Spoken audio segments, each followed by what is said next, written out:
king of no pack, baby. Take, wheel. Take, wheel. Everybody take, wheel. Come on, take, wheel. Yeah. Take, wheel. Everybody take, wheel. You got to speak to me, bitch. I don't give a fuck. Give you a jab to the nose and make you say what's up. Hey, don't play with him now. Listen, it's like that rice you just ate. Don't play with it. People hate me, man. I really do know why. They see the way you ready to see yourself, they know I'm gon' fly. So what the fuck's supposed to do? Just try to please people. Got my NDK crew family and I don't big people. Remember, used to put newspaper in my tennis shoes. Used to walk around in them. Oh yeah, don't worry. You gonna see yourself the whole time too. See, hey, listen, this is how we do it here. Podcast. Don't play. Yeah, don't act like it's Ricky Dicky here. I told you. Charles Green in the building. Tony and my boy. Shout out to Maurice Dotson. Shout out to the Shade Room. Doing big things. We got the Shade Room in the building. Tony M. Yeah. All right. This is how we get it crunk. We let the music go. Then we'll turn the lights up. Look at him. Look at Cheesecake over there.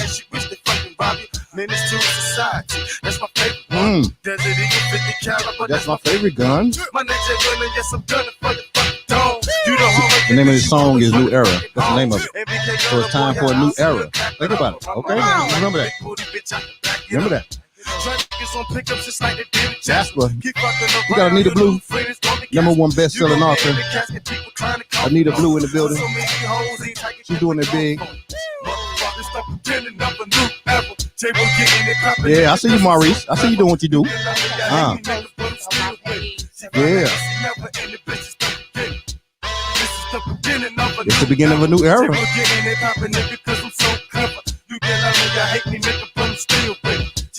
G5 Legacy. Tired of being nice. Lice. Shout out to my boys. 1409 podcast. Make sure you follow them. A deal time. You feeling that at you? Cheesecake, you feeling that at you? I done gave her a new name before the show. While the lights are dark, her name Cheesecake. And y'all gonna know why it's Cheesecake in a minute. Beginning of a new era. Say we're getting it poppin', nigga, cause I'm so clever. You can love me, I hate me, nigga, but I'm still winning. G5 Legacy never in the bitch, stop getting.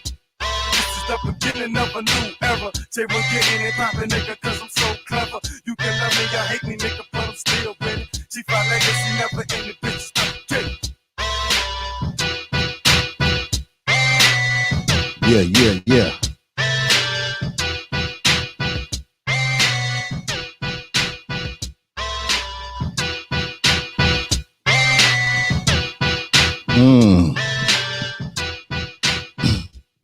Look at you looking at yourself over there. Somebody's stuck on themselves right now. They looking at themselves in the big TV over there. You know what I'm saying? If you see her looking over to the left, ladies and gentlemen, that means she's stuck on herself. And she's looking at herself on the TV on the wall. And that's how it is. Hey, welcome to another great show. You know what I'm saying? Five Cash. You know how we do it here. We just keep everything simple. It's all about business. It's all about being in the community, taking care of things, mental and physical wellness. And but you know, our first thing I got to shout out is you know, you see it up in the front, 1186 water, the first black home water from the start, from the ground to the plant. I was just out there. The CEO and COO invited me out last week, so I was out in Alabama. I have a little expose documentary coming out on my visit, myself and one of the brand ambassadors. They treated me well while I was out there. I got to see the whole operation, and for them to be a minority-owned company, they are the #1. I mean, they are the official state water for the state of Alabama. You know what I'm saying? Think about it. A black company that's the official state water of Alabama. You know what I'm saying? Don't play. Tell me it ain't time for a new era. You know what I'm saying? It's time for a new era. Because Reed, rebuilding Black Wall Street. Come on now. Come on now. All right, check this out. Hey, ladies and gentlemen, this lady I have in here, you know, I'm gonna be, I'm gonna be serious after these first 2 minutes. Now, let me tell you what happened, right? So, of course, here at 5Cat, this is what we do, right? So we send the Sprint over to get you. You know what I'm saying? You know, we try to bring you in the right way. All right. And you ask them what they want to eat. Okay. Oh, she sends me this list, almost like she had a rider, like she was some superstar or something. Man, she got shrimp tempura on there, redfish blackened with sprinkled with lemon sauce and all this other stuff like that. You know, from 7 different restaurants. I'm joking. I'm joking. I misread the thing. You know what I'm saying? So I'm thinking she wanted all that, but what she did, she was very kind. And she was just saying, hey, don't want to be difficult at all. Just kind of like, you know, either one of these things is fine with me. So you ain't trying to run and find one thing. So I do appreciate that. Okay. You're welcome. I really do appreciate that because some people are difficult. They want everything, you know what I'm saying? But you came in here simple and everything. And I really appreciate that. All right. You're welcome. So I'll bring it out first. But hey, without further ado, we're going to jump into this thing. My guest tonight, when I tell you she's, if you go to her Instagram, you can find it right now. I'm going to pull it back up here so you can see it. It's the at official Robin.Williams. When I tell you, and we'll get into her story, of course, because that's what it's about. You know, we go dig back a little bit, you know what I'm saying, when we were a little younger. But to be a woman that has navigated those streets of Chicago, you know what I'm saying, you know, to get through that, go join, I think probably the toughest branch of service, which is the Marine Corps. She jumped in the Marine Corps right after that. I think it built the fort. And did a time there, and, you know, did the deployments, did what she had to do, you know, got her education, really was big on education. You know, she gets out, she's CEO, she's doing great things in the community. And a highlight that we'll get to the end tonight is that she is spearheading it to be the first, you know what I'm saying, Black female mayor of Houston. You know what I'm saying? You heard what I said, the first Black female mayor of Houston. Okay. So that shows me that she knows what she's doing. Okay. So, hey, without further ado, I'd like to welcome my guest, Robin, new name Cheesecake, because she had us running around the city looking for Cheesecake Daddy Williams in the building. What's going on there, Robin? I caught your blessing. I got a blessing. Yes. How are you? What's going on? What's going on? It's a blessing to be on your you show. got to get up on that mic. I know you. Okay, I'm shy. I'm a little shy. We can't be shy. Come on now. You was in here jamming a little earlier. Okay. You was in here jamming. You was in here like y'all. She was in here grooving like that, doing her thing. You know, doing it. So what's going on? Nothing much. So do I introduce myself? Yeah, go ahead and give me a brief summary of who you are, and then I'm gonna go ahead and get into the business of it. Okay, DJ, drop the beat. Oh. Don't make me drop it. You know what I'm saying? Because I got a beat for you. And you know what? You ever heard of Wink and Drink? Wink and Drink. What? This is an app. A Wink and Drink. What? Yeah. We'll get a 5 back up. What? Hit 'em, G. It's 5 o'clock. It's time to leave. I dig into my pockets, pull out my car keys. Grab my wallet, walk out the front door. Unlock my phone, open the app store. I need a place to meet and think. Found a brand new app called Wink and Drink. Yeah. It's Wink and Drink. Hey. It's Wink and Drink. Come on. She's feeling over there. Go ahead. I see you. You're feeling that brand new app where people meet. Come on. It's Wink and Drink. Hey. It's Wink and Drink. It's Wink and Drink. Yeah. A brand new app where people meet. And then shout out for Wink and Drink, the app. You know what I'm saying? We'll talk about that later on in the show. Wink and Drink. Go to your app store right now. Download Wink and Drink so you'll see what it is. And it's a great thing. So back to you now. So give us just a brief summary of who you are.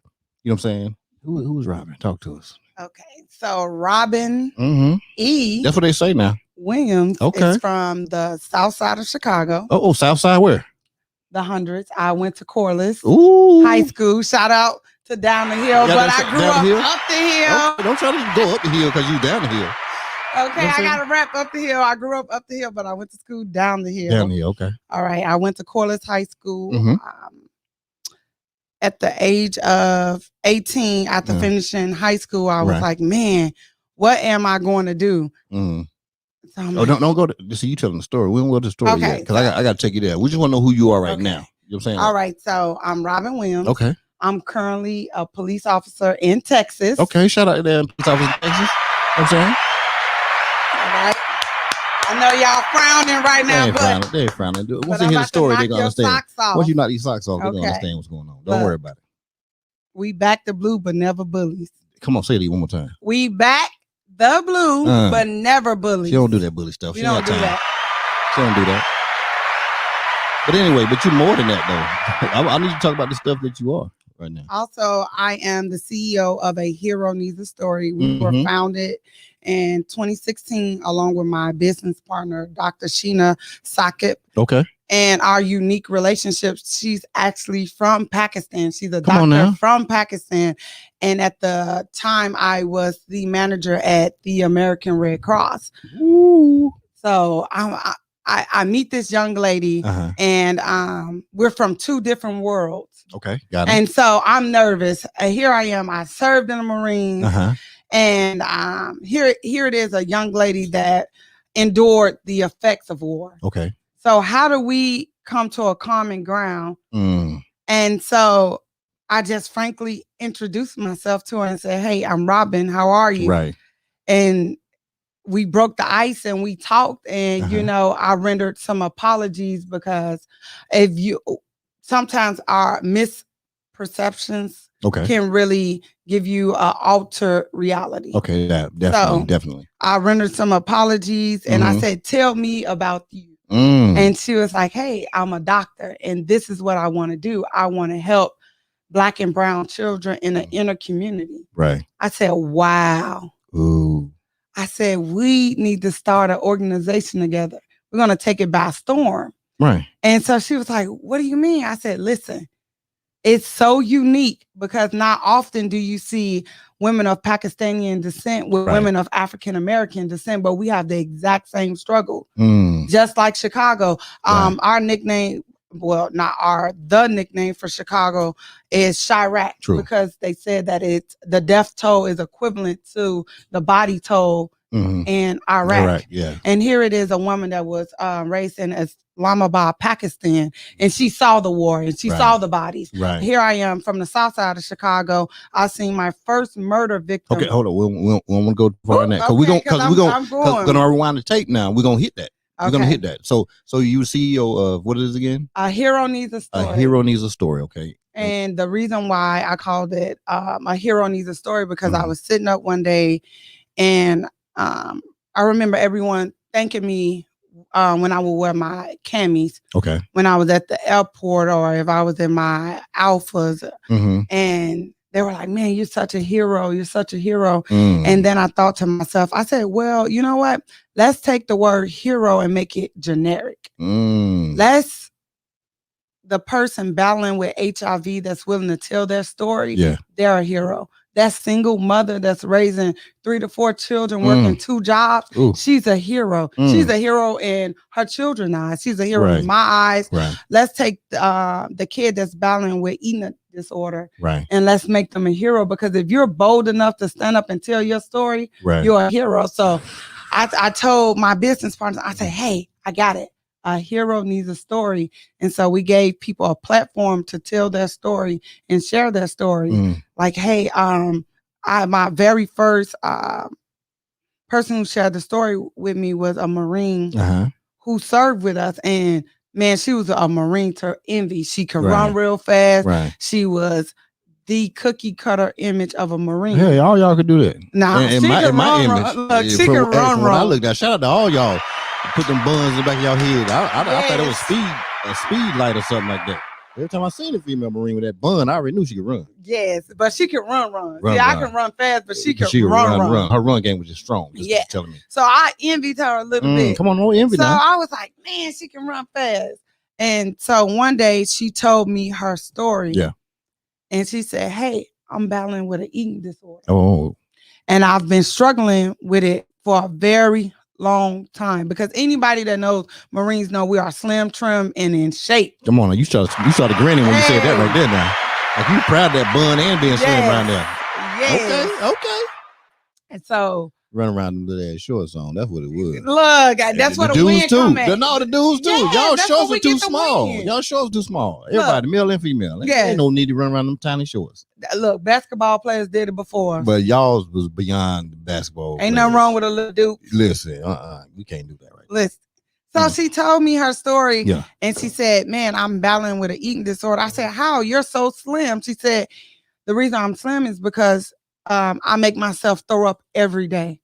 And I said, wow. Right. And I remember as soon as I got out, I reached out to her and said, hey, can you share this story with me and allow me to put you on a platform that will help children and adults that's battling with ED? Okay. And she allowed me to share her story. And she said, I never felt so free. And so then the next story was domestic violence. Okay, so before we get into that, because you know what I'm saying, I see you rolling. Look, you got me hot. I you listen, got me ready. but I ain't got you ready yet, though. See, you ain't. I'm about to rewind the tape on you. Okay. So you evidently you don't watch the show. You don't know how it go down over here. Look, you got me ready. I'm Watch ready. this right here. Watch this right here.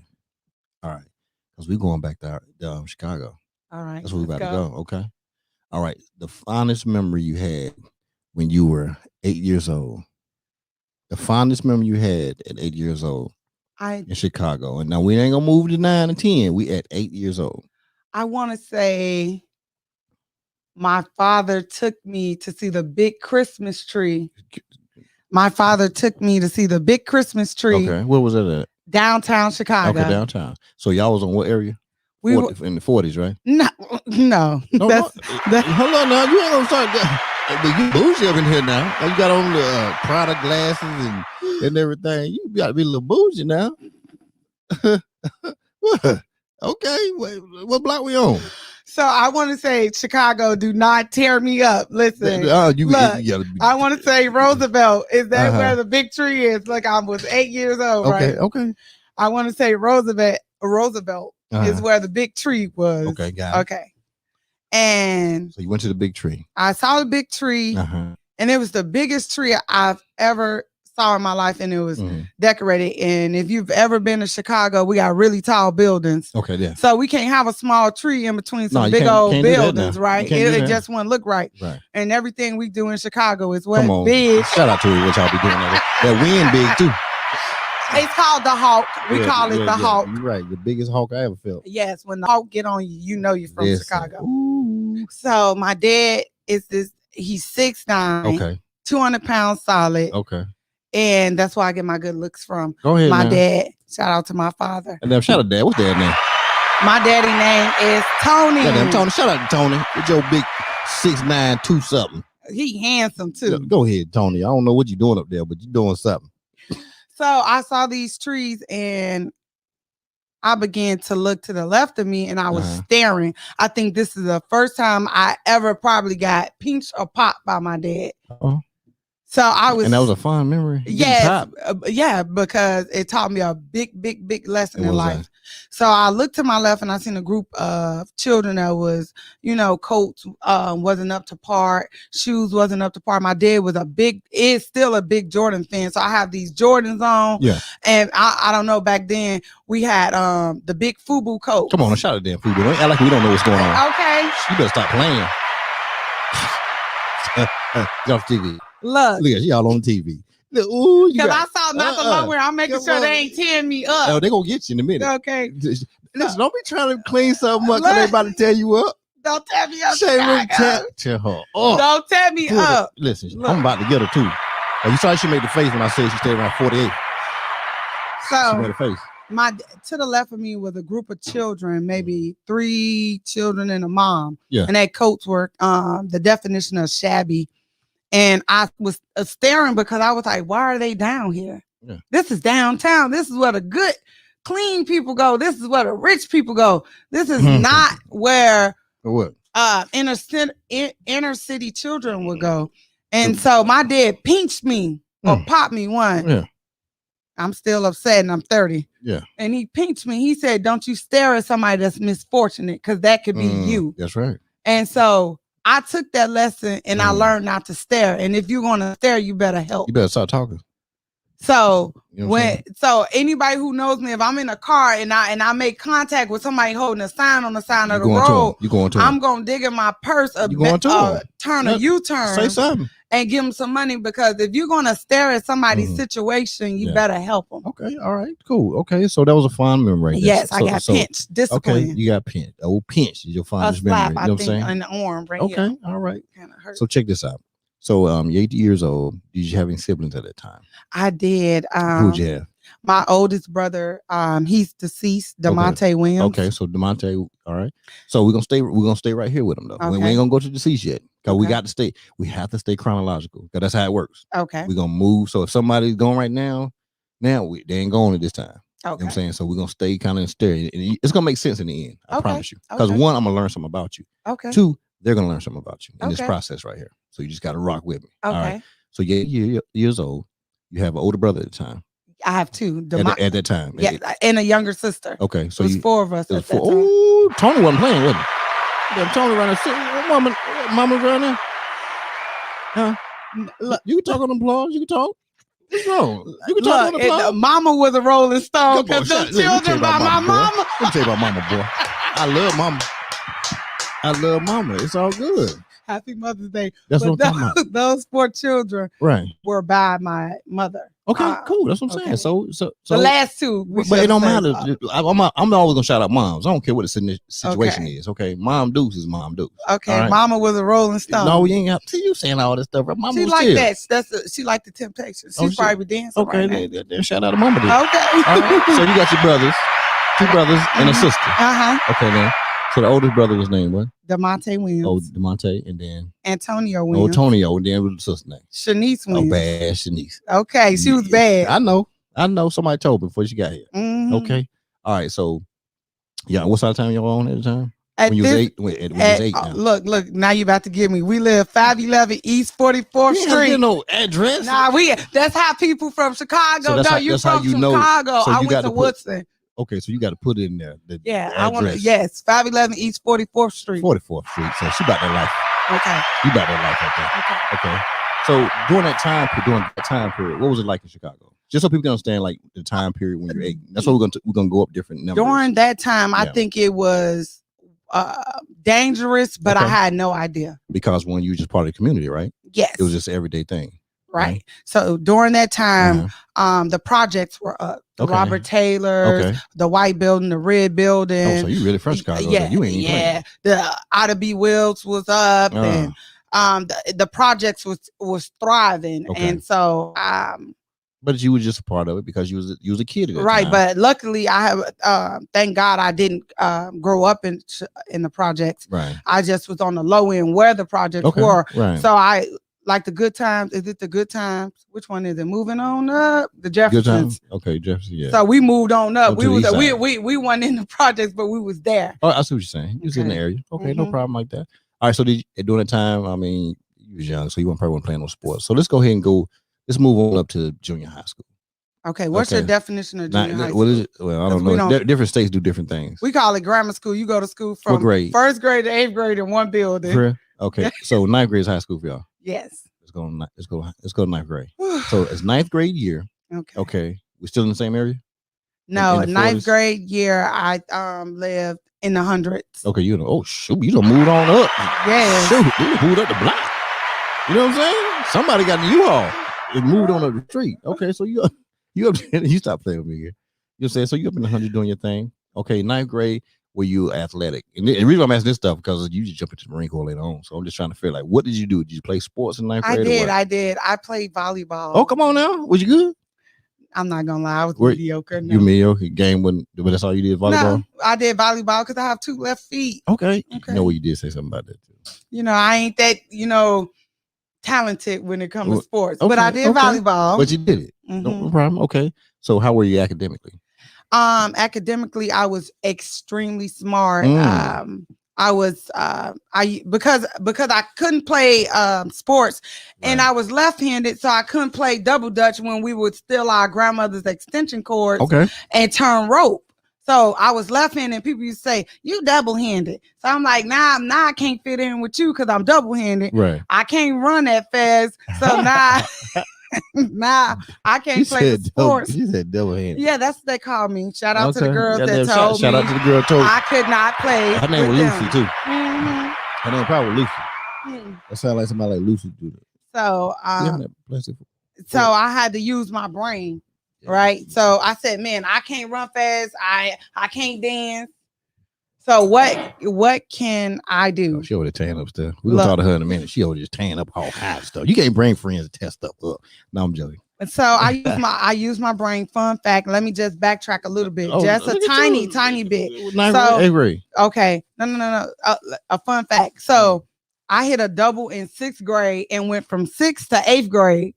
So I never went to 7th grade. Hold up, you hit a double. Yeah. So I scored so high on the basic test. You better show your brilliance. Right. I think it was called the Iowa Test of Basic Skills. Okay. So I went from 6th to 8th grade. 8th grade, I scored really high. I went to Corliss. Now I'm in 9th grade. Now I think I like boys. You ain't like no damn boys now. That was Big Tony running around. Oh, I was sneaking in. Big Tony. I like boys. Big Tony don't allow them boys to be around. No, he did not. But I like boys. And okay, and start messing your concentration. No, they didn't. They didn't because my dad didn't play. We know Tony didn't play. He was 6'9". We're gonna come over your house. Nobody. So in 9th grade, I played volleyball. Right. At this point, I'm embarrassed to be smart. Because for some odd reason, you got picked on for being smart. So now I'm making straight A's. I've never gave my parents any trouble academically because I felt like that was the only tool I had in my toolbox was my brains. Okay. So now I'm embarrassed to be seen with the smart girls. So now I no longer want to be associated with the smart girls. How you gonna disassociate yourself with the smart people? Right. Now I want to be with the cool kids. All right. They ain't doing that. All right. Right. So my grandmother raised all 4 of us. My dad wasn't in our household, but my dad was an outstanding father. And so I'm gonna keep giving Tony the damn shout outs. Yes, he was outstanding. Let me tell you, listen, ain't a lot of men out here in these streets now, but Tony didn't play that because them boys wouldn't run up in that crib. Exactly. And my father was from the streets. Because somebody said Uncle Tony didn't play. Maurice said Uncle Tony didn't play. Uncle Tony didn't play. Yes, my uncle put them hands on him. My father was a feared man in the south side of Chicago. Who was DB? Who initials of DB? You know what DB? Marine Dalton Beatty, maybe. I don't know. DB say Tony would choke slam you. Oh yeah, probably. I don't know, but my daddy was feared in Chicago. Ooh. So they know him. Yes, on both ends. Yes, they call him Bay. Bay, B-A-Y. B-A-Y. Why they call him Bay? I don't know, and I don't want to find out. Right. The women probably call him Bay. Oh, hey, Bay. No, Bay wasn't invented back then. Oh, it was out there. I'll tell you right now, Bay was out there in the street. So you was being called Bay? No, I ain't never heard that. Okay. So I no longer want to be with the smart girls. My daddy kept me laced in whatever fashion was out. Ooh. So now I'm with the kids that can't read that good but dress real good. So y'all fly but can't read. I'm hiding the fact that I can read. So you around there playing like you can't read either. Yeah. So when the teacher called on me, I want to cut up, but deep down inside I can read real good. So now this is another. So you were dealing with inner struggle, right? How do I fit in? Peer pressure. How do I fit in Chicago? Right. I dress real nice, but being smart ain't cool. Right. So again, I remember I brought home my first D, and my dad. This 9th grade. Yeah. And Tony lost his mind. Right. And my dad gave me 3 whoopings. He whipped your ass.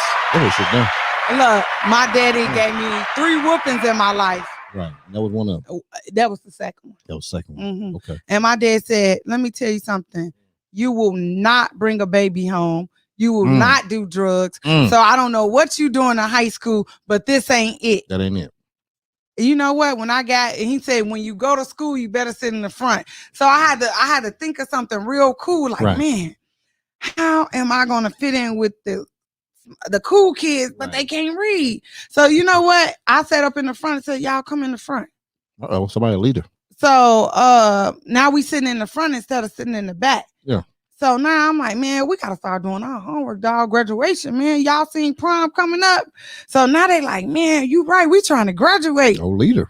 So now. But 9th grade? Yes. because it was cool to want, because we did divisions, because if you feel you were going to still be in a freshman division when it was sophomore time. So that was embarrassing. So now I got everybody up front. We're in the class. I'm able to read in peace, and now I'm taking on being a smart girl but the popular girl, so I was able to blend. Hold on, we got some corrections in the building. His name was East Bay because he was originally from the east side to the Wild Hundreds. So he couldn't just be Bay now. Listen, you're going to get your Chicago stuff together now. I'm trying to tell you better stop playing with these people in Chicago. My auntie up there correcting me. Auntie, what's her name? Tammy. Goddamn Tammy, you better tell her that she better do what she's supposed to do. She out here misrepresenting Chicago. Listen, don't be tell me he was the Bay of both sides. You can't just go up to the Wild Hundreds and think you just going to be my Bay. daddy ran them Wild Hundreds. I ain't going to push the button on that one. Look, but my daddy met my mama on the east side. They rumors say my mama was the finest thing that ever walked across 75th the east side. So I don't know. They said my daddy was real good looking. Okay, they didn't say it on the streets. Mm-hmm. What you think? He's your daddy. You gonna say that, right? No, I look like my daddy. Okay. And God blessed me with some outstanding features. Okay. We're gonna put it shout that out way. to them damn features. We're gonna shout them out. We're gonna shout the features out. All right, so let's go ahead. So you already done convinced everybody, because this is showing leadership already now. Right. Even though you had two left feet. Right. You can convince people to do what, they needed to do. Not what you needed to do, but what they need to do. Because what you said is, you said, hey, man, let's do this right here. So you were all about group at a time. Yes. I told you my story the way I'm working this thing. Trust me, I'm getting these points from you.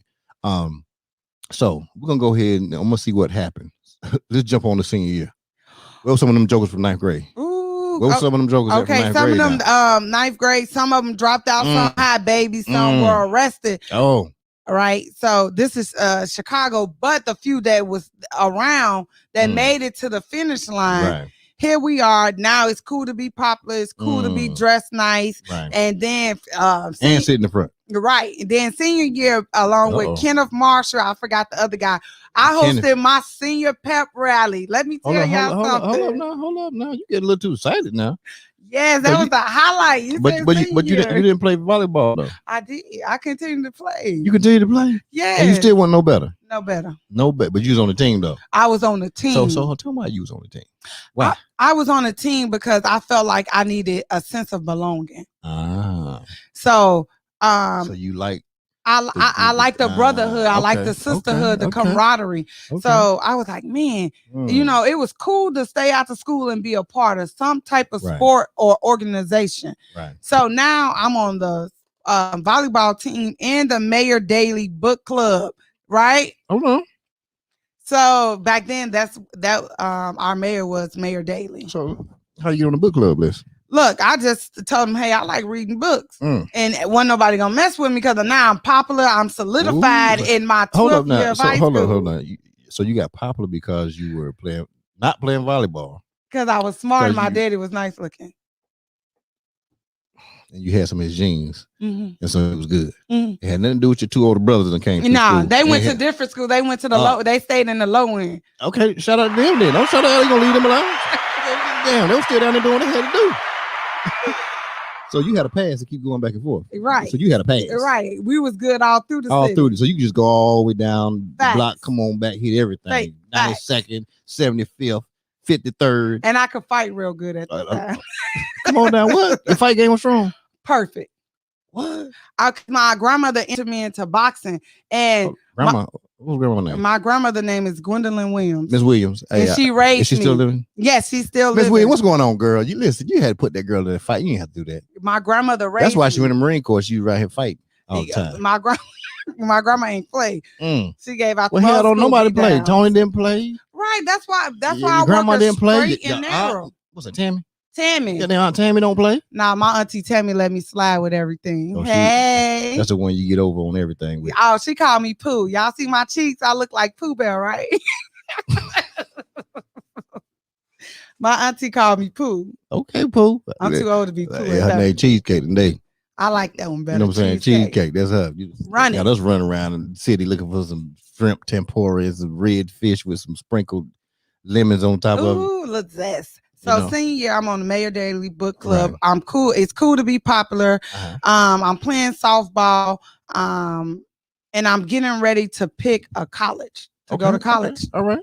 And so, of course, I graduate and I got accepted into Northwestern University. Ooh, fancy. Right. So here I am. I'm in Northwestern University, but I'm not happy. Okay, hold up. So you went on and went.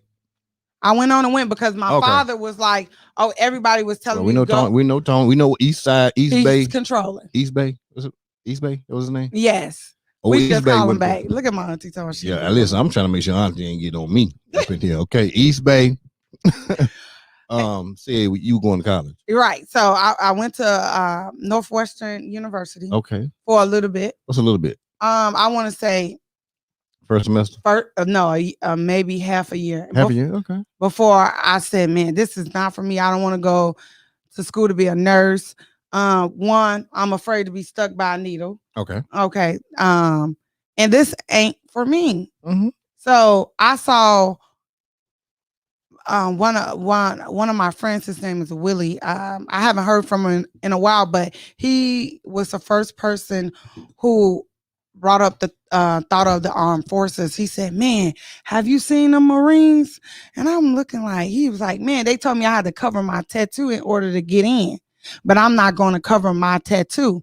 Mm-hmm. So I said, okay, cool. I'm researching. I said, man, I ain't joining the Navy because I can't swim. Because I ain't heard you talk about no water. Oh no, I can't. The whole time in Chicago, I ain't heard you talk about no water. But we have water. That's the weird part. I know there's water up there. I know. But I've never seen us water get in the water, right. and that's kind of weird. So I'm like, I ain't going to the Army. I just don't like their uniform. So I ain't going to. So that was your reason. Not at the time, because you didn't like the uniform. Mm-hmm. Shout out to that. It make no sense like that. You know what I'm saying? I'm 18 years old making these logical decisions. Boy, that was an important decision. Okay. Right there, the outfit game. Okay. And then the Air Force, I'm like, man, I don't really want to get on no airplane. So I figured, don't judge me. Hey, listen, okay. So we all 18. So then I was like, I seen a picture of the Marines. I said, oh, they dress nice. That uniform look good on me. So I called them up. Staff Sergeant Baker, if you listen, Staff Sergeant Guerrero, and if I forget your names, do not take me out. The whole squad. Right. So I remember living in Inglewood. Now I'm 18.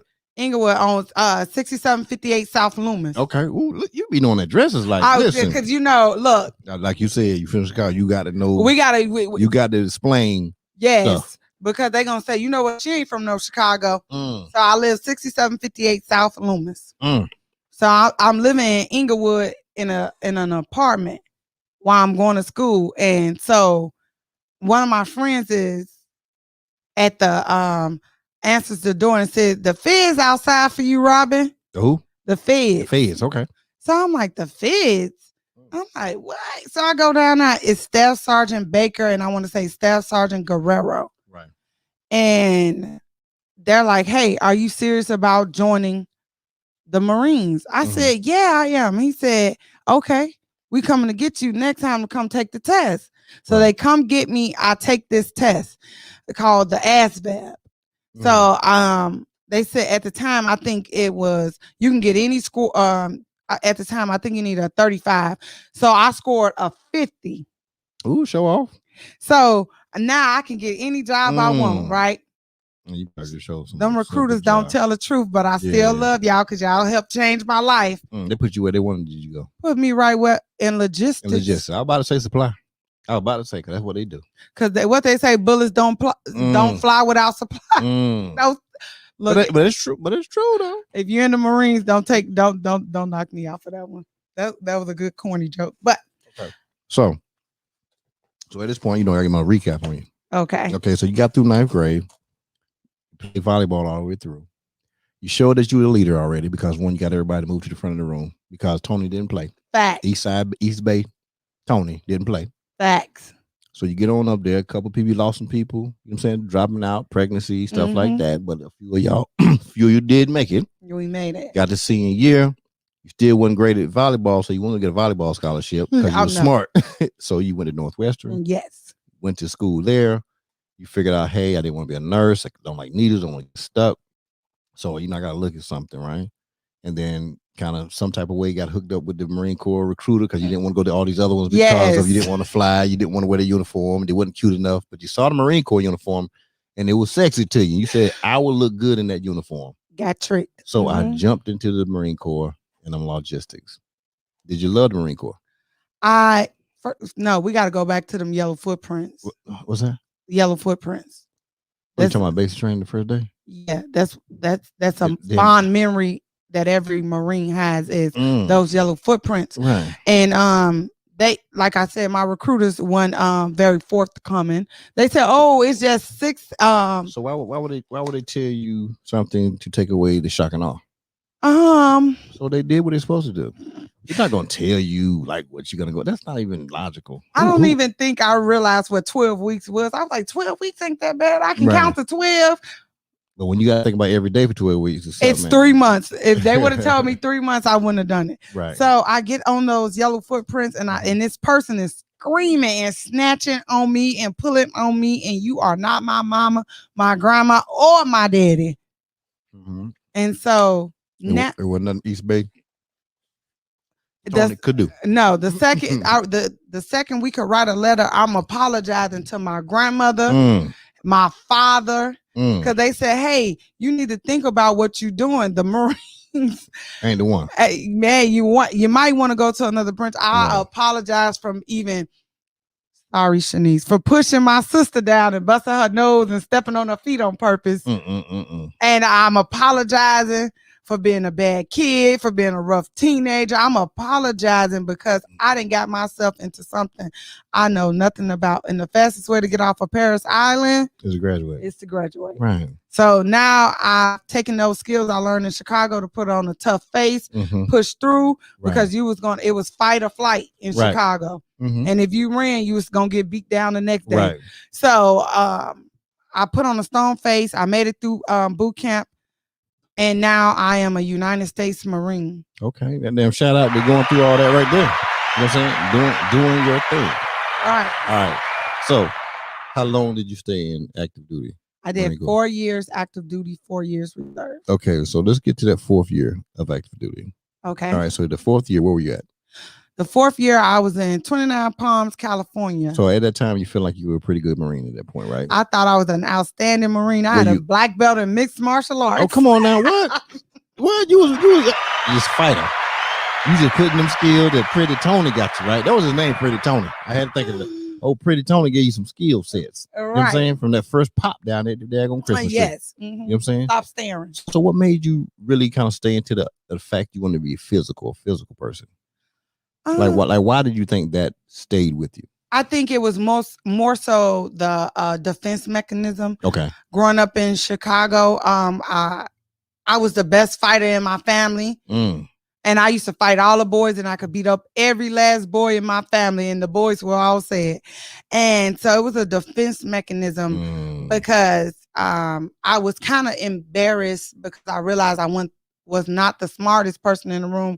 So now I had to use bronze instead of brains. Okay, got it. So I realized that I spoke with a little bit of broken English, maybe a lisp. Right. And so it also took away from the urban mechanism. This is not an urban community anymore. Right. So listening to, what was that song? Which one?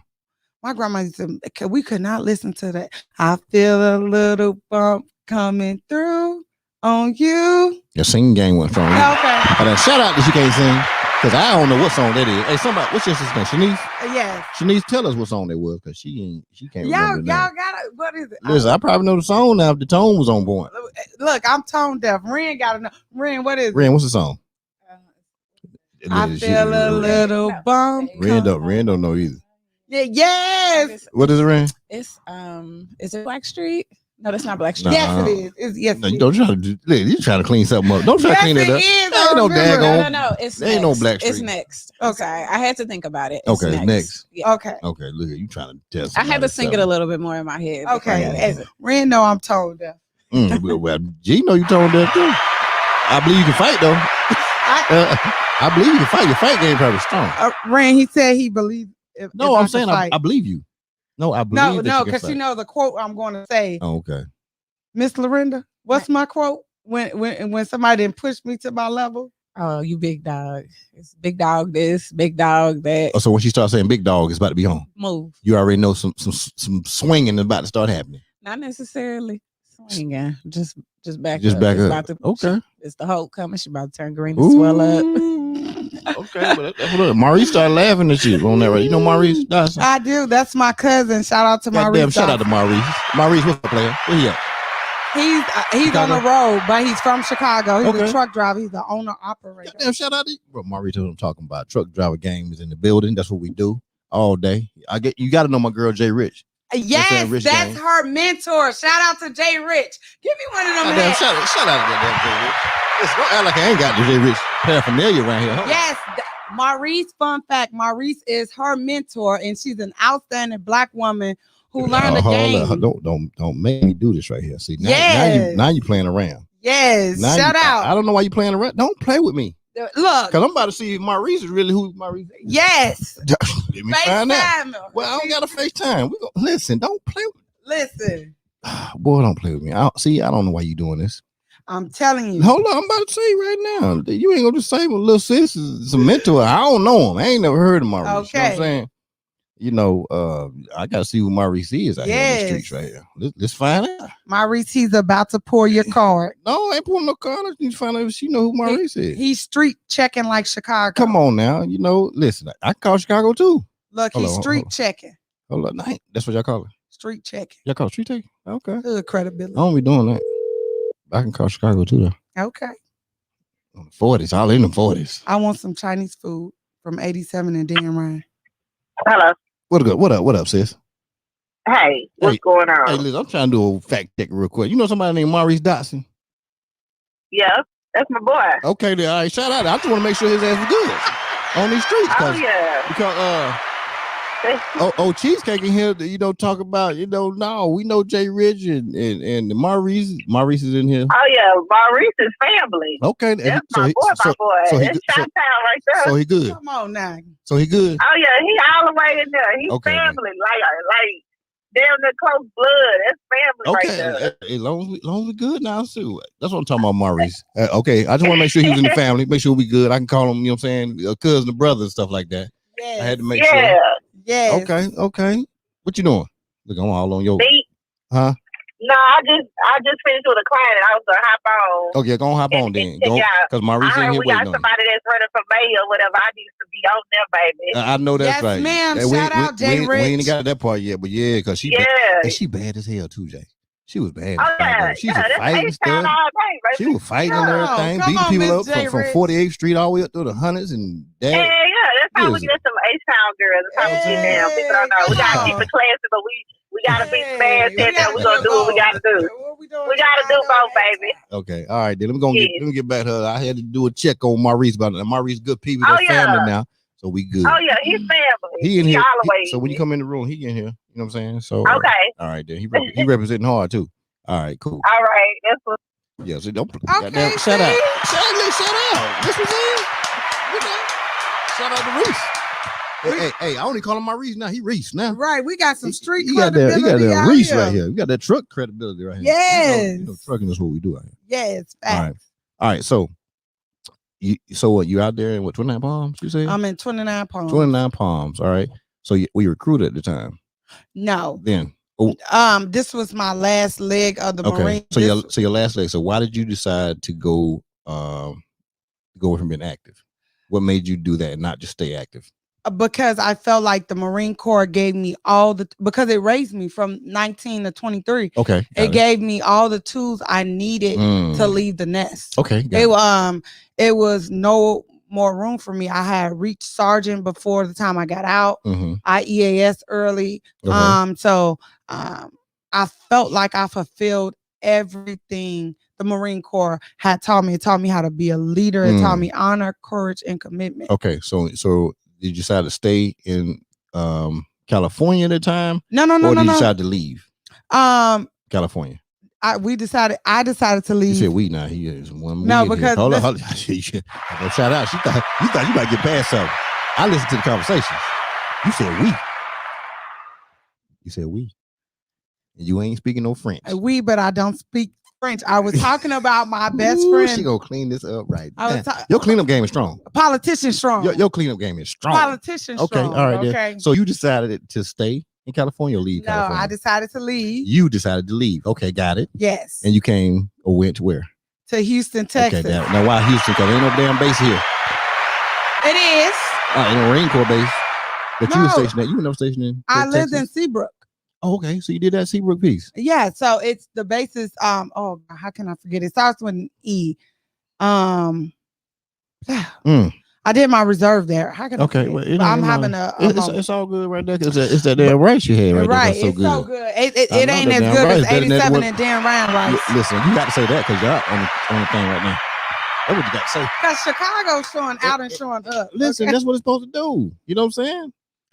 So when I say we, my best friend Beatty, he got out before me, but he went to New York. But he took me to Houston, and we went to a club in Houston. But I won't say no name. And you better not. All right. We don't tell on him. All right. Okay. What happens in Houston stays in Houston. Shout out. You better stay right there. So I went to kind of like the people driving damn Jeeps right here. I be seeing these people with these damn Jeeps. Boy, I be want to bust their tires. You got a Jeep? I sure do. God damn. Shout out to the damn Jeeps. You know what I'm saying? Go ahead. Look, Go now ahead. she's thinking I snitched. It was not me. Yeah. So I did not tell. So now I went to this club in Houston. Okay. That we won't name. That we won't name. Okay. And I said, I love Houston. I'm going to move to Houston because I know they take care of their veterans. Damn sure do. Damn sure do. And I knew I was going to become a veteran. Okay. So I'm EASing. I'm getting ready to move to Houston. I lived in Clear Lake at the time. Okay. 300 Cyberonics. Okay, bougie. Go ahead, bougie. So now I moved to Seabrook, and now I'm working for the American Red Cross. Okay. Can I shout out for the Red Cross? Right. Once again, you want to serve people. Right. So you left from serving the country. You want to serve people. You just have a serving nature. To become, yes. A serving nature. A humanitarian nature. So the CEO at the time gave me an opportunity of a lifetime. Yeah. I had no experience working with people, but I led over 500 Marines. Okay, go ahead. At the time in the Marine Corps. So I told him, look, listen, I finished. They were bad. Bad. All of them. Bad. So I finished as a sergeant, and he said, listen, we're going to make you put you over at ISS, International Social Services. And I was over countries in Africa and areas at the border in the Hidalgo area. Okay. And so I thought I saw poverty until I was helping and assisting people that were raised by the border in the Hidalgo area. And I said, wow, this is what Chicago ain't poverty. Right. This is poverty because these are American citizens that are that live at the border because this is the only time they get to see their family. Right. And maybe their abuela, grandmother is not a citizen. So they're afraid to leave and venture off and become a professor, a lawyer, a doctor. So they're rather stay in that area. And it was like tin can, like almost like a shack. Yeah, kind of like made out of the tin roof. Yes. So I had never seen that before, and no running water. And I'm just like. So you hadn't seen that even in the Marine Corps? You hadn't seen it? No, not to that level. Right. I've seen like the 10 buildings, the no running water, no electricity, no heat, but not to this level. Not especially in America. In America, that's I wasn't expecting someone for an area to look like a third world nation in America. The United States, right? So that it kind of broke my heart almost. So I'm like, wow. And then I looked to the left. I see a cotton field. I had never seen a cotton field before. North Carolina. Hold up now. Using Camp Missouri. I didn't see a all them damn cotton fields in North Carolina. No, I saw a lot of you trees and a weird looking beetle. What? Yeah, them jokers right there. Yeah. Yeah. But the cotton game strong out in Carolina. I had never seen a cotton field before. But you was out on the coast because you was in Jacksonville, so. Right. Yeah. So I had never seen a cotton field before. Here it is. I'm saying two different cultures. This cotton field remind me of the African American struggle and slavery over 500 years ago. Right. Oh, is it 300 or 500 years ago? Slavery, and I'm crying out to that because I could only imagine the bodies that used to pick this cotton, and I can only imagine the whips that whipped that flesh that stood at this abandoned cotton field. Okay, yeah. And so then I'm looking to my left and I see a group of Hispanics, minorities, and they're just as disenfranchised as African Americans. And I had never seen that because in Chicago, it was kind of almost like you would call Cicero was where Hispanics were. Okay. You had Little Chinatown, Little Italy. This is where you if you wanted to go downtown, you got you a good gyro. Okay. And so in Chicago is heavily influenced by Italian. So it was almost like pockets of culture. Okay. Right. So I had never ever seen that before. And I said, what? How and these are people that were born but undocumented, but they were born on this land, but their mothers didn't give them a social security number, anything like.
All right, we're back. Had a little internet issue. I don't know what's going on. Houston Grid. That's one of the things we got to fix. Right about we got to fix that right there. Once we get to that part of the conversation, we got to fix that right there. Look at me eating. Ain't nothing wrong with the eating game. Okay, eating game strong. All right. So you see what's going on. Thanks, Tony. So you see what's going on. It's like amazing to you to see the standards of something like this in America. Okay. Like I said, you're working with the Red Cross at this time, right? So how long did you do this with the Red Cross? I did it for almost a year. So you're coming up to the end of that year at the Red Cross. What are your thoughts on your next move and what are your plans at that point? My next move is, hey, I'm getting ready to start my own non-for-profit organization called The Hero Needs a Story because so that's when you kind of Yeah, because got into that piece right there. Because I remember you told us about how it came about and everything. So we went through. You met the lady from Pakistan, my right? business partner. Right, your business partner. So y'all kind of come together in that. You know what I'm saying? You do that. You form it. Okay. So you didn't work at the time. You just only did that. No. No. When I left the American Red Cross, I went to HPD. Hey, you right, Maurice. That damn eating game strong as hell. Oh. How long? Cause you might be talking about me though. You might be talking about me. Nah, like, yeah. We eat on this show. That's what we do, and that's what makes it kind of comfortable because it's kind of like we're having dinner. That's really what it is. Maurice, don't start with me. Maurice, she be eating too. She done had about 7 plates. But anyway, ain't nobody talking about it. She want to scoop some more rice into that plate over there. But hey, Jay, she got that rice. She told me we're gonna be good. Jay's addicted to this rice. So what else did you do while you were forming your company? I was earning my bachelor's degree. Okay. In criminal justice. Okay, so you're doing the criminal justice. Okay, got that. Okay. All right, so you're in school. You got your nonprofit going. You're doing things in the community, right? Yes. And so what's going on now? So now I hit the ground running with my organization. We go and we deal with adults that are mute. Okay. So we go out there, and what they did to interact, although they couldn't talk, the company would do bike rides. And so my business partner knows how to sew really good. So she made them sashes. And so we would go out there and we would visit them and we would look at where adults go that are deemed legally mentally retarded or severe autistic or autism. And we went out there, and so these are like people who had a story, but they couldn't tell it. And so, so now I get this platform to share their stories about adults with mental illnesses. And I never saw a group of adults that couldn't talk, but were the happiest group of people I've ever met. And so, having that bike ride and putting that sash over them meant the world to them. And so my colors are pink and gold. Damn colors. Why you do pink and gold? Now you right here fighting, beating everybody up. 20th degree black belt. And you right here with some pink and gold colors. Because my business partner sold some really cute curtains in our living room, and they were pink and gold. And that's what formed the colors. And that's where the colors came from. Her curtains. Yes, shout out to your business partner. Them damn curtains set the stage for what's going on right now.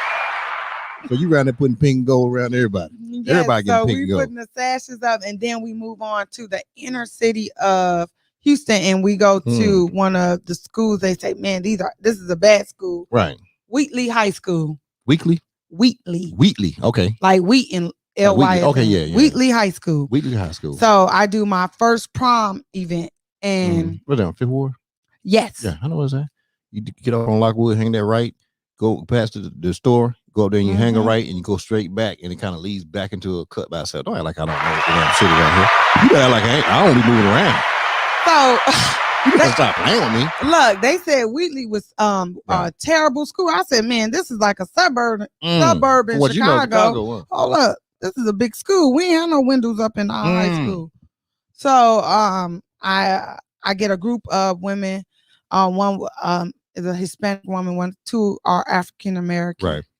And so I speak with the guidance counselor and I'm talking to these young girls. And I remember one young girl spoke out and said, can my boyfriend come to prom? Right. They said, how old is your boyfriend? She said, well, he's 26. And at that moment, I knew that I had to step in and say something. And I said, hey, that ain't your boyfriend. You 18 and you 20 and he's 26. He's gonna manipulate your mind. Don't let 18 fool you. Oh, you done got hot. You done got mad about this. That's one thing I can't stand is an opportunist on a young woman because it stunts their potential. Right. So she said, what? Hold up. I saw that passion in your eyes right then, girl. Look, hold up, damn cheesecake. You got a little bit of passion, girl. That was kind of cute. That was kind of cute right there. Now, when you did that, you done stood up for some people. Right. So I'm like, that will stunt the growth in you. And she said, well, I date older men because who's going to tell me they love me? These young boys don't know how to love you. And I said, and I took her in the bathroom. I remember she had a face full of makeup on. And Lord knows, I was just learning how to do makeup because I was fresh out the Marines 2 years. Right. And I was looking like a clown. But you hold on now, y'all kind of cute with y'all little bun and y'all. Yeah, but we didn't wear makeup. We wore chapstick. That's y'all chapstick game was strong. That's what tinted our lips. You know that. Yeah, y'all tint lip game was strong. Right. So I ain't know how to do no makeup. So, but I figured y'all could have fooled me. Shout out to them damn Marine Corps girls. You know I said girls now. Listen, I think it was. I think y'all were just sexy because y'all were just in the Marine Corps. Y'all females. And we just thought it was tough. We was like, ooh, they said so tough. We make we thought all y'all could, we thought all y'all could run and stuff. We could. We thought all y'all. I said, man, all of them. I told you when I was down there in Paris Island, right? When we did the exchange, when I was a drill sergeant instructor. Yes. And we swapped out, and we were down there. I was like, man, every one of these jokers. And I think they did this on purpose though, because like I said, we were drill sergeants for the Army. So so the people we're with is I'm like, there's no way. None of these female recruits they're not falling out. I could have sworn they had like every person that was in a group, running with us. I'm like, dude, they all can just run like this? If you fell out, you got tore up. So why would you fall out and meet a drill instructor? Yeah, I know that's right. They ain't gonna meet me. I was serious out there. But I didn't fuss though. I didn't yell. You were nice. I didn't yell. I wasn't nice, but I didn't yell though. Because it was just too much to be all that yelling. I said, man, please, I ain't got time. Hey, go over and do that. And they just go do it. Oh, see, you showed some kindness. That wasn't kindness. That was just like, it was serious. I wasn't smiling. I was just like, yo, go over and do that. That was still kind because they would snatch your collar. Oh, yeah, I won't get in trouble. I ain't touching nobody. I ain't believe in that one. And I thought they told us when we got off the bus that they couldn't put their hands on us. My thing was this right here. Nobody could put their hands on me when I went to basic training. So I wasn't going to put my hands on nobody. So that was my thought. I said, well, nobody did it to me, so because I wouldn't let them do it. Man, they knew who to do it to. I think. Well, why I get punched in the stomach for scratching? Well, you should have punched them back. The sin fleas was rough. What were they gonna do if you punched them back? What would they have done? Nothing. I don't know. They probably would have tore me up. Nothing. Don't hype me up now to go get my revenge. Nothing. Hey, drill instructor with the red hair, short 5'2". Come see me. Hey, you better go see her. Okay. So we back on the makeup thing. You said you look like a clown. Right, because I couldn't do makeup. But I went in the bathroom with her and I told her, you right, Maurice. I'm walking GPS, baby. I don't play. Got that. Shout out to me knowing where the hell everything at. Hey. I don't know where it is. I know how to get to the street. So I told her, take your makeup off and wipe it off. And she said, no, I'm gonna look ugly. I said, take it off. So I took my makeup off with her and I said, take your wig off. And she said, why? I said, listen, at that time I love short hair, so I always have short hair. I grow it out once a year. But she took it off, and if you look on my Instagram, you see a young lady with too much makeup on. Then the next right now. Which one is Instagram? You got a couple of them now. Go. Oh, hold on. I'll tell you right now. Official Robin. Okay, go. Ooh. Official. Ooh. Hey. Ooh. You better tell. Ooh. Official Robin. Man, let me tell you something. Hey. Listen, I was like, fuck, who is trying to follow me right now? I said, hold up now. Listen, you almost got DM'd up in here. Shout out, that would be inappropriate. I was just sliding that DM professionally because that Instagram there was a little serious. We gotta go and delete that one right there. We gotta delete that one. That can't be official. That was all Chicago on that was Chicago on that Instagram. I'm still professional on that. I ain't say you weren't professional. I showed a little shoulder. Listen, them shoulders there. Ooh, Lord Jesus. Hey, look, I got a winky trick on that one right there. Oh, okay. I got a winky trick on that one right there. Hey, wink and drink what? A wink and drink what? A wink and drink what? Hit up, G. It's 5 o'clock. It's time to leave. I dig into my pockets, pull out my car keys, grab my wallet, walk out the front door, unlock my phone, open the app store. I need a place to meet and think, found a brand new app called Wink and Drink. Yeah. It's Wink and Drink. Hey. It's Wink and Drink. Come on. It's Wink and Drink, a brand new app where people meet. Come on. It's Wink and Drink. Y'all better download that app. It's Wink and Drink. I look like It's Ray Wink and Charles Drink, moving by a brand new I gotta app give where it some people rhythm. meet. Goddamn, shout out to her dancing like Ray Charles over here. Yes, very Ray Charles. Listen, once again, I'm telling you about this 1186. Oh, this one is so good. This 1186 is serious. Like I said, be on the lookout for my little docu-series that I'm doing on 1186. Like last week, I was just invited out and brought out by the CEO and COO of 1186 out in Alabama. And when I tell you, it was a great experience to watch what goes on here in this operation, and for it to be the official state water of Alabama. And you can pick it up here in Texas at HEBs. If you can't pick it up, DM me and we'll make sure you get it. Okay. 1186. It's the water of waters. You gotta get it. Now, so at this point, do you know her? At this point, where we talking about this makeup? No, right here. Hold on, look at me. Yeah, look at her. You can't figure out if you look at her. If you made it, you know her. No, I Okay, I we ain't there haven't- yet. But no, when we no, get, no. see, this is how I bring the people in that come with you. I bring it in. She got a little while for me to meet Okay, her. then we gonna wait. Then we got you. We got you though. We got you. Okay, so now the makeup, y'all both looking like two little people. Yes, You know, I two look little like a hermits. and we crying. Y'all crying. And she's crying. Okay. And at that moment, she said, "You know what? I don't want to be with him. He's controlling. And I told him that's not real love. And I changed her life. She went on to go to college. She should be in her last year of college. And so I did see her. yes, she's on my pretty page. girl, right? Very pretty girl. And so it's amazing on that little, because no one taught me to wipe my makeup away. Nobody taught me to do that, because I had a father that told me he loved me every day. Big Tony told you he loved you. Every day. Every day. So so somebody couldn't trick me off my square, for lack of better Look words. at you. Oh, you hit that lingo on us. Don't be trying to hit that Chicago lingo. Hey. Hey, Get Money. Is she? Hey, I need to know. Hey, Get Money. Is she official?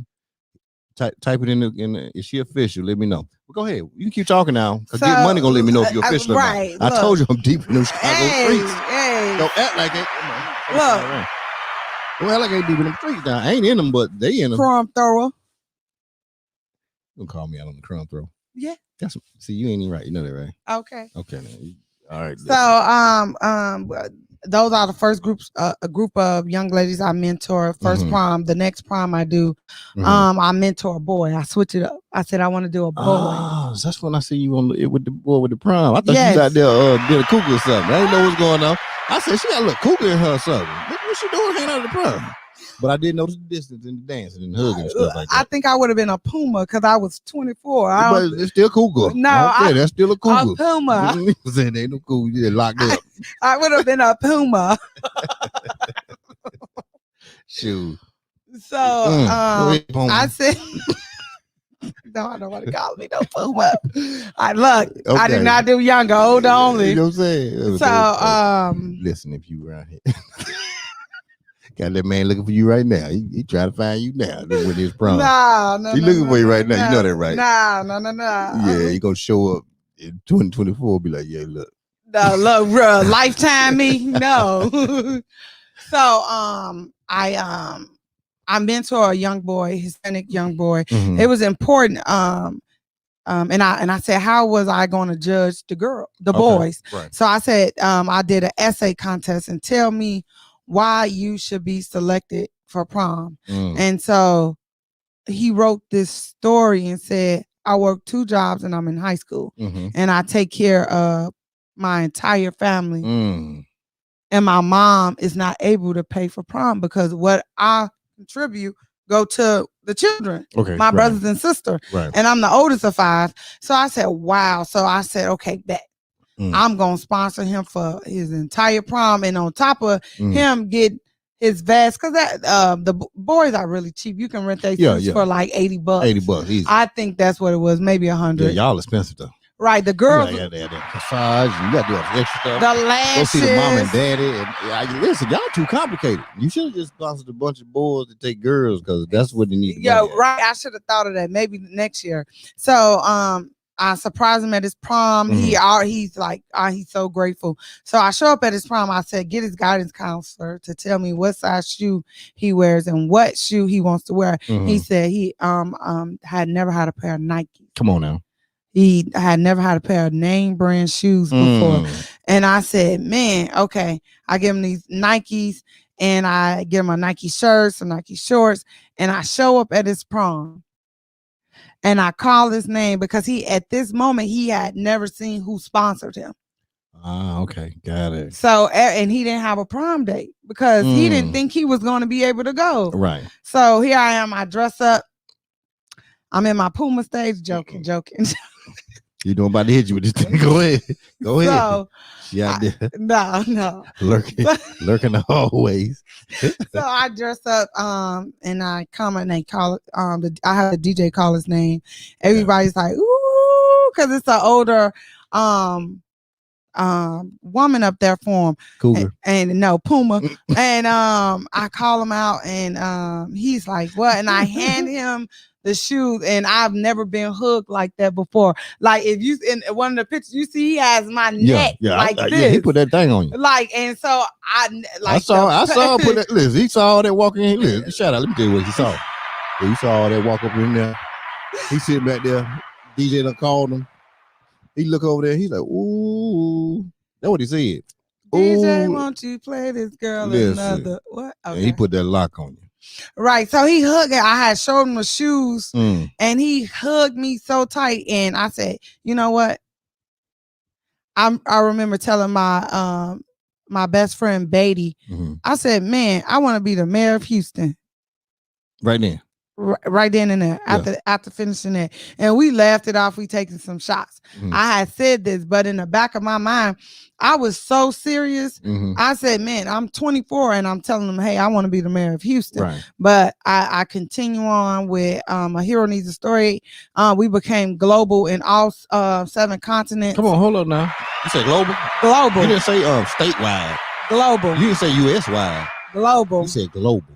We became global, and it's on my page. I posted a map to show how truly we were global. And my logo, if you look at it, it's a globe, and it's H and S on top of it, short for Hero Needs a Story. And we became global, and we have people all over the world sharing their stories.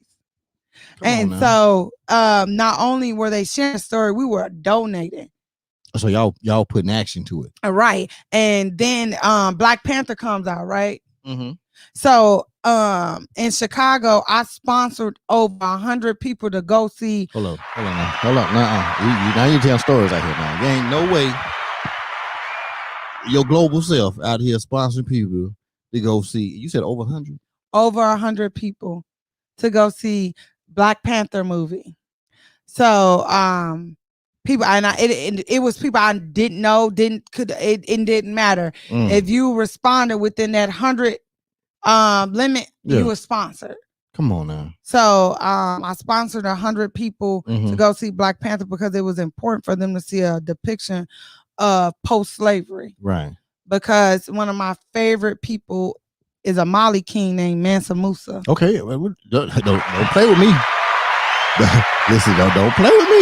You gonna start hollering stuff you don't want to stop playing with me right now. I'm gonna drop them Jews. Okay, listen. Like my father is African. I'm gonna drop them Jews. We know Big Tony, Pretty Tony. Hey, we around that old Pretty Tony. Hey, so I sponsored them for Black Panther, and you know, one of my favorite quote, what Michael B. Jordan said. What did he say? Paraphrase it. You can throw me in the ocean because my ancestors knew death was better than bondage. So it was imperative that they got that image of a society post-slavery, because when they teach Black History Month, they teach that we were enslaved. And that's not our history. So it's imperative that just like every other culture, we get a fair shake at culture. So I'm big on culture, whether it's my culture or anybody else's, that it's told accurately. So I did that. And then every year I did a book bag giveaway. So I've always given away book bags, clothes, and then on top of that, Lakewood had that big Harvey flood. I go into Lakewood. I just got on this gray sweat top, and I collected items. People from Chicago had donated, and I went out and bought these items to give to people in Houston. And so hold on, you ain't gonna skip by that now. You just said Chi-Town stood up. Yes. Chi-Town, you better talk. Don't make me go.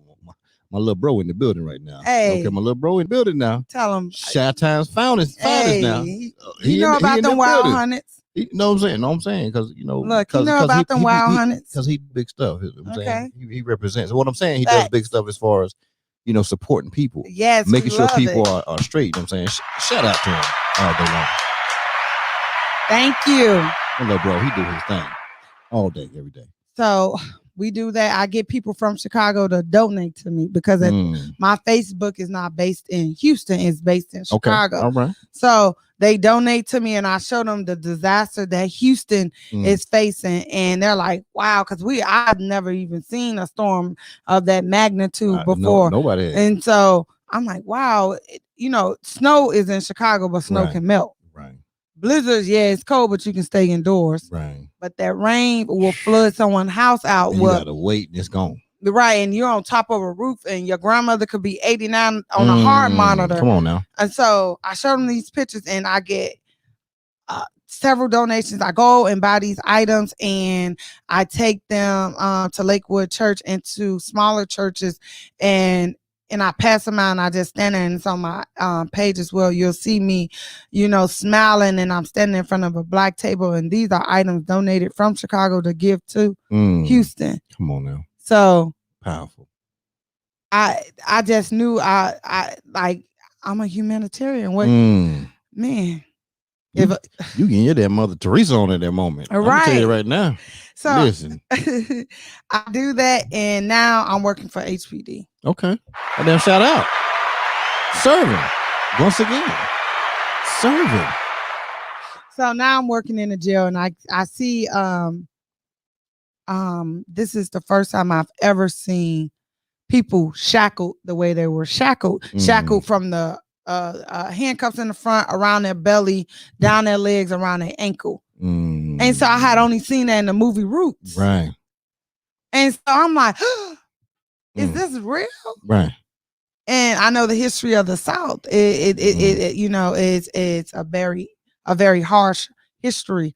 Yeah. And so I'm shocked, and I'm seeing these people getting shackled and bussed off to go to the county for them to serve life sentences once they leave the county and they go to the penitentiary.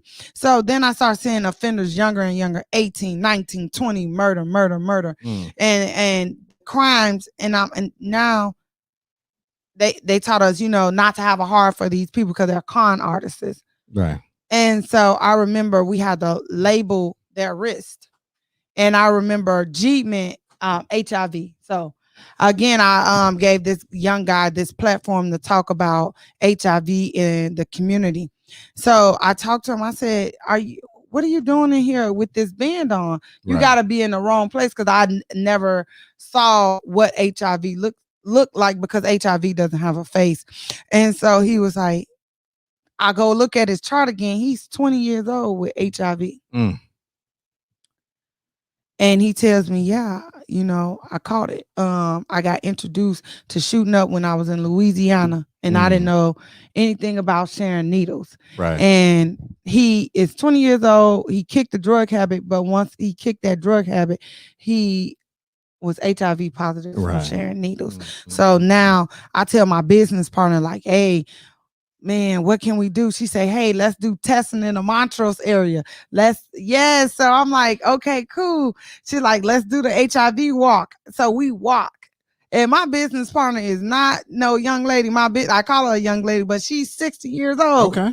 And at the time, she was maybe in her late 50s, and she was walking with me. Come on now. And we were walking, and we had shirts, so we did it every year. And now I got a group of friends. My friend Lauren, she's an officer as well. She's walking with me. My friend Gracie, she's walking with me from the Marines. So I get a bunch of Marines, a bunch of people to come out and represent for the story I was told that touched my heart, because this is a young boy that caught a virus he knows nothing about, and he's these big bold letters stood out to me, and so I said I have to educate myself, because I don't want to be afraid of those letters. I want to help, and people who have it, I want to give you a platform for it. So we march, and then we started getting into the AIDS walk. Okay.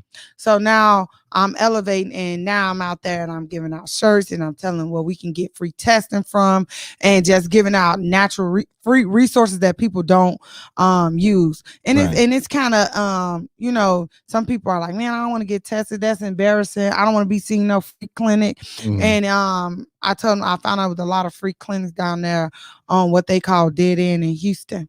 And they're Martin Luther King. So I found out about that clinic, sent a few people there, and they were able to get tested.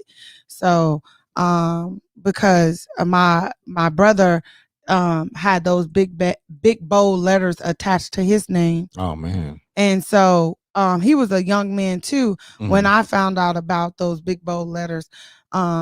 I was 21. We're a year apart, and he was 20, and I believe he had been living with it since he was 19 years old. Right. And we were just like, and I remember badgering my brother, asking him if he had it.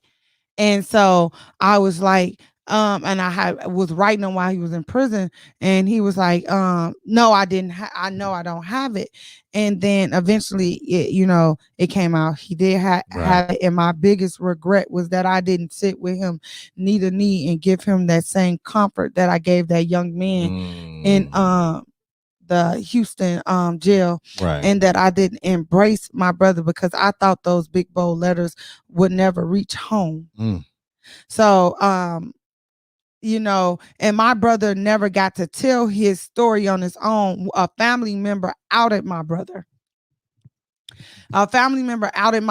And he never got to be embraced. Right. He never got to be healed. He never got to tell his side of the story. Comforted, anything. And so here I am badgering this person because, in the Marines, that's what we were taught. We were taught you get it out of somebody by constantly asking them. I told you that shit wasn't right. That's why I'll tell people, hey, just go over there. I had to humanize it.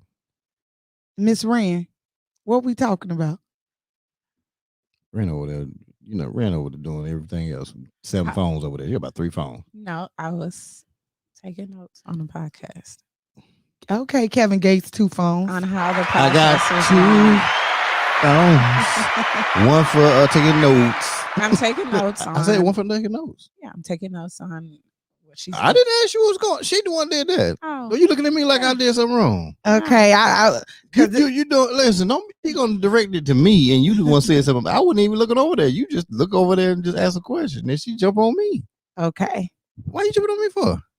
I thought you was asking me. Oh, that was her. No, it was me. I was like, what are we talking about? This is she called herself always jump on the guy. Marin, but it's Lorinda, not LaRonda. Oh, she's just putting all her little stuff out there right now. If I had to put, I had to put my name out. So, and you know how I feel about my name being out.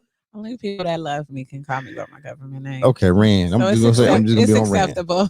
Okay. Look, we ain't gonna say the last name. So at this part, you still hadn't met Rand yet. I haven't met Rand. Okay, yet. Well, come on, let's go. Cause we gotta get to where Rand coming in the damn picture now. She in the building for a reason. Right. So we don't bring the +1s in here unless we got a plus reason. So now we fast forward. We ain't gotta fast forward that far now. No, we gonna. You around here cougering at the local high schools. And stuff no. I was a Puma. No, it's a joke. I'm not a Puma. I don't condone it. So as some time goes by, right? As some time goes. So you finish your bachelor's degree? I finished my bachelor's. I earned a double master's. Oh, come on, hold on. Time out now. Oh, you did what now? Earn a double master's at this point. So at this point, you done hit a double master's because you already skipped 8th grade because you're so 7th grade because you're so smart down there. You did a double forward, triple tux up there and got in there. So I get a double master's in criminal management and justice administration. Go ahead, say it. You talk. Oh, you were saying. I'm sorry. It's all good. What's up? This interactive right here. We don't play. What can you charge your phone at? Where can I charge my phone? Okay, cool. It's a brown plug right there. Okay, thank you. Yeah, okay. Shout out. She just want to interrupt her. She saw that cord right there by her foot. You know what I'm saying? She saw it right by her foot, and then she looked. Oh, okay. I didn't. Yeah, whatever. I'm saying, I know your attention to detail is good. So I earn a double masters. Yes, and then I go on to enroll in for my PhD. Come on. You roll in? And for my PhD. When did you roll in there? I enrolled in, I want to say 2018. So you enrolled in your PhD. Now, if anything, that must mean you got it already, because I know you got like 18 months to get that knocked out now. Don't act like I don't know the time period. I know what you got to do now, and I know what year it is right here. And if hold up now, don't play with me.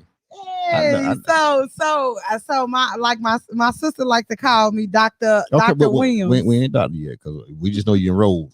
So at the point, we ain't gonna give you the claps yet. Okay, we at enrolling right now. So you enrolled in the doctorate program. Okay, so I enrolled into my doctorate program. Oh, fancy! I enrolled in my doctorate program. Yes. And so at which university? Oh, I enrolled at Bellevue University. She did. Bellevue University, located here in Bellevue. And it's a prestigious school in Nebraska. Okay. That's what you did. Okay. So you did it. So during the time you was enrolled in your PhD program. Yes. All right. So how is the nonprofit going at this point? It's thriving. My business partner picks up a big chunk of my slack. She's my COO. Okay. And she picks it up and she takes it and she's I like COOs and CEOs. And yes, and she takes it and she runs with it and she elevates it, and we're in the Muslim community and we're learning about the Muslim faith and the Muslim culture. Y'all just everywhere. Y'all. And we partner with ICNA, and we taught the immigrants that came into America that didn't have the basic skills that Americans use, but sewing and embroidery and things of that nature was a big deal in their country. Okay. So we bought them all sewing machines, and Dr. Sheena teaches them how to sew. And so she teaches them how to sew and make garments. And when and so we give out over, I want to say over 7 different sewing machines, and we provided the fabric, and we give them a week-long training on how to sew. We give them these certificates and we pass them out, and that's where you see me with those young ladies in those fancy burkas and hijabs. So look at you, international, global, doing everything all over the place. Not just one side, not just one culture. I love culture. Everybody, because it's funny how the world is made up of everybody, right? Yes. It's funny how the United States is made up of everybody, right? A melting pot. It's amazing how Texas is made up of everybody, right? Hey, and it's amazing how Houston is made up of everybody, right? The most diverse city. Come on now, that's why people come up in here. You better stop playing. And you know who else is here? That damn Wink and Drink. You better stop playing with me. Wink and Drink, what? A wink and drink, what? A wink and drink, what? Hit up, G. It's 5 o'clock. It's time to leave. I dig into my pockets, pull out my car keys, grab my wallet, walk out the front door. Unlock my phone, open the app store. I need a place to meet and stay with us. Found a brand new app called Wink and Drink. It's Wink and Drink. Hey! It's Wink and Drink. Come on. It's Wink and Drink, a brand new app where people meet. Come on. It's Wink and Drink. Hey! It's Wink and Drink. It's Wink and Drink, a brand new app where people meet. Yeah, that's what I'm talking about right there. Shout out to Tiara. I see you. Who was Tiara? She passed now, but Tiara. I see Tiara Johnson. Yes, she's from Chicago. She's up there in Chi-Town right now? Yes, she's my deceased cousin, fiance. Okay, and then shout out Tiara. Girl, do your thing up there. Is it cold right now, Tiara? Let me know. Give me a shout out in the remarks. I need to know the weather today, not yesterday if somebody was there yesterday. If Tiara, if you can give me a weather update right now, you know what I'm saying, what's going on in Chicago, I really appreciate that. All right, so now we're getting ready to go to the final step to when I met this lovely young lady named ran. Okay, now what happened? Now I really got to know this damn thing right here. This got to be serious. Ran, tell your story. This is lifetime. We're going to let you tell it now, but I just need to get the first part when you met her, because you had to meet her. You had to walk somewhere or ride somewhere to see her. And then I'm going to let her jump in there. I think she's going to have to tell it, because that's the only way. Herself. Why are you recording yourself over there? You own yourself that bad? No, tell her, don't need to be on your live. Hell no, they need to be on my stuff. Come on, tell them, come on over here. We G5. You know what I'm saying? Come on, this is her. Oh, this got to be about you. Go ahead, we're going to make it about you. No, kids, stay on live. You stay on your live so we can be about you. Come on. Why you don't got to mess with you. I got to mess with you. I mess with people. We got an inside joke, y'all. What's the inside joke? Me and you. Hold on, so you made me do the wrong thing? Come on, don't do the wrong thing. I had it right at first. Look at you. I'm going to just start over.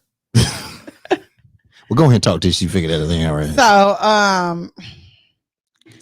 I can't tell her story because she has to tell how. So she saw you first, or you saw her first? I saw her first. Okay, so you saw her. Okay, go ahead. I saw her and Lauren first. Yeah, you got to kind of turn them. You got to tell her what we was wearing. I take my Sage breaks. Who? Sage. In my car at the shop. Okay, turn your mic up. Like this. Tilt it up. Okay. There you go. So I was taking a Sage break. Okay, you putting a Sage break on. And I'm looking in my rearview mirror and I see 2 police cars pull into the parking lot of the shop. And they pulled in full speed. So one comes on one side of me and one comes on the other. And I'm on the phone and I'm like, yeah, I'm about to call you right. Yeah, my dad once that came through. Officer Williams then, gets out of her vehicle and comes to my car. She's like, this her right here, this her right here. And I'm like, mind you. Hold on, damn time. Oh, you ain't able to come out Chicago PD. You came out like Chicago PD. I got a reputation in the neighborhood. She definitely came out Serve like Chicago PD. And protect.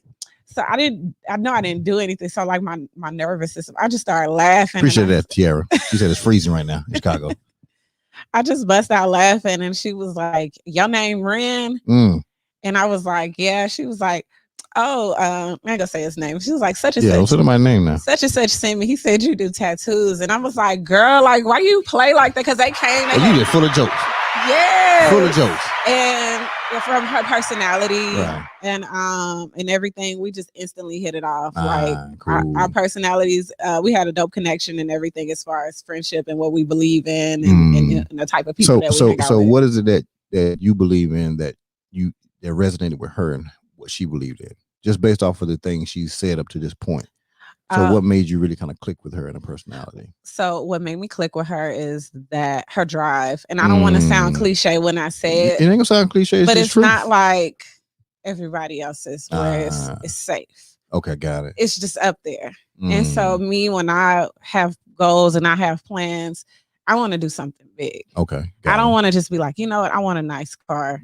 And then just have a nice car and then nothing else behind it. Or I want to have success. Right. And then when I get success, I get my money and I buy material things with it that don't matter. Right. Our conversations consisted of investments, owning land, becoming mayor. And when we had this conversation, to some people that don't believe in you, it just sounds stupid. It sounds outrageous. Right. And me in my head, I'm like, you can do it. Right. I know you can do it because I look at and I compare myself to her and I'm like, it's stuff that I've done that I felt that was unachievable, and I've done it with ease. So I'm like, if something just that outrageous, where you know what, I want to be mayor.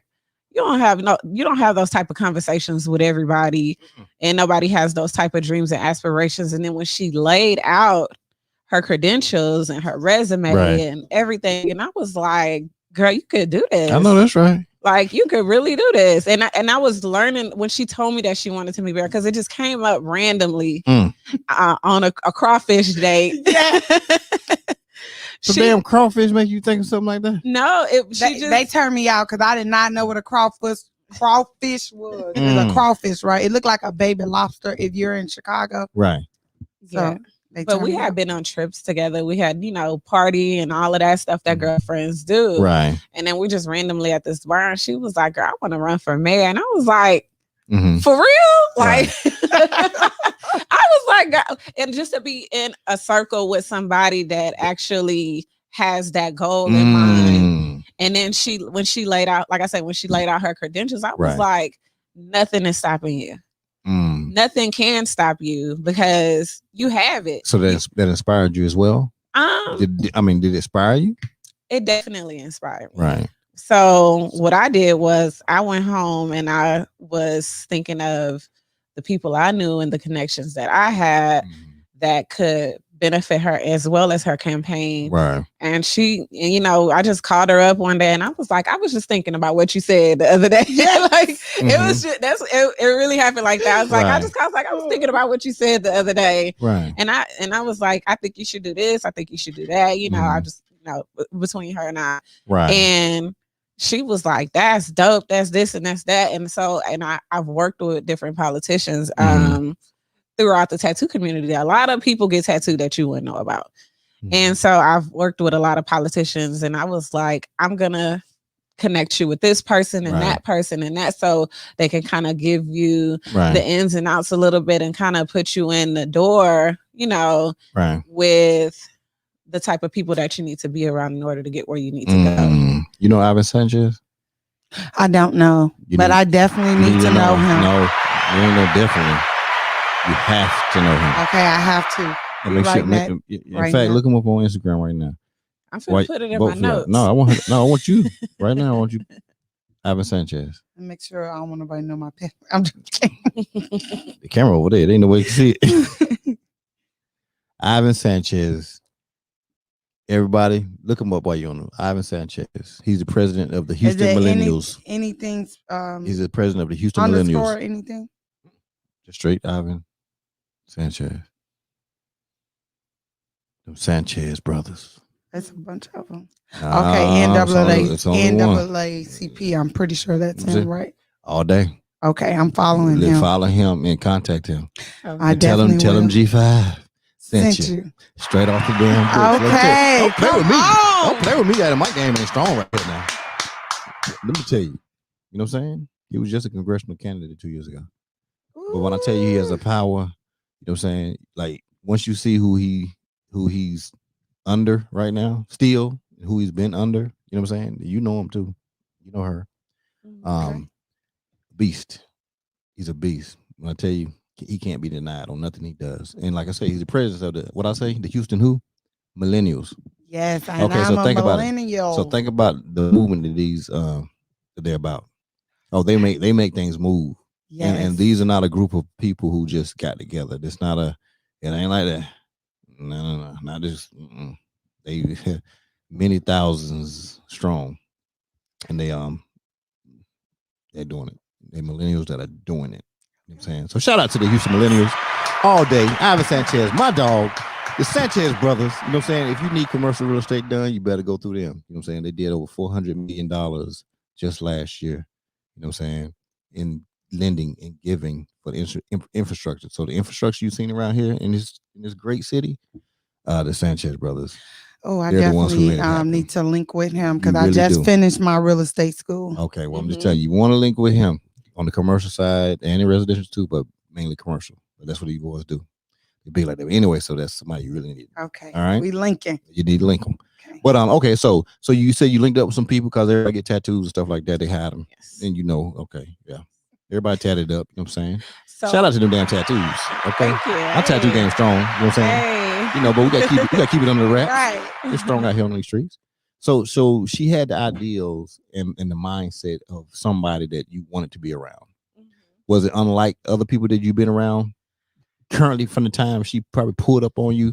No. So, once I hit 30, I kind of, you kind of figure things out about yourself and learn yourself a little bit more. So the type of people that I hang out, the type of people that I hang out with. Hang or hung? No, hang now. Still, okay. Yes, still. Are people that are just like me and just like Robin. Okay, got it. Yeah. So you got a good circle. I have a great circle. Your circle gang is strong. My circle game is strong. Ooh, shout out to the damn circle gang. I mean, and these are people that I went to high school with, been friends 20s, 30s, and all of that. So our loyalty is strong. very, very strong. Yes. So and like I said, when she told me about running for mayor, I gave her a couple of numbers, and I was like, talk to this person. They're gonna help you with this. Talk to that person. They're gonna help you with that. And that's what she did. And she was out doing news reports on racism in the police department. I was trying to say it right. Yeah, racism and hiring racists in the police department, keeping white supremacy out of the police department, and I'm looking up, and she on TV, all on damn TV. Didn't tell me nothing. By the way, damn Chi-Town, you're gonna be all on TV. She didn't tell me anything. I just look up and I see this girl that I know. So I was like, but no, I was very proud. So I just know everything that she told me she meant, and she put action towards. And it was also in connection with a person that I connected her with. So everything was falling into place. So how many years ago was this? This was a couple of months ago. So but y'all know each other longer than a couple of months though. We've known each other a year. Okay, ain't no wrong with that 1 year. Y'all cool like that? We've been cool. Ain't no wrong with that. After about 3 months, we was traveling together. No, it's 2 years now. It is 2 years. You better get your numbers right. I'm about to be 31. Because you know what? Last year didn't count. Okay, why not? Why didn't count? Because of COVID. No, that means you close. That means y'all hung out a little tighter. Right? Little tight game was strong at that point, right? I don't know. Last year just didn't exist to me. So it's just like just blurred through. Yeah. Well, she brought in my dirty 30s. I don't know. But I had only known her a few months before I traveled. You can't travel with everybody. That's how you really figure out who your friends are. Because a lot of them. Yeah, them COVID did the test. COVID was the test. Really. They'll ruin the whole trip. COVID was the friendship test. Well, hold on. We went through traveling in there. Where the hell y'all going? We went to Atlanta. Don't tell on y'all like, oh hell, there's trouble in Atlanta. Y'all went to Atlanta. Atlanta never closed. Oh, so y'all went to the places, the cities that didn't close. Wait, you only turned 31. So hey. You know what I'm saying? So y'all turn up. Did y'all turn up? Is what I'm saying. I'm talking about going to the trip. We partied respectfully. Yeah, you know very respectfully and tastefully. This is what I'm saying about politics, right? We gotta keep it real out on these streets, man. You know what I'm saying? Everybody do party. You know what I'm saying? We know the people party. We had some You know fun. what I'm saying? There you go. Appreciate that. You had a great time. We had a great time. Everybody had a great time. You know what I'm saying? Okay. That's the way it works. But that's what people listen. If it's about being real, the thing is, you know why people like Jay Rich? She's real. That's the reason why. No, the thing. Hold on. I want you to really think about this. The reason why they love her so much is because she's real, and people can trust real. Listen, people understand what you know. Yeah, you know this right here, blah blah blah. And I'll say this right here: just being in the military, right? They respected the leaders, the senior leaders, right, that were transparent. Mm-hmm. You know what I'm saying? And I'm saying they understood like certain things that couldn't be said or whatever, but you knew how to kind of deal with people. Mm-hmm. You know what I'm saying? In a way of being relatable, right? Mm-hmm. So it's kind of like, so I was a command sergeant major, right? I don't know what they call that in the Marine Corps. Come on, Sergeant Major. That's what we call stop playing out there. Come on, Sergeant Major. E8. No, 9. We do 9 in there. Anyway. Excuse me. Yeah, you better get it right. But anyway, long as they don't mess my retirement check up, I'm good. Okay, but, disability. Shout out. You better act like you don't know. Okay, we serve. My ear hurt. You know what I'm saying? My knee. But it's the ear for me. But the thing about it is, when you can be transparent, or you can just stay, I call it humanized. Mm-hmm. You know what I'm saying? That you didn't, because you moved up in position and rank, you didn't become this certain thing. And so that's the way I kind of view even politics, right? You lose focus. That's something Ivan and myself talked about, and when he came here, he was so real. First he was trying to do the politician thing. I thought, no, this ain't it. He had a little book open. I said, you can close that, dude. We're not doing that one. And then after about 20 minutes, he was just like, you know what, man, shoot. The next thing you know, it was like 4 hours later, right? And he had never done nothing like this before, because it was like, dude, I really felt Gus are right. I said, because you can just really go somewhere and be yourself. Nobody, like I told you on the phone, I said, I'm not gonna put you in no situation. You gotta worry about that. It's one of those things where, sure, we can have fun. Trust me, I can joke with the best. We can have fun. I can get goofy. I can do all that crazy stuff, right? But I do have the intellect enough to kind of understand the flow the whole time. no matter what, you know what I'm saying, and not let something go into a direction it doesn't need to go into, right? But at the same time, allowing you to show the transparency of yourself so that one, that you can show that, hey, you are a human. You know what I'm saying? We all, just like we talked about back in Chicago. You whooping ass back in Chicago. You fighting, you putting somebody, you whooping all the family members' ass, right?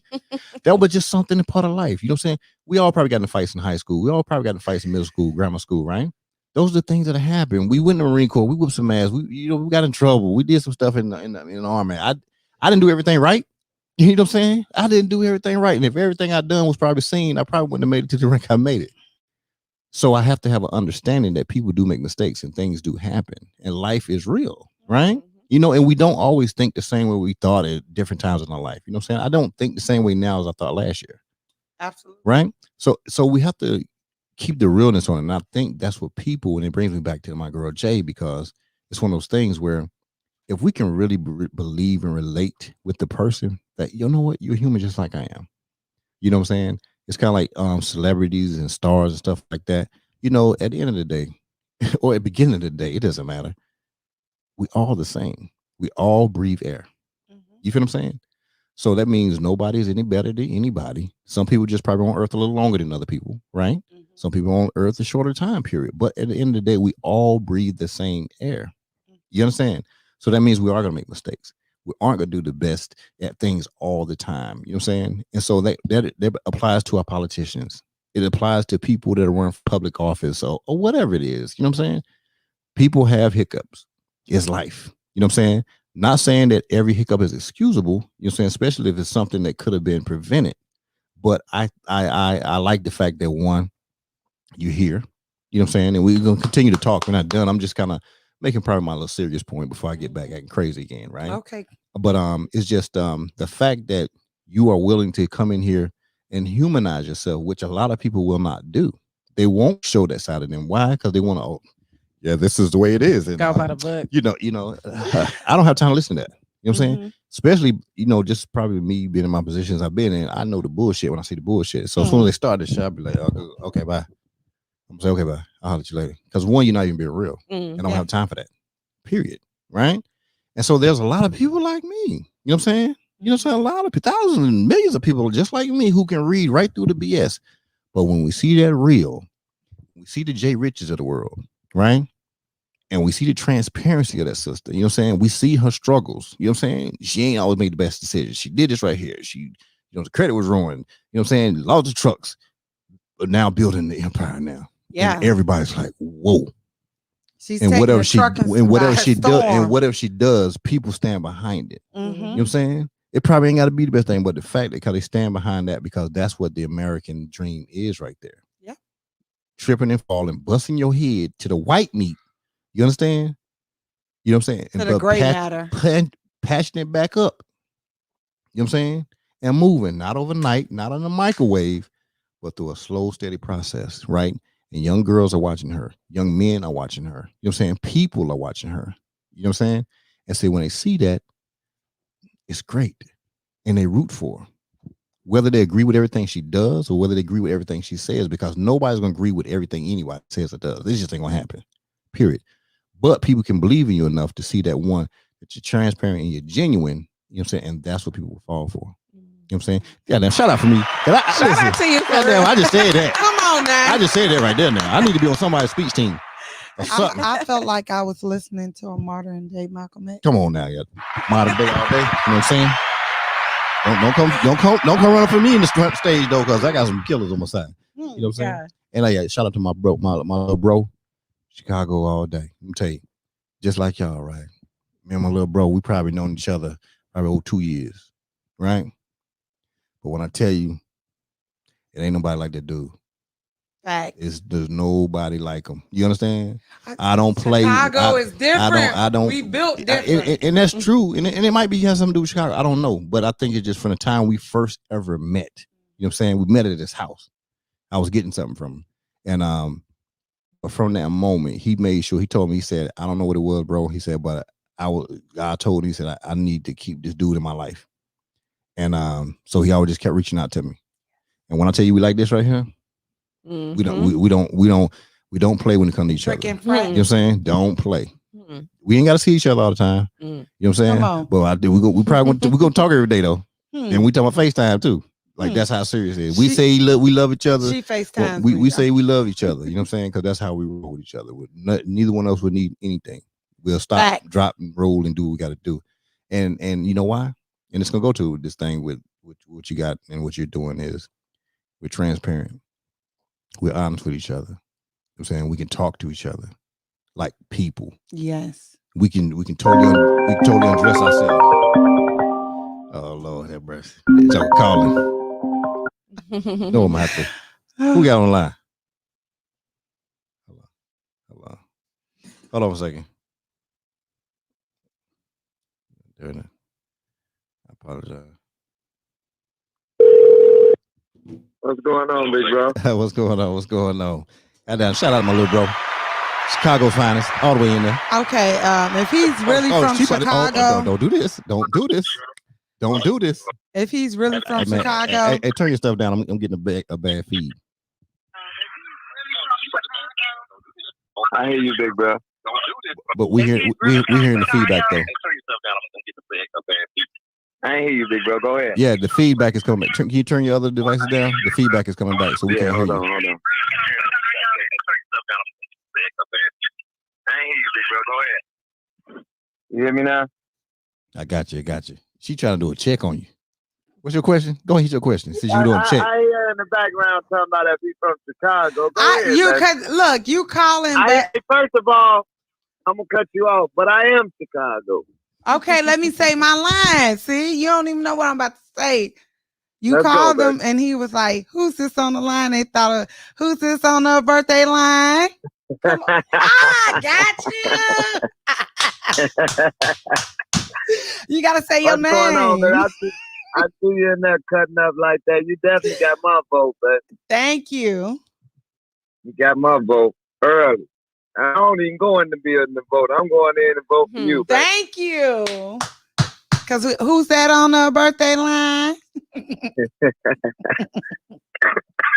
Big bro, what's going on, man? I'm proud of you, man. Hey, you always trying to put me on blast, man, but the feelings is mutual, man. You know, I just want you to know that, man. You've been repping the last few shows. I've been on the road. I ain't been able to call in and do my 1-2, but you know, I appreciate you just as much as you appreciate me, bro. And it do something to me to hear it every time you stress it. You know what I'm saying? It's all good. I just want you to know, man, I'm calling in today, man, let you know. The feelings is mutual. Hey, well, you from the time we first met, bro. You know how we go. That's what's wrong with the world today, you know. Nobody values true friendships, you know what I'm saying? And authenticity, you know what I'm saying? It's just everybody out here living a fairy tale life. So nobody really understand or believe each other no more, man. Crazy. I was just calling in, man, to congratulate that young lady on the side of you. Thank you so much. Thank you, and I appreciate you. I ain't get a chance to see who was in that background doing all that talking either, but, you know. Big Ren. She said Big Ren. Okay, Big Ren. Now, what was she about to say? If I'm from Chicago, I know what. I just was saying it. WGCI, who's this on the birthday line? Oh, okay, cool. Oh, yeah, you got to finish it. You know it. Come on now. Don't be bashful. Hey, you from the low end too, I Hey, 511 East 44th Street. Okay, 10-4. I come off State Street, baby. Oh, you had it rough. You out on a deuce jacket running. You hear me? I heard you going in, letting them know how rough it was, you know. But that's a whole nother story, man. People wouldn't even understand. A different breed, a different culture, a whole different everything. Getting chased out of jacket because your starter jacket had a Duke symbol that represented something else that looks like the Poseidon sign. You know, we was some of them unfortunate ones, man. We caught the ones that had it on and you know, took it off. Man, thank God for growth and development. Definitely. And you see how they doing our partner down there, man. Won't even give him his medication. Man, they won't even let him get a visit from a lawyer. When do we stop that? But that's another topic. But if you definitely understand growth and development, you know what I'm talking about, and you know what I stand for. Definitely. And you're definitely showing yours, baby. I'm super proud of you. Thank you, because I want people to know I'm authentic and I'm really from Chicago, but I really love Houston and I'm really for the people, by the people. Texas. Man, I love period. I love Texas. But I ain't traveled Texas, so I love Houston. I ain't been everywhere in Texas. Minus them mosquitoes. Hey, coming from where they don't understand how you tell them, like, coming from where you come from, it's heaven down Yes, there. I love it. Like, shout out to the Chicago Police Department, because I could not be a police officer in Chicago dealing with the amount of homicides they face and knocking on people's doors and delivering death messages, but notifications. A lot of people don't understand that we do that. And he, Mr. G5 himself called me while I was in the middle. Got that last night. While I was in the middle of a death notification, and people don't understand it. It's a different feeling when it's death knocking on your door and death hits your family. So I'm very shout out to those people that work in Chicago, and because I couldn't do it, man. Because Texas make it a cakewalk for us. Because the crime that Chicago is dealing with is not the same. It's a whole different level of bad madness. I call it madness now. Yeah, I don't wish death on nobody the way. So how's everything looking for your campaign for mayor? You know what? Are we reaching out? And I think this is going to set a concrete foundation, because he allowed me and, motivated me to be truthful and honest and to be transparent, because of course I was in the military. I know how to present myself. Of course, I'm in the police department. I know how to speak and represent myself. Of course, I'm educated, so I know what to say. But he allowed me to not use big words and just speak. Even if I stumbled across some big words or some small words, just be yourself. And I think this laid the foundation for people to see me as a person, because a lot of people just see the outside, and I'm pretty sure I'll get the white female vote, the white male vote, because I'm a police officer, and but a lot of people don't hear the black side of Back to Blue. Because we don't always get protected when we say we're back in the blue. And I like to tell people I back the blue, but never a bully in blue. Because if you're a bully, you're an enemy to me and you're an enemy to the public. Hey. Okay. I was about to say, put them claws on. Yeah, I had come on. You know I can put them damn claws on her ass right there. I was going to put them on her. Them things was running hard right there waiting on her. Ooh. Hey, big bro, I'm so proud of you, man. Hey, man. I'm gonna come in now. I'm getting my, not my image, but I'm getting everything together, coming in and blow that place up, man. With this testimony I got, man. I can't wait to hear it. I'm telling you, when he comes to do this, and we picked a month for him to do it. I'm calling off of work. No, this isn't real talk though. I'm serious. Because when you realize who this is, you don't know who it is, but when you realize who he is, it's gonna blow people's doors off. This is gonna be a whole nother level, man. Because I got a lot. Trust me. I got a lot to tell the people, man. And you're gonna be able to. Damn. You're gonna do it because you're from Chicago. You gonna be like, it's so much that I got to tell them that I had to reach out and ask folks, can I, get their permission, to really implicate them on a lot of these things, subjects and stuff that we're going to talk about when I get there. Ooh. It's deep, though. Testimony, though. But when you see the growth, I cannot wait to hear it. When you see the growth, man, because you can hear it in his voice. How he's, particularly who he is, who he's going to inspire. He's already doing it already anyway. Bro, being other people of your caliber. And it's like, it's already doing it. Chicago, but it's gonna really do it. Man, I want his testimony on my platform. I'm telling you, get them people out there and make them vote. I need your testimony on that platform because I left when I was 18. So I didn't, and by the grace of God, I was saved. The military saved me. And so I didn't get to go through the final phase of what Chicago would have made me. Yeah. So I'm thankful you stood the test of time and you fought through it and you became something greater because people don't even make it through their 21st birthday. And I can just hear, hey, man, you sound like my oldest brother, Antonio. They call him P-Cat in Chicago. And he called me Big Bro and I'm his little sister.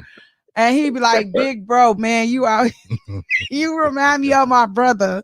I'm like, he just texted me, Big Bro, you doing big things. Like, I'm a girl, but okay.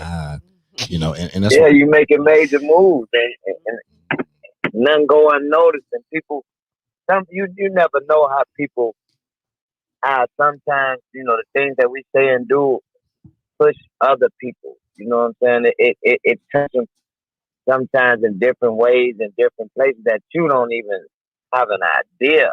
I done had people reach out to me like, bro, just keep doing what you're doing. You put fire under me every day. I'm like, God, like I'm still looking for some fire. So to know that what I'm doing could motivate and put some fire under somebody, it only, you know, it hit different. You know what I'm saying? It just pushes me daily, you know, keep God first and go hard. You need to be protected at all costs because your testimony is too big. Okay, he's protected. Look, at all, I'm talking. No, not on that level. I know what you're saying. No, he is. That's what I'm saying. Yeah, and I know you know from that way. Yeah, is, but I'm saying, but no. Yes, he is. Yeah. Yes. That's why we. You see him, you see me. You see me, yes. You see him. That's how we move. Let's go. You know what I'm saying? Hey, how you like that experience over there? Everybody says it's an experience. It is. It's one of a kind. And I'm like, this man that got me telling people I don't even say my real name. I didn't tell these people where I'm from. You know, I just tell people, hey, I'm from Chicago. They gotta know it though, because what you laying the platform out for, those people gonna date, whether you know it or not, they gonna find it out anyway. They go behind you after you get off that man's show and look you up so crazy. They find everything out about you. Wow. And how the world is today, ain't nothing hid about nobody. Nothing. I'm looking forward to some stories being leaked or some lies being leaked. Oh, good. You don't talk about everybody as you whooped up in Chicago. Any stories. You know what I'm saying? And that's good. Yeah. And you know, people are scared of people that don't have stories. All, you know, everything to the side right now, though, man. I'm so proud of you, bro, because, you know, I've been around you from the start, you know, and I saw your vision and I see where you want to take it and I see where it's going now, man. I'm proud of you. And you know already without saying, I got your back, you know what I'm saying? On anything. Come on, bro. You know how we do. Productive. Because without people like you, man, I ain't gonna lie, big bro. You done caught me sometimes out to the stray off. Come on, Rand, catching me when I call somebody big homie. Man. Get on out of that. Got me out that mode, you know. So without people of this magnitude, I can't take the credit. God and surrounding yourself around good people, you know, anything is possible and nothing impossible, you know what I'm saying? So I just thank you, man. I was calling in, big bro. I don't want to hold y'all up, man, but y'all, I enjoyed watching y'all today. And hearing her testimony, it only put fire under me. I'm ready to come blow the roof off. I'm ready to hear it. Listen, I'm ready. You don't understand. I'm ready, man. Cause I lost my brother. I lost my cousin. And I be kind of shy, man, but I don't like. But some telling me on this one, go.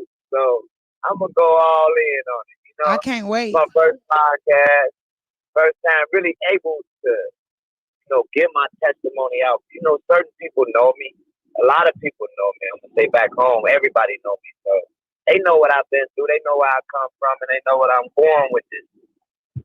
You know, I was just about to make a post about that today, big bro. But I'm gonna let you after the thing, so I keep clearing from it. You know what I'm saying? But I appreciate you, big bro. Without you, man, you know, a lot of this stuff wouldn't even be possible that's going on in my life right now. So hands down to you, man, and keep up the good work, bro. call me soon this thing over with, man. And hey, Shot-Town, I'm backing you 110%. Thank you. All right, come on now. I'm gonna show you how I'm back. You know how they got the people goddamn go out here and put the tags in the dirt for you. Oh, okay, come on. Thank you. I'm putting this shit all in people's yards for you. Yes, you know come on. So I got you. You know, you can count on one good volunteer. Thank you. I don't need nothing. I just want to see you grow. Thank you. And accomplish whatever you're trying to do. So you got one already. Ooh, that's all I need. Thank you. I'll hit you up, big bro. Hit me once this podcast go off, man. All right, bro. Love you. I love you, bro. All right. I gotta shout out my boo Lauren. You know, she's Lauren Ford. Yes, she's okay. a new mom. Well, second time mom. Okay. But she's on this podcast. Fresh mom. Okay. Yes, and she's and I just love her, and that she like a sister. And I don't call people my sister. And I always tell her she's like a sister to me, and she wears that same uniform and shares the same ideologies as me. Okay. And I'm not afraid to tell somebody we can be face to face in the same uniform. You do some coward-ish stuff, we stepping because I'd rather give my badge up than let you take somebody's life. So if that's what it takes, oh well. I know Attorney Crump is real good. Yeah, I see you give him a shout out too. I saw you just shout out on the post. Because I know if when I step, he gonna come step. There. He gonna have my picture real big. So I'm ready to step. Well, we know you put them hands up. You right here beating people up all damn life. You know what I'm saying? All my life I had to fight. I had to fight my brother. Oh, she said she love you too. Yeah, Lauren, go ahead, Lauren. We're gonna make it so Lauren, once we get to the segment of the show, we're gonna let people can put the number up that people call in. Okay. That's how we do it. Lord. Yeah, you know what I'm saying? Don't worry about it, I got you. Okay. You good. I can handle anything to come up on the thing. Okay. I know how to move it. I told you I know how to move the thing Okay, left, right. samurai. Left, right. Yeah, I can samurai. It ain't no big deal. But you see how the love is? Yes. You see how the love is? Listen, my Chicago game is strong. Yes, come through. You solidified. You know what I'm saying? Come on now. That's what we do. You know, little bro, we don't play about each other though. Yes. Like I can't tell him certain things. You know, somebody do something or say something crazy. Ring. I can't even tell him. I can't tell him. You can't tell me nothing. I can't tell him nothing. What? If somebody do something to you or play with you. Oh yeah. We've had those issues. Yeah, so you learn not to just say certain stuff, right? But then she be looking at what's wrong. No, I know. And you be like, nothing. What's wrong? No, he be coming at me like this. Hey, big bro, something. Big bro. Call me right now. FaceTime me right now. No, I'll be like, I'm good. Lauren know that too. Lauren would be like, my friend. Yeah. So if I have issues at my shop, and I'll text her. So you can't be doing that. So you already know she coming through. You know how she roll up on you just to get the damn tattoo. This is the thing. If I feel like if I have to take it that far to call her, then it's really something out of line. Because I got guys there that can handle stuff. Yeah, but if you got to call her, then them dudes ain't doing what they're supposed to do. Sometimes they not there. That's what I'm saying. Oh, okay. I know she can get there faster than she already en route. Okay. I don't like no bully. I don't like people that pick and a thief. They be trying it. Okay, then don't be thieving around her because it's gonna be an issue. It's gonna be an issue. But no, I'm reserved. I reserve my paws for serious situations. Ain't nobody messing with you. I'm retired. Ain't nobody messing with you. After I turned 30, my left knee started hurting. That's what listen, let me find your table in the VA. But at least you ain't fighting. It was the left knee for me. Left knee. After 30. Okay. Ain't never run old left knee on. So tell me this right here. All right. So the conversation came up, you know what I'm saying, before about, you know what I'm saying, you running for mayor in 2024. All right. Yes. You felt that it just came to you one day, or something you just said? What was it? No, it came to me when I was 23, 24. And the first person I ever told was Beatty. Yes, Cassandra. I wanted to be the mayor of Houston. So, and I just felt like, but even before I became a police officer, I wanted to be over this city. Well, I remember you said that because even when you doing when you was at the church, what you call Lakewood. You said with all the stuff on the table, you said I could be the mayor. Yeah, I felt like I felt like Houstonians can be pushed into the future. Right. Like my biggest problem is in 3rd and 5th ward with the flooding, the sewer systems. Right. Why have they not been updated in the last 100 years? Why are historic Black and brown neighborhoods flooding? Right. Repeatedly. Right. It's a cycle. It's vicious.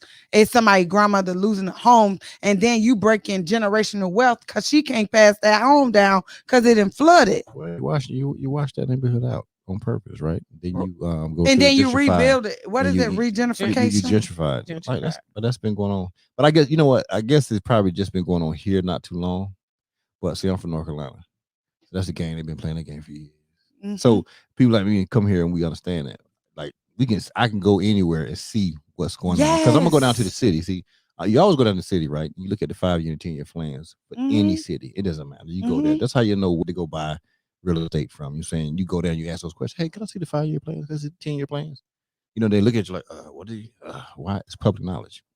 That's what people don't understand. It's public knowledge. You know what I'm saying? So you can go request to see them. Right? Because it's what's going to do in the place that you're paying taxes for. You able to see this, but people won't be smart enough to go do this, right?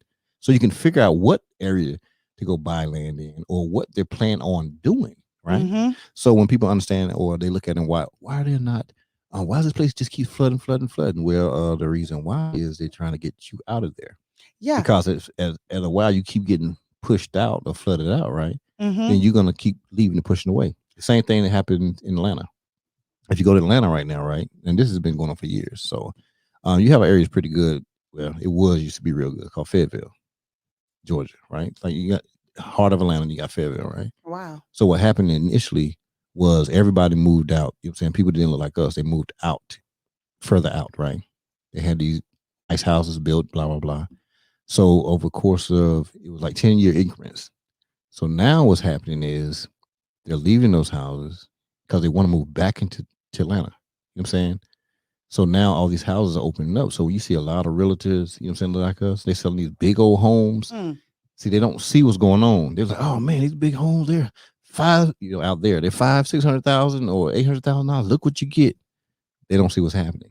See, you think, I'm getting all this right here, but what's happening is those people are leaving those homes. They don't look like us, and they're going back to the city, right? But what they've done is they pushed you further out because they want you away from the city. And that's what's happening on the East Coast all day, every day. And that's what's happening here in Houston. It happened in Chicago. What's happening here in Houston? Yeah, I saw it when I was 10 years old when they tore down Stateway, white buildings, red buildings, the projects, and they pushed them into Harvey and the pocket suburbs. And now that neighborhood is called Bronzeville and Hyde Park, and that's where Barack Obama resides. And it's so expensive. There's no way a Chicago-born native can even buy into that. They just sold a Parkway for $75 million, a big project. I think maybe one of the last standing projects in Chicago, and it's and they're going to make dorms for the new college that they're going to build. And it's no way TSU is down there. And why is these historic Black high school Yates? Why are they allowing these neighborhoods to flood? Because it's regentrification, and if we don't protect what's there, these are the same streets that Martin Luther King marched on. Not too long ago, they wanted to tear up a street that was paved by slaves, the last road there, and they had to fight tooth and nail. And people said that road is a nuisance. How in the world can that be a nuisance when our ancestors built that? But if your ancestors built it, this is history. And it's a historic landmark. Yes, and when it's not pretty, they don't want to put it in a museum. They don't want to put that piece of brick in a museum and put it on display. They rather remove it, tear it up, because we talk about Martin Luther King too much. We didn't already heard the marches. So that's one of my top 3 things is to deal with making sure we preserve, reserve, and not only that, the Buffalo Museum is out there. Those are the Black Buffalo soldiers in the Army that fought, and they took a lot of racism, and they're out there. They're a museum. You know what I'm saying? You know, so many people don't even know the real history of the Buffalo Soldiers and how they were named and who named them. Yes, and you know what I'm saying. See, there's so many people don't understand. They'll do things, and you know, people it becomes carnivalized in a lot of cases, right? People don't know the history behind things, right? Or like I say, when it's why the Buffalo Soldiers were called the Buffalo Soldiers and who named them the Buffalo Soldiers. You understand? And it's just funny because I asked some people that you know, so called, and I'm like, oh, tell me about it. They were like, oh yeah. I'm like, Lord have mercy. It's crazy. On one of my pictures I have it's not posted yet, it's in my phone. I have one of the oldest living Buffalo Soldiers still alive. I took a picture with him. And here it is. I'm just thinking I'm taking a picture with a random guy that's in there, and he told me his story, and those are his uniforms that's on display. And the fact that they don't even get enough funding. Why aren't children being taken on field trips to the Buffalo Museum? But that's definitely one of my big things. And my number one thing is mental health. Oh, come on now. And what month is it right now? May, mental health awareness. Shout out. You know, we kicked that off on Monday. We had Leah. She owns Leah's Son counseling services. Yes. So we kicking it off. So what happens is every week. Next week we have Kenzie. She is she's a speech pathologist. So she's on next week, and then the third week I have a psychiatrist, and then the fourth week I have a psychologist, and then the last day of the month, all of them are coming back. We're doing a roundtable to close out Mental Health Awareness Month. So listen, I don't play when it comes to stuff. It's really about supporting and really getting it out there so people can understand. We need to take the stigma away from that. Yes, and so we have to talk about especially in the Black and brown community, definitely. And especially with males. Black males are not allowed, and brown males are not allowed to say they are not feeling well mentally, right. Because we have put the burden on them to be so overly masculine and suck it up. Is nothing wrong with you. We didn't endure being told suck it up for so long until we pop and we explode. And with mental health situations, it's a lot of people that you see in third ward and fifth ward. They're down there with signs. A lot of those people are doctors and lawyers that are in a state of psychosis, that literally lost their mind. And they're being cycled in and out of jail because when you're in a state of psychosis, sometimes people don't even understand that they're committing those petty thefts, those petty crimes. And here you are, you cycle them through jail, you lock them up. Now they're a victim to jail. They're assaulted, they're jumped on, they're everything under the book in jail, and then you release them back and they've never been treated again. Now they have to deal with new trauma and compress the old trauma, and we continue to cycle them. And if they're on Medicare, Medicaid, and they been in a hospital too long and they used their days up, we can't accept them because they don't have enough days. And they say, man, how do you know, Robin? You don't work in the mental health field. How do I know? Is because I wear a uniform. We deal with what's called emergency detention order. And we've called and say, hey, can we bring this person here? He's exhibiting all the signs that he want to hurt himself, hurt others. He's in a state of psychosis. And if we don't get him help, he could hurt or kill himself. And they say, well, give me his name, his social. We're asking the person who's in the middle of a psychosis, sir, do you know your date of birth? And he said, I just keep hearing voices and I see purple haze. So now we're calling to get the next of kin, and we're all while we're rushing and trying to deal with this person. They're screaming in the inside for help, and they get turned down. And I've seen it countless times where they get turned down.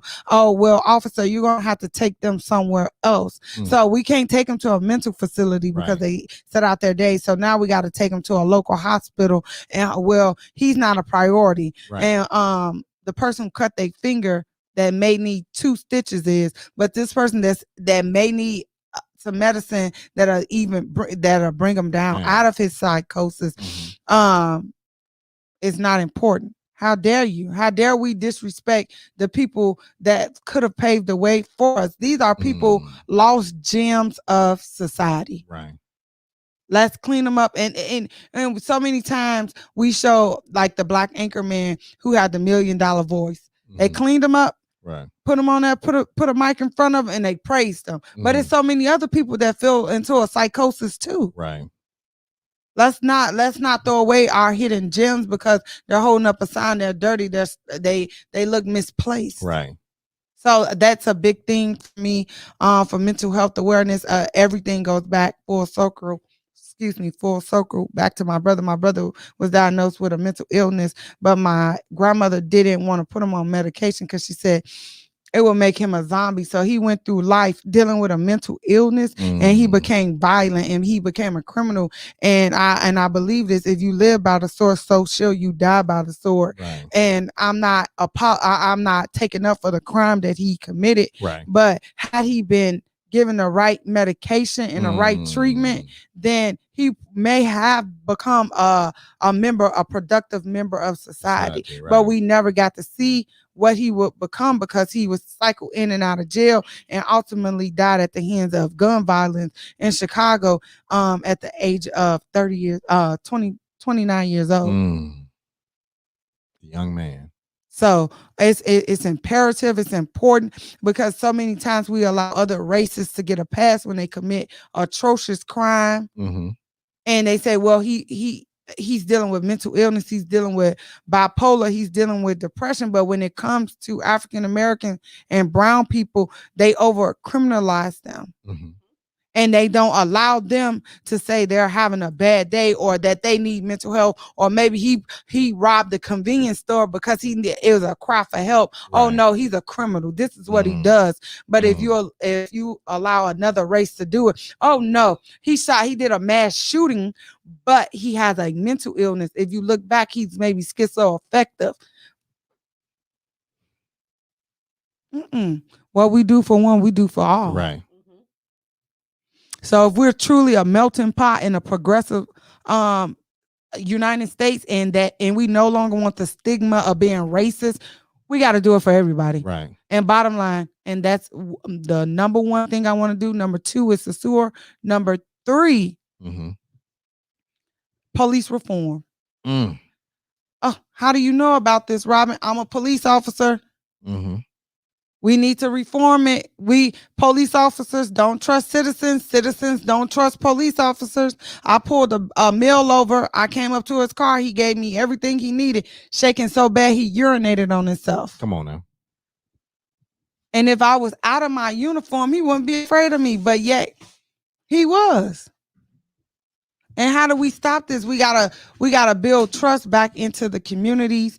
We have to restore what was broken. And not only that, we have to take up for our officers. It's some good officers that's out there that's getting beaten down and berated and tore down. We got to restore. Right. And if we don't restore the balance, then it's going to be chaos, and officers are going to be shot, and so are civilians going to be shot, because we're not restoring the balance nor the respect. Civilians need to be respected, just like a police officer need to be respected. You want somebody to say yes sir to you, you need to say it back. Right. So that's my big thing with police reform. And not only that, these men and women work tirelessly, and they need raises. Right. They need to be loved on. They need to be hugged on, along with the firemen. They need to be touched on, and told it's okay, because police officers commit suicide at an alarming rate. I know, and that I do know, because one, you got to think about the Marine Corps and the Army, alarming rates. Yes, suicide happens constantly. You know what I'm saying? So you're right. It's a respect on both sides. You know what I'm saying? And everybody. One, we all breathe the same air. Yeah. So we're all the same people. You know what I'm saying? But you're right. There's a fear on both sides. Yeah. In a lot of situations. You know what I'm saying? They're walking and they're scared, and they're scared because nobody knows what's going to happen. Because the news and things happen both ways on both sides of the court. And only because you said reform, I want to ask you about this right here. You ever heard of this thing right here? The Pocket USA.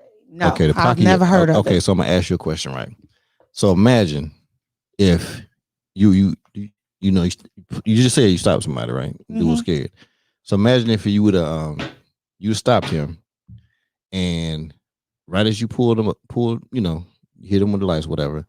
And he had his registration and his license in this component right here. And you see this magnet on the back. And he stuck it on his door. Right there on his door. And you walk up and he got his hands on his steering wheel. And you walk up and you see this thing. How does it make you feel as an officer? Is it visible where I can see? Oh, you're not. Yes, it's visible. It's visible and I can see it. It makes me.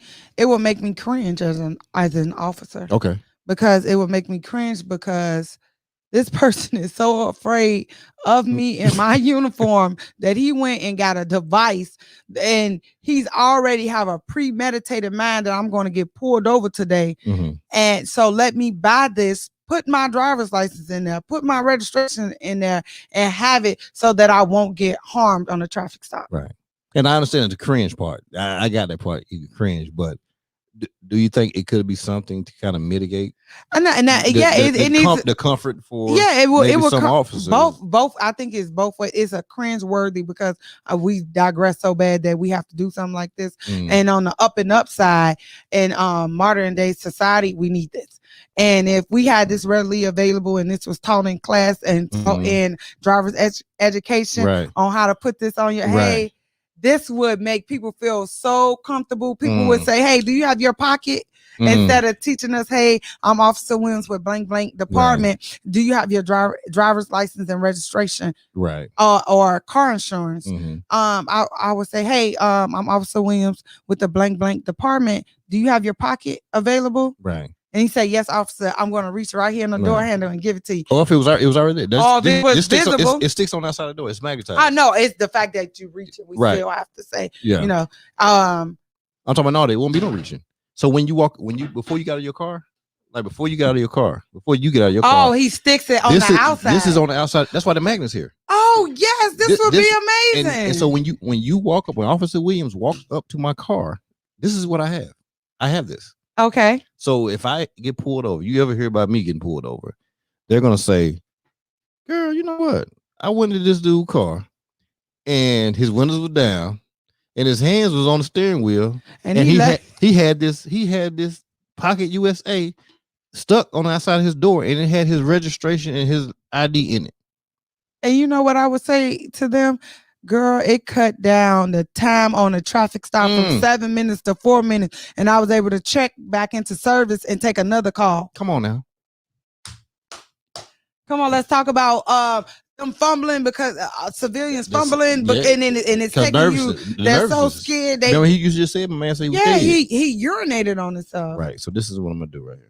I love it. This is the pocket. Dope. This is the Pocket USA. Right. Okay. A brother.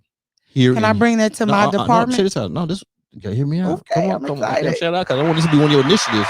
Okay. You the mayor. All right. You taking this down over there? You taking this down? Okay, all right. So the Pocket USA, it can be purchased at www.thepocketusa.com.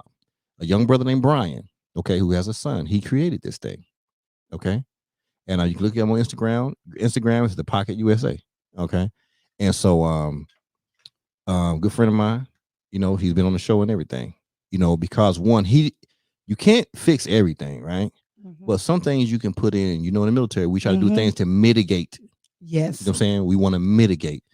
And I think this is one of the smartest things in the world. And the reason why there's two of them, because, some doors are not magnetic, right? Oh, yeah. So he had a version 1 and a version 2, because this has a hook with a suction thing on it. So it sticks to the window, so it's on the outside. But the whole point of it is that, one, I bought it for my kids. You know what I'm saying? So my daughter, she's out in California, and I have a daughter out in Virginia. Okay. So and my son's in Austin. So they all have a pocket. So one registration, ID goes in, and they know if they get pulled over, you know what I'm saying? As soon as they pull over, what they do, they roll their windows down. They have this in here already, and they stick it to the door. And when the officer walks up, they have their hands on the steering wheel. You know what I'm saying? That's what they do. And so I want to give you these two. Okay. And I would love for you, if formation. Do y'all have formation? Is that what they call? We have roll call, and I promise what I'll do, I'll record it and I'll send it to you. So I'll be in my uniform, but you'll see me holding my left pocket, because That's my badge. We can promote that we're officers, but anytime our department is promoted, it's frowned upon. Okay. So, but we promote who we can, because I earned the right to be a police officer. My department, they earn my license through the state of Texas. I earned that. Okay. So, but most of the times you may see me go like this. But I'm gonna my lieutenant is so dope. And he's a black lieutenant. Right. And he is for the people, by the people. Okay. Perfect. And I'm going to do this in my roll call. And this is a promise. And goddamn exclusive. You better on Firecast. You better stop playing. And this is a promise. What's going to happen? I'm going to talk about it in our roll call, and I'm going to have the response of the officers, and even if it's negative or good or bad, because that's what an officer thinks. I'm going to allow these people to know what an officer thinks about the pocket, and thank you to the inventor, and that way you can get a firsthand knowledge on the pocket and a review, and a police review. Is important that we get a police review, because civilians may say this is awesome, but we want to know, well, what an officer think, magnetizing it to the car, how would they feel? And I'm pretty sure they'll come up with every issue. Different. Hey, Lauren said she'll record it too. Hey, come on, Lauren. Goddamn, shout out to Lauren. Hey, Lauren, and we on the same shift. Hey, Lauren, I want you to call in a minute. I'm about to put the phone number up, and I would love for you to call in, please.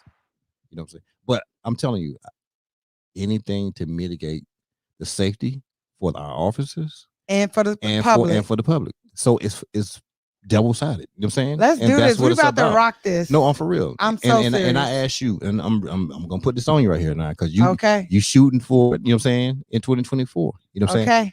I would like for you, and I'm asking you as a favor to me. Okay. I would like for you to keep that pocket with you. Okay. Even after this right here. And every opportunity you get, even when you stop somebody, if you get in that situation, if you would just mention it to them. You know what I'm saying? When they're fumbling for their stuff, say, hey, you know what? I have this pocket. You need to go to www.thepocket.com. You know what I'm saying? Okay, so this is how we would do it, because we can't promote. But this is we can't promote while we're in uniform. Right. But this would be my my little spill on it. Especially when I'm pulling over 18, 19-year-olds, because God know they cars be tore up and they got mama. Can you send me the insurance? The insurance. Okay. I left my ID on the bed. So okay. I was one of them. Oh yeah. And then we gotta take them down by name and date of birth. Okay. So this is what I want you to do. Okay, talk to me. All right. So this is how it will go. Rand, you're gonna be the civilian, or do you want to be the civilian? No, I'm gonna let Rand play. All right, Rand, you're gonna be the civilian. I'm gonna come up. You're gonna have it outside. And the scenario is that you left your driver's license. Well, no, I need that back, because I'm gonna have to present it to you. You left your driver's license, but you have your car insurance. Are you ready? Wee hoo. Woo. Hey, Officer Williams with the so-and-so department. Do you have your driver's license and your proof of insurance, which would be your car insurance? Okay, can I have it, please? And then I look for it. All that digging. Digging and worrying out in the car. But remember, you don't have your driver's license, but you only got your insurance. Okay, so I have one and not the other. Okay, can I have your registration? Okay, and then I just give you. Okay, what's your name and date of birth? You don't have to say your real. Okay. January 1st, 27. Okay, that works.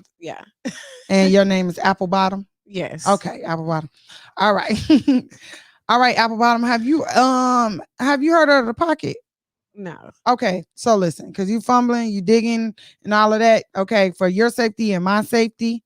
Okay, the pocket is, you can literally stick a piece of paper with your name and date of birth and your telephone number on it, and your and the type of registration you have. Because in my MDT, I can verify if you have verified insurance. So ain't no need for you to keep digging in. You ain't got no insurance.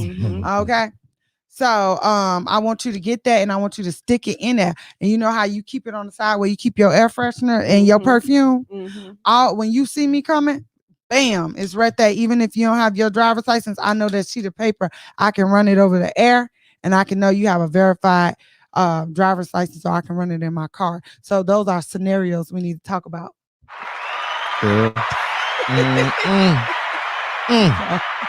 So if you and that's a heads up for people. If you left your driver's license at home, don't panic, because although I'm an officer, I switch purses and I like to switch. So I got this cute little black bag on me, and I may forget my driver's license. And you can literally write a sheet of paper with your name and date of birth on it. And let me tell you, don't be trying to get creative and write your cousin's name and date of birth on it, because that's a Class B provide fictitious information to a peace officer. Okay, we're educating you, and I want people to be transparent with these laws. And another big thing is a lot of people who get pulled over in HPD, when they come to my city, they say, man, I thought marijuana was legal. Because HPD, and there's no bashing them at all, because once I get in there, we're gonna reform it. Right.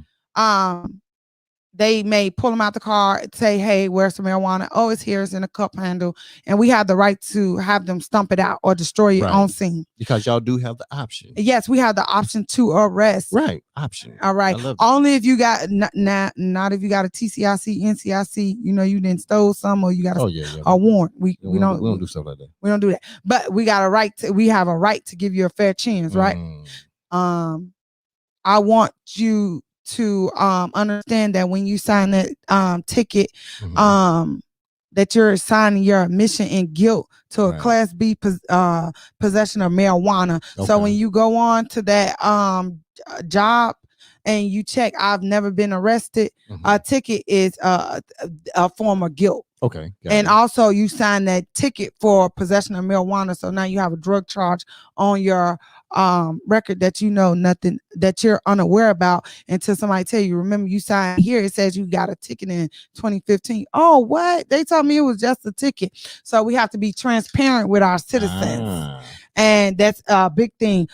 Just because we have knowledge, we don't want to keep it away from you, because our goal is to keep crime down. Right. Okay. So that's another big thing I want to push on, making laws transparent, making sure that they understand it, because here you think that an officer is cutting you a favor and letting you stump that marijuana out, and then you sign that ticket. You're signing you're guilty of POM less than 2 ounces.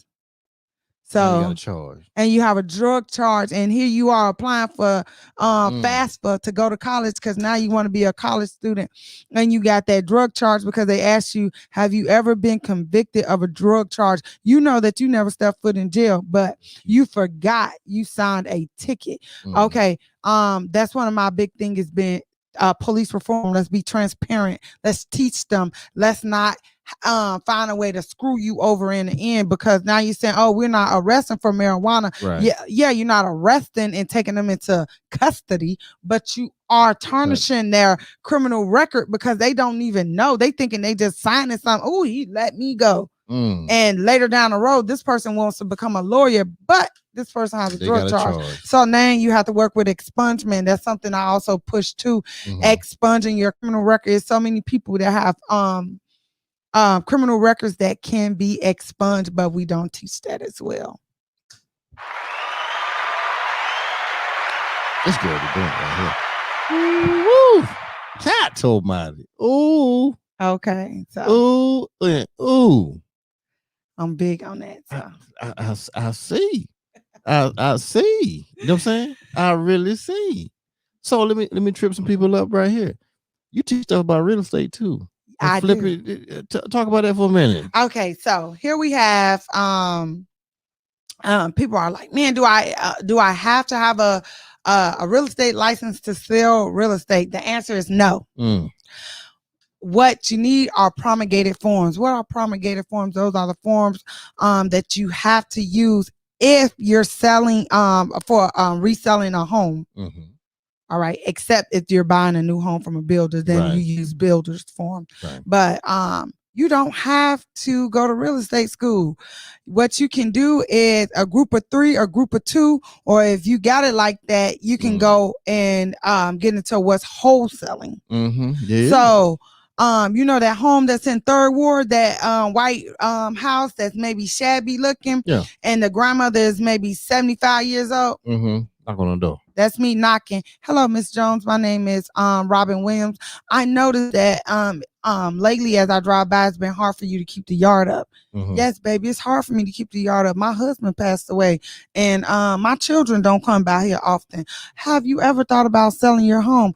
Yeah, but I don't know if I can sell it. It's not in the best condition. Well, listen here. What do you think you can get for your home? Well, maybe no more than 40,000. Are you sure? Okay. What if I can sell that home for 40,000 for you? Okay. Now they're signing into an agreement. Now we got a contract. Mm-hmm. That's what you get when you go looking on HAR or what they call HAR. Mm-hmm. Pending contracts. Now we have a pending contract, and then we get with someone. And Miss Lorinda wants to buy that property, and we did the comps in the area, right? Mm-hmm.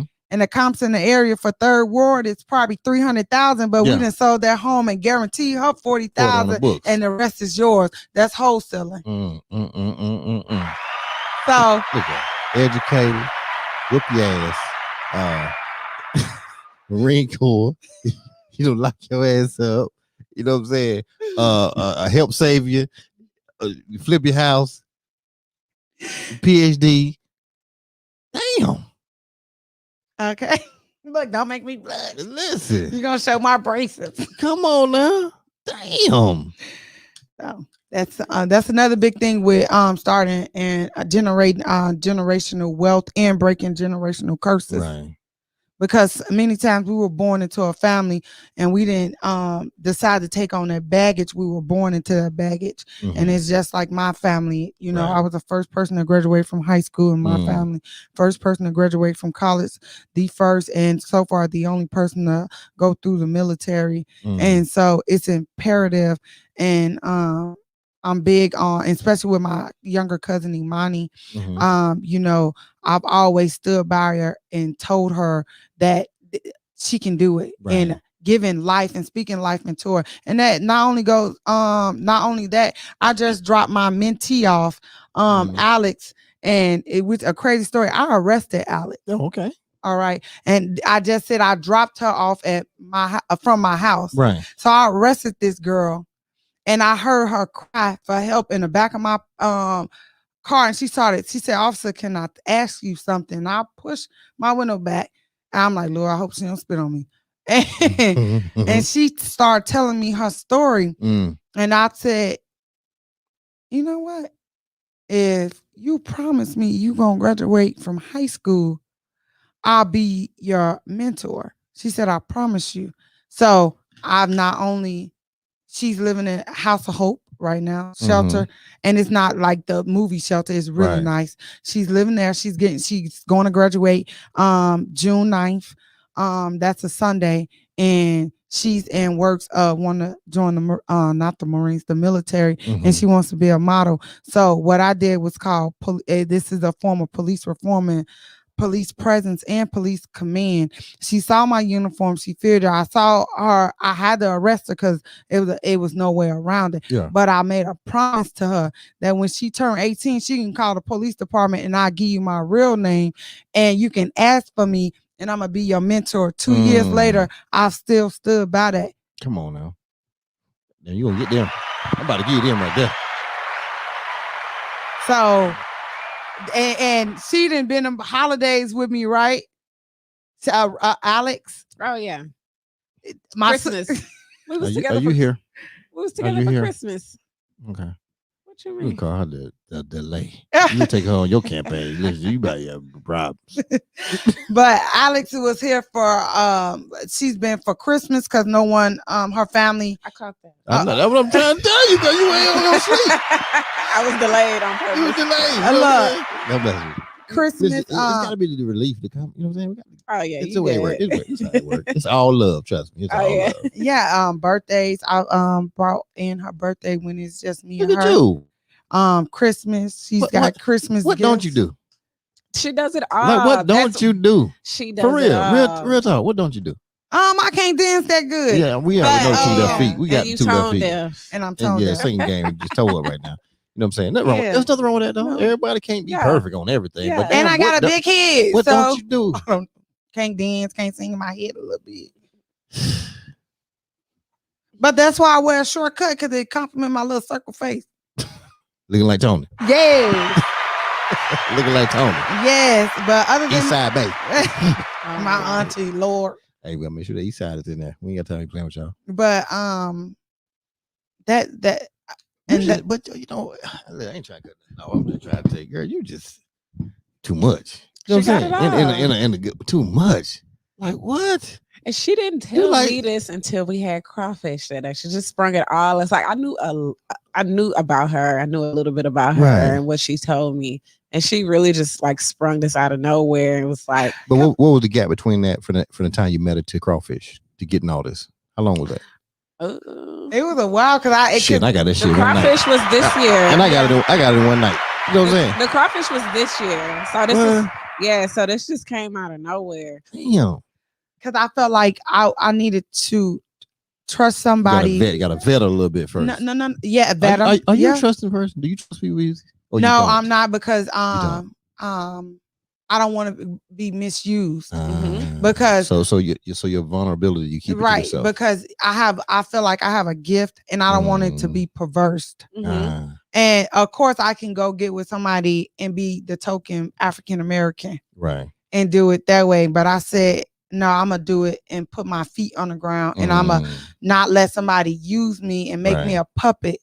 She going boots on ground with it.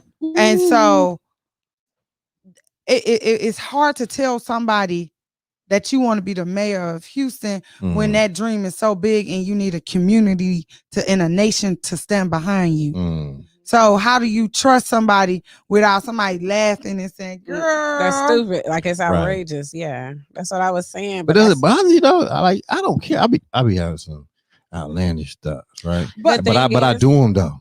See, that's the difference. I do them. You don't, but that's me. I do them. But the thing is, and what I was telling her, you can't have those conversations with everybody. It's certain conversations you just can't have, because you're gonna sound stupid, right, to somebody that doesn't know. Yeah, because I told my but do you care or something? Do people care? She cared enough to not tell them. Right. Yeah, because I had told my it's a lot of people. And that's what I'm also having a mental health segment on Saturday. I saw that. And Zoom. Yes, via Zoom. And that goes back to childhood trauma. Okay, right. Because everybody got some stuff with them now. Something happened to me when I was a child, and I trusted an adult to deliver my message, but they laughed. And so that kind of scarred me. And a family member told me I didn't have a talent because I couldn't sing or dance. Right. So growing up, and we lived through verbal abuse, and my sister said something that was important. Parents are sometimes. Is your sister one the shade room? That's your sister. You said that's my big sister. She she got your back. Whoever this is, the shade room person. I don't know what shade room is, but her name's Shanice. I haven't seen it. I just keep saying. Hold on, it's about to pop up in a minute. Let me see if we know this person right here. Cause they got your back, whoever this is. It's about to pop that person there. Okay, that gotta be my. I'm a big sister to 3 girls, so if this is Shanice, shout out to Shanice. Okay. The shade room. That's my. You can't have a favorite sibling, King. You can. Okay, that's my favorite sister. If that's Shanice, but I got 3 sisters all together. Will she be shading people or No. The shade room is like it's a blog site. It's a blog site. Oh, that's the actual blog site? It's a black-owned blog site. But is that the blog site? That's the actual blog site, yes. But who is your sister then? Who is it? I don't know. She has to be one of the admins in order to have control over it. Okay. Well, damn, shout out to them. Say your name. Shade person. We want to. I don't know the room. I just need to know who it is so we know who we're talking to. Because I want her to know what sister. Who is the shade room person? Or you can't tell it because you're using the admin password. For the site. That what the issue is? Look, I'm friends with a lot of people that know a lot of people, but she said yes, that's me. So who is that then? She said yes, that's me. Who you said her name by the shade room? I don't know. She said yes. You just said it was Shanice. Shanice? Okay, Shanice. Okay. Yeah, shout out to Shanice. Okay. Hey. That's the baby. That's my mother's baby. But she baby. You ain't got to do all that right No, now. look, because you know my mama, brother, sister, daddy, cousin. Lizzie, it don't matter. It's your sister, right? You know what I'm saying? That's the baby on that part. Is she in? Where's she at? Chicago? Chicago. Oh, she said definitely Sean. Yeah, that's you. Okay, Badass. okay, Sean. Badass Sean. What's going on, girl? She's gonna be on my Zoom meeting as well. But where were we all before we was figuring out who this shade room was? Well, because I mean, she kept, I be having to handle all the stuff over here. I'm trying to don't act like I ain't handling the controls. Are you multitasking? Come on now, I'm over here making sure Chocolate over here doing her thing over there. I gotta make sure we good up on this right here. But that's the reason why I just felt like I needed to put my dream in the hands of somebody that was important because. Right.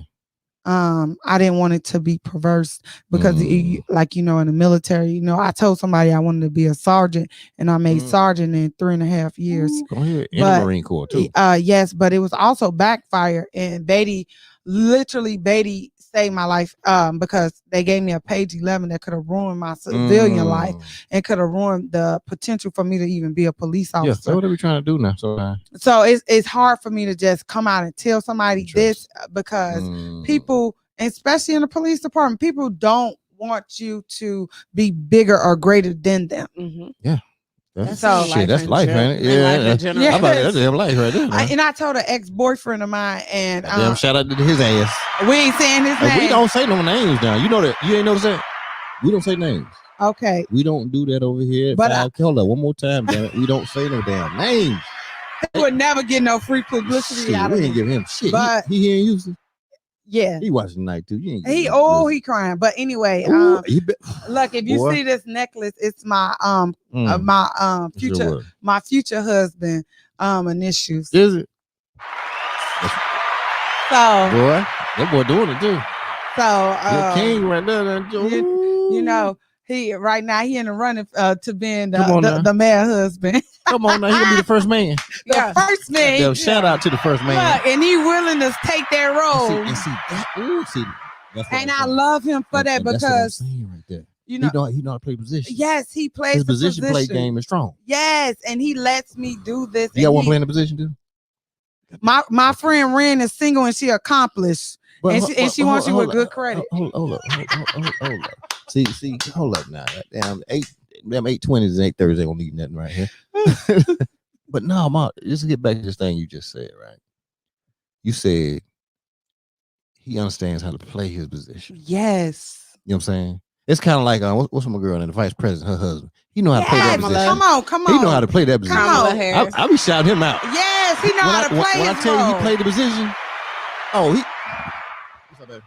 you know what I'm saying? He played the position. If he need to brush her hair, he'll brush it.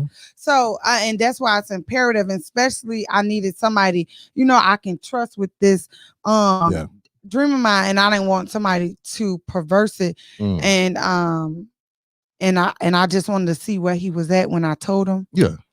And I said, man, I want to be the mayor of Houston. He said, let me tell you what his response was. I'm gonna tell you if he good or not. Okay, he said sugar honey iced tea. You know what that stands for? Yeah. He got a little season on him. You're right. He said he got a little season. Joke with some season, say something like that. Shout out to the damn season. He is zaddy. He older. Listen, I already know. Listen, I know that language right there. So he said, it's cool. He said, his ass cool. Sugar honey iced tea. Sugar, honey, ice, and damn tea. He said, you can do it. He said, you're the smartest woman I've ever met in my life. And you so confident. And that confidence shit be strong. And he was like, man, when I met you, I thought you was a tomboy, but it turned me on. If you see that damn Instagram she got, you don't think no damn tomboy don't come out. The tomboy boy don't come out there. They're gonna let you know that. So, okay. But he met me when I was tough in my uniform, and he was able to. I see the Marine Corps uniform too. Like I said, don't play. But no, he plays his position, and he don't want to. He don't even want to be seen. And if he hold up, damn, I like it. I gotta put a mic out for him. I like this joker here. Hold up now, cause listen. Oh, hold up now, girl. You done hit me hard. Hey, come on. Because we don't meet these dudes like this at all. He from Florida. Come on now, but hold up. See, you ain't put all that out. You messing up now. You done messed up. Nah, he gotta share his. He like his city. So he like share. Okay. He like his city. But let me tell you something now. when a joker can play that role like that, and they only want to be seen, that's a goddamn touchdown. Because let me tell you the reason why. And I bet I can call it out perfect. Because when you enjoy him, don't you? Yes. And when he enjoys you, he enjoys you. It ain't for nobody else. It's for you too. And you enjoy each other so fucking much. Yes. That is crazy. But people don't understand that. You know that? Yeah. That's no. A lot of people don't understand that. That is the best thing in the world. Because what happens is you don't have to share nothing with nothing. You know what I'm saying? You really get to focus on each other. Yes, and the crazy part is he's my friend on all my social media.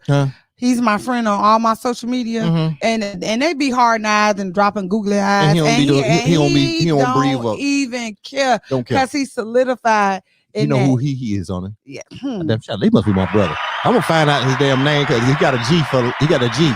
So that boy might be him. That boy might be a G. I'm trying to tell you. So, but listen, y'all better. But he's solid, and so I know he's solid. He in the running to being the first. Listen, I know he's solid already. He's solid to me. Major. And he probably watching. I know you watching, and you ain't supposed to be watching, but you watching. You solid with me, bro. I'm telling you right now, he get all my shout outs. I know he's just loving it. Listen, he should. Goddamn it, hold up again. You getting all the damn shout outs, bro. Listen, I want to know you, but don't want to know you. Because I understand, but I'm just saying that's so refreshing to hear. You know, this is the first time I've heard this out loud. Of course, like ever. No. It's the first time I heard it out loud. That somebody actually admitted to it. Now I know people, you know what I'm saying, and that's how it is, but they want to admit to it. Yeah. But to hear it, when I tell you, oh my God, that dude right there. That's my dog. He my dog. He got it. He my dog. For real. That's real talk. Like I know it was real when it's a shortage on ammo, and I have to qualifications are coming up. Oh, I know somebody for the range. You need some ammo? Yeah, I need some 9mm full metal jacket. I know somebody get you. Okay, I need that. Ammo person. For real. I need that. This man stood in line at 7:00 in the morning with me just so he can be the second person just to get the ammo, and he don't even shoot. Come on now. Like early in the morning. So like he's solid. So and I hope this continues to be Why you say hope? Don't be doing that. No, because hope is important because in the Bible it talks hope is the evidence of things not seen. Right. And some people may replace the word with faith is the evidence of things not seen. So I can't foresee my future. So I got faith and hope that it's gonna be where it needs to be. What you 9mm? Huh? What you did 9mm? Yeah. Full metal jacket. Okay. Cause that's the only ammo we can shoot. Okay. Yeah, we got a good. I'm talking about at the ranges, cause we got qual time and that, man. Yeah, cause it's a shortage right now. So that man, he gets up and this man done sanding my kitchen cabinet. he redoing my kitchen. Look, he rent his house. I own mine, right? But he don't even care. He coming out and he redo my kitchen. He done redid all of that. Hold on now. You done hit it again. You said what again? I said that man rents his, but I own mine. But he done redid mine. He done your stuff, right? He understands who he is, and you ain't putting pressure on this boy. You better tell his name. There's women that he gonna snatch him up, but they can't get him though because you too confident. You know what I'm saying? And he ain't gonna find nobody more confident than that right there out here on the street. And he like 1972 Impalas. Ooh. Come on, I feel like you could picture him in your head. I can. I'm trying this. Let me tell you, this brother's so smooth. I'm telling you, swag game on 1,000. I feel like I bet you swag game on 1,000. He know exactly. And you ain't just saying it just because his swag game is on 1,000. I'm telling you, he laid back. Is he not? Come on now. Yeah, he's super cool. I know. Yeah. That's what I'm trying. I know the DNA. That DNA you talking, girl, please. You better stop playing. It's very rare. I know. Hey, look, what Tank tell them? These young boys don't know what to do. She always got a verse. Hey. You know what I'm saying? Y'all know what to do with it. Hey. What we talking about next? Shit. We've been on Florida for a minute right now. You know what I'm saying? I don't know what we got. That's his name. That's his name. Florida. I know how you roll it. We can open the lines now for the. You know what I'm saying? Oh, we gotta open the lines now because we know who ain't gonna call in. You know what I'm saying? But he ain't gonna. You know call that's it. what I'm talking about. Look at that dropping that. Ooh, Look, I can't see the emojis. I can know it's stuck. It's froze. It's froze. The comments I can't see. You can't see it? That's been up there for long. Okay, I hadn't pushed that. That's why. Yeah, it was. I had it stuck on Tony for a minute. It's about to change right there. Hey, come on, Miss Cobb. You know now. what I'm talking about when it comes to expungement. Because you can get a drug case, especially marijuana, expunged off your record or sealed. Let's talk about it. Hello. Hey, we'll put this thought out here real quick before we continue on. Put this number up. Hey, if you here, make sure you subscribe. Okay. One, because the podcast is on point. I'm going to tell you that right now. So definitely, your sister, tell your sister to make sure she subscribes. Sean, subscribe. And tell her to tell some other people to subscribe. Tell the whole nation to subscribe. You know what I'm saying? Why? Because I got your sister back. And if I got her back, that means my little bro got her back. Hey. My little bro got her back, then she got a big cover. Hey, it's a nation behind. She got a big cover, and my little bro got her back. So just understand. You don't understand yet. Come on, Malcolm X. Keep watching my show. And when you because I only want to put his name out. So when you're gonna see an announcement, you're gonna say how I'm gonna do it. It's gonna be like it's gonna say something about Chicago. I'll never say nothing about Chicago with somebody. You know, say maybe Van will be on here next week. You know what I'm saying? But so he's from Chicago, so I have to say Van's name. But yeah. So when you hear this right here, I'm telling you, that's gonna be the expose. That's gonna be you want to watch that because one, it's gonna help and change a lot of people. It really he's already doing it just because people watch him. So many people watch him and they pay attention to what he do because he's just back and forth from Chicago and they just see, you know, what he's doing. But when he does this thing right here, I'm telling you, it's gonna be like it's gonna change some stuff. You know what I'm saying? You know Chicago is going up to Dallas next weekend, right? Hey. The whole Chicago is coming to Dallas next weekend. Is it this weekend? Chicago invades Dallas? Yeah, the whole damn Chicago is up there. You going over there? No, but if you're invading Houston, May 27th is my birthday. Yeah. And I have a section at the address. You guys are welcome to come party with me. Hey, hit it, little bro. This is going to be my last big birthday because I'm not going to be able to do it after this because you got to get it's over with. That's right. This is it. This is the last hurrah. This right here. Got them exclusive. You know what I'm saying? Got them exclusive. That's what we do out here. Exclusivity. Hey, sister, I appreciate she said she would definitely do that. I appreciate you. You know what I'm saying? You know, we're up and coming. We're trying to do big things in the community. You know, if you don't know about the show is really about it's about mental and physical wellness. It's about businesses in the community. You know what I'm saying? People who are starting up, have started, but people who are definitely giving back. That's what my show is about. You know what I'm saying? I'm just the old dude, retired from the Army. You know, I got a few businesses, but at the same time, I started 5Cast to create experience for people so I can give them the ultimate experience, you know what I'm saying, of excellence because we all deserve that. It's not just when we make it. You know what I'm saying? When we starting out, we need it. You know what I'm saying? So I have people on the show who haven't even started a business. You know what I'm saying? They wonder, like, how did I get on here? You know what I'm saying? Because I seek out people.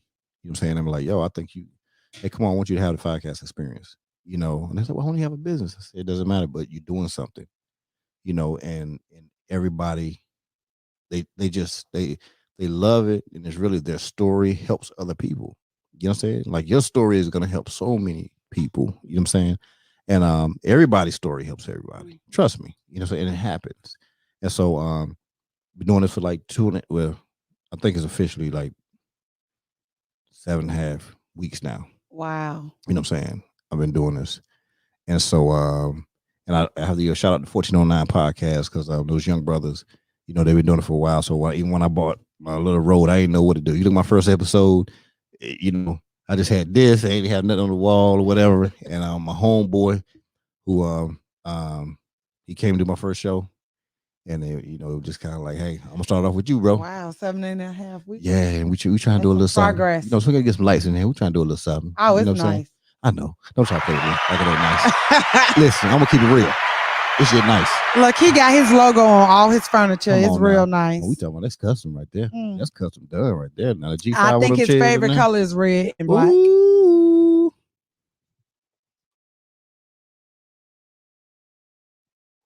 But yeah, so we just do what we do out here. You know, but hey, we ain't done yet though. We ain't done. Okay, this ain't how this thing rolls right here. I just. No, I wasn't talking to you. Oh yeah, get your just. All right, I raised the back up. Raise that back because we got the lumbar support in here. Oh Lord! If you got that C in your back, we'll support that C in your back. You know what I'm saying? Shout out to the C's in the backs. I just thought of scoliosis. I don't know why. You what? Thought of scoliosis. All right, let's go ahead and throw this number here because I want your sister to call in. The baby. I want the baby to call in. Hold on, put this number up here. Shawnee, I need you to call in. You know what I'm saying? Let me make sure the phone lines are ready. Okay. Y'all go ahead and call, family. Don't y'all get up here and saying nothing embarrassing. Oh, where am I? Oh, Lord. I took my glasses off and I'm blind.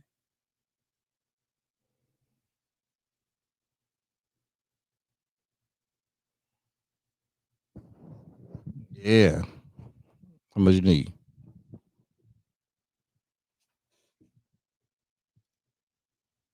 I just 3 boxes. I'm like I can pick it up Friday. Okay. Like tomorrow, Friday? Like for real. I'll be in my uniform. I don't play. I get off of my EJ at 3, or I can pick it up before 11. I'm sure. Boom. Okay, I got the phone lines open. 832-779-6068. I'm looking for baby sister call in. You know what I'm saying? All right. And Maurice said he gonna be at the party now. He said he gonna be there. He said you ain't missing nothing right there. My last little shindig. You know what I'm saying? Listen, everybody gonna be there. I'm gonna bust up in there. Hey, come on, I'm ready. Gonna slam up in there. Can't wait. All up in there. Okay, we got. Oh, my bad. I knocked it off. Hey, the phone number is 832-779-6068. Let's give a call to talk into. We're gonna see this future mayor 2024. Miss Robin Williams. Hey. Doing her thing every day, all day. Come on, Shawnee. Waiting on you. Not Shawnee. Shawnice. What's her name? Shawnice? Uh-huh. Okay, Shawnice, yeah. I wish Pretty Tony called in. You know what I'm saying? Pretty Tony. Hold on. Look, it's 10:26. Oh, it's late. My dad's. Oh, he probably sleep. Let me see. He sleep. He be cursing. Let me call him. No, well, he ain't sleep. It ain't gonna pick up on your phone. Wait. Call him first and tell him you go, because he might not answer it. He'll answer. 885. Are you gonna put that all in there? Everybody be calling Pretty Tony. You know what I'm saying? Yeah, let me see. I ain't gonna remember. That's for sure. I'm horrible with numbers. When I was out in the streets, I used to give mine away because I wouldn't know a number. Oh, my bad. I forgot you on 773. Darn it.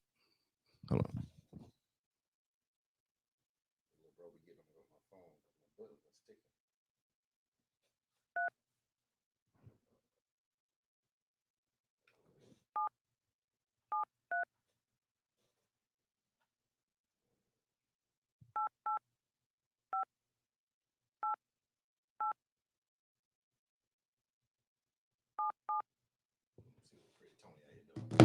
I ain't gonna call him Pretty Tony though.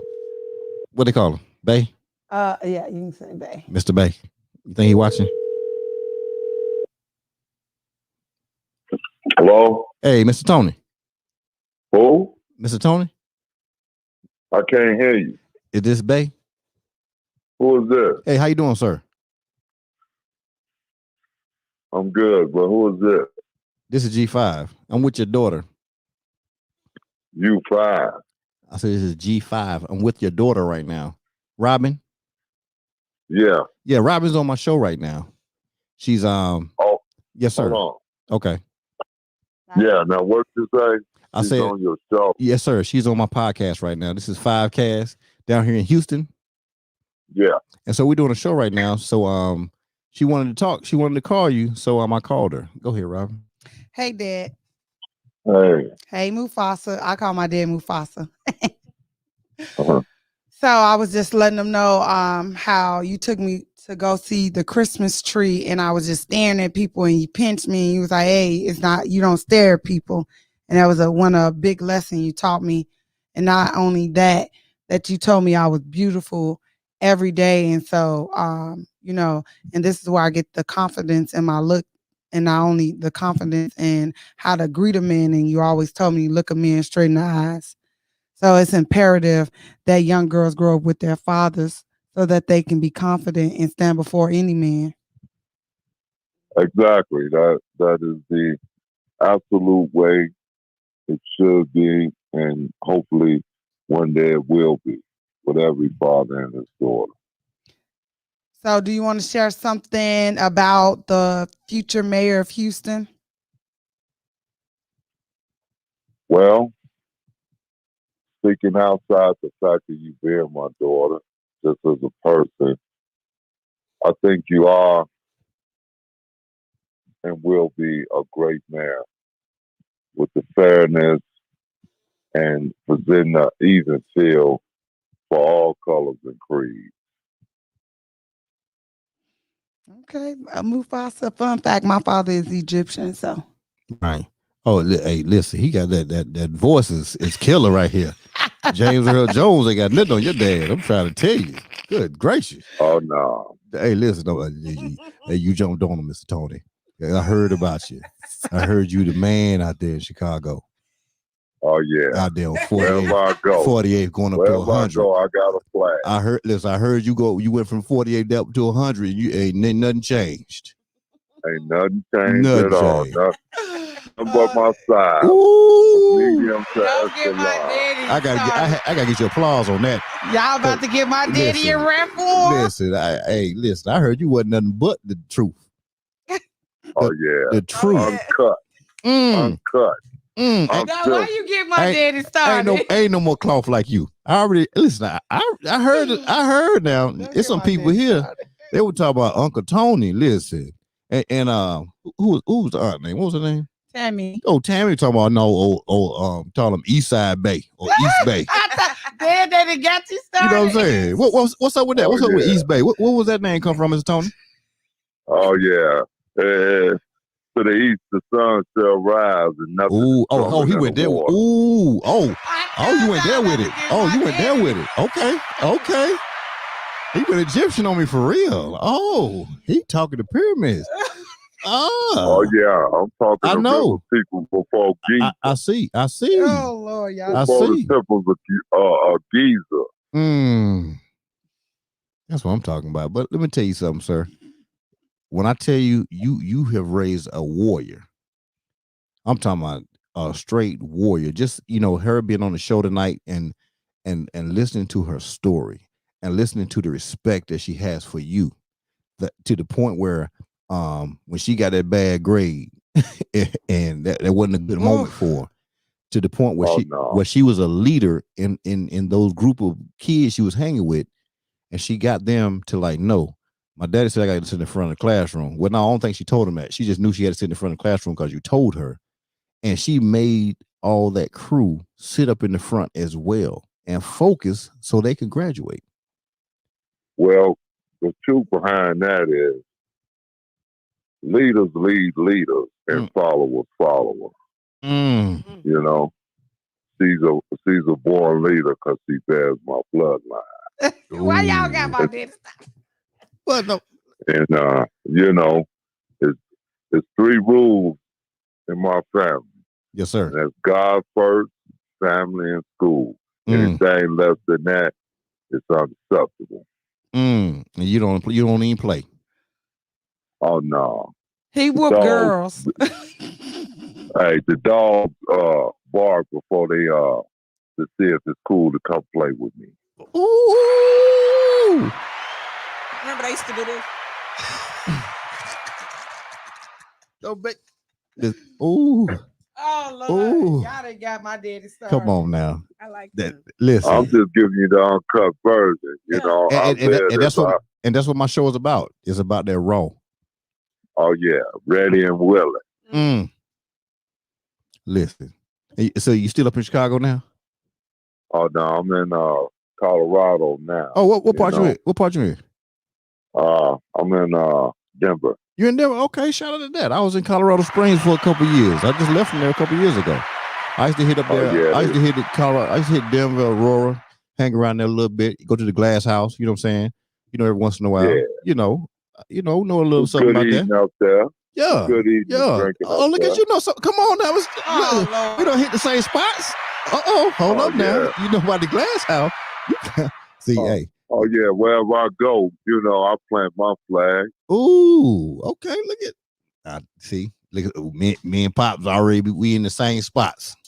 That's how we do out there. Mile High Stadium. We making it happen out there. You know what I'm saying? Ain't nobody nose bleeding. You know what I'm saying?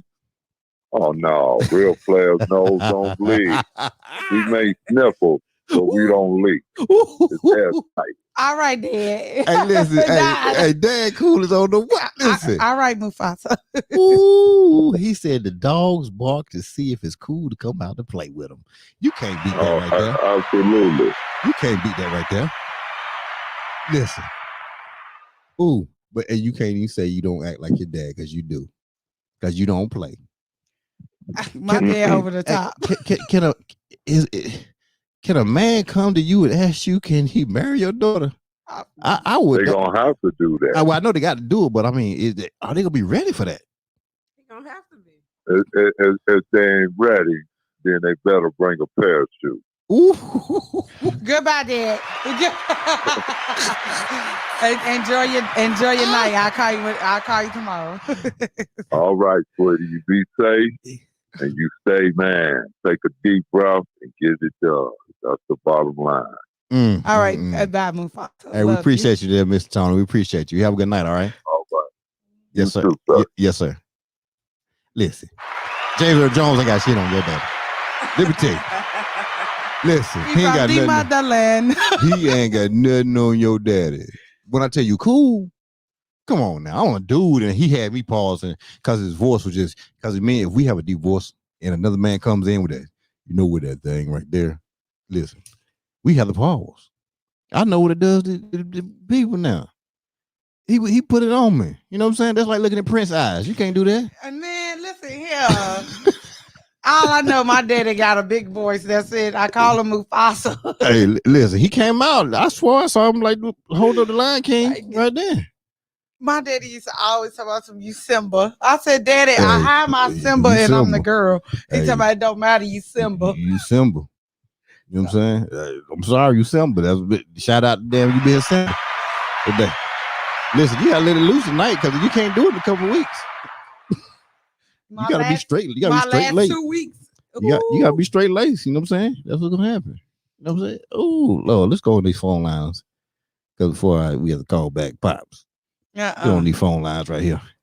We got you 832-779-6068. You my boy Tony used to call in. Let me see what Tony got on us tonight. You know what I'm saying? Because Tony be deep with it. You know what I'm saying? Sniffles. The damn sniffle. Hello, sir. Looking for next Thursday. Let's schedule time to discuss logistics, please. Okay. Got it. Let me see it right here. Boy, that was cool right there. I felt like, listen, we're talking to your pops. It'd be like on some other thing. Florida. Hey, that conversation now, you be real now. Lord. You gotta be ready for that conversation. Okay, Sci-Town calling in. Oh, Lord. Hello.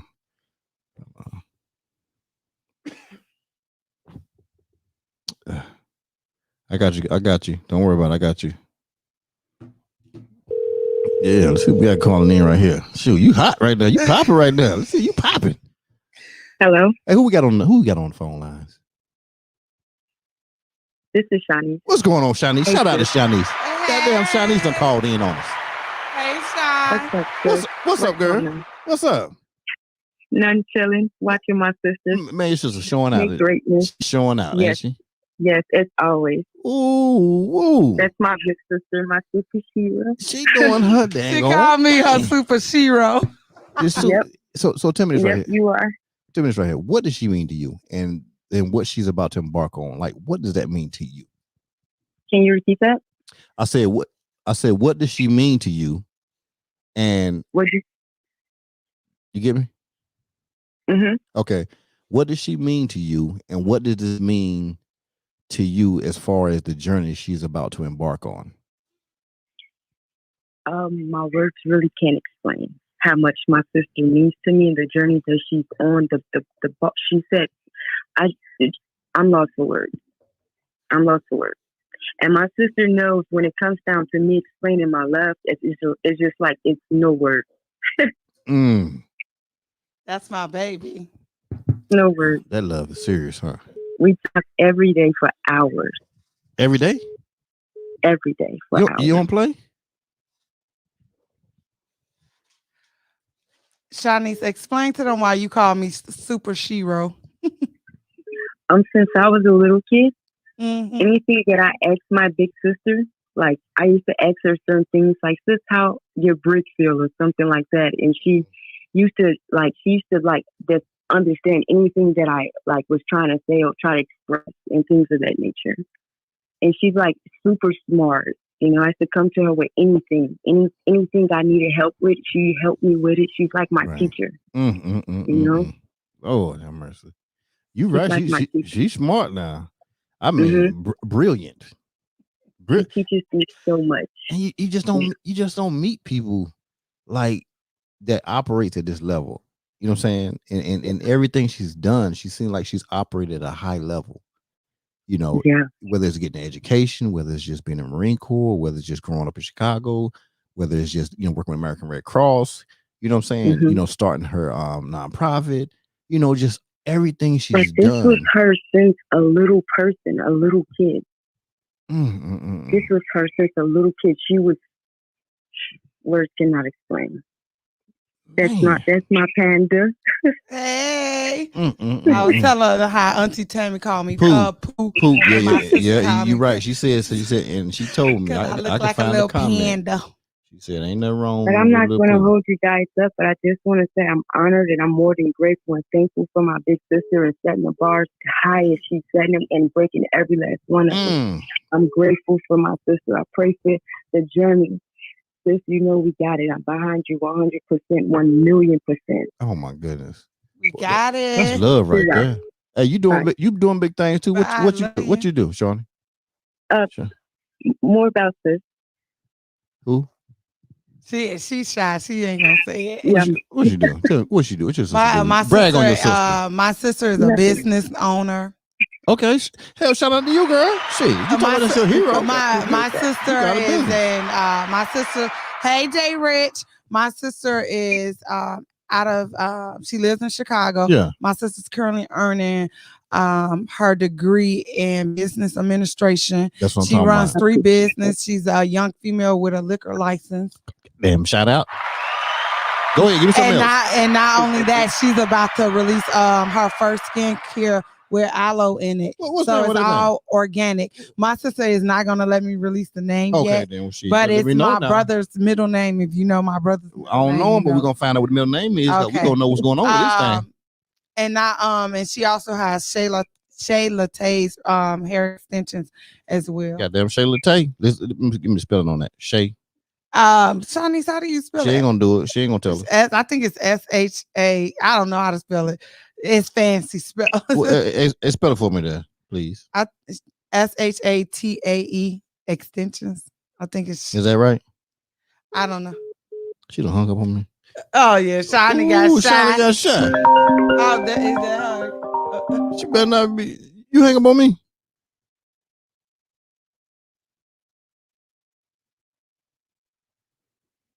Shoot, she ain't gonna hang up on me. I can't believe that mess right there now. She put the hang up on me.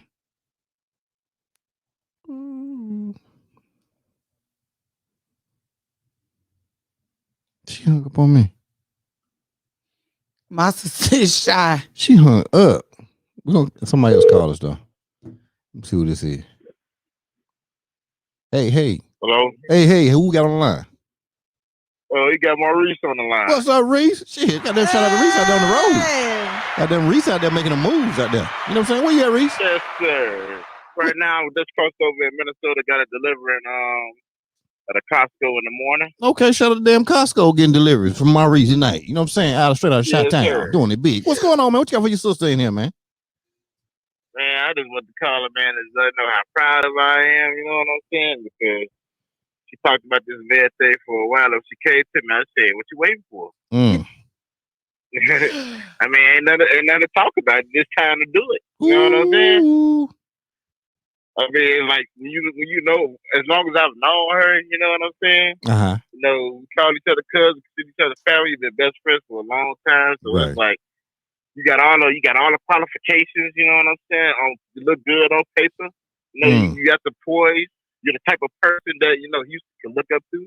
So it's like, what are you waiting for? There's nothing to talk about. Let's do it. They just be pushing me out there. I'm nervous. Listen. And I definitely do it. She was talking about doing it. And I said, you know I seen Jay Rich on your show a lot. I said, you know, get G5 a call. You know, just see what you can do. You know, hook up with them. You know, because I feel like that'd be a good platform for you. Right. Get yourself out there. And she went along and did it. Yeah, she hit me up. So I am like, oh yeah, I am very proud of her. I tell her every day how proud of her I am. Man, she's a gem, bro. You know what I'm saying? That's the whole term we use in old military. Yeah. And it's a very special word when they call somebody a gem. And she's a gem for real. Like all day. Definitely is. I mean, to meet somebody that's so intelligent, someone who is so for everybody and not just one-sided. She's for everybody. Both sides. Oh yeah. And to meet somebody who's for both sides and everybody, like that is rare. Because most people want to keep it, just for this.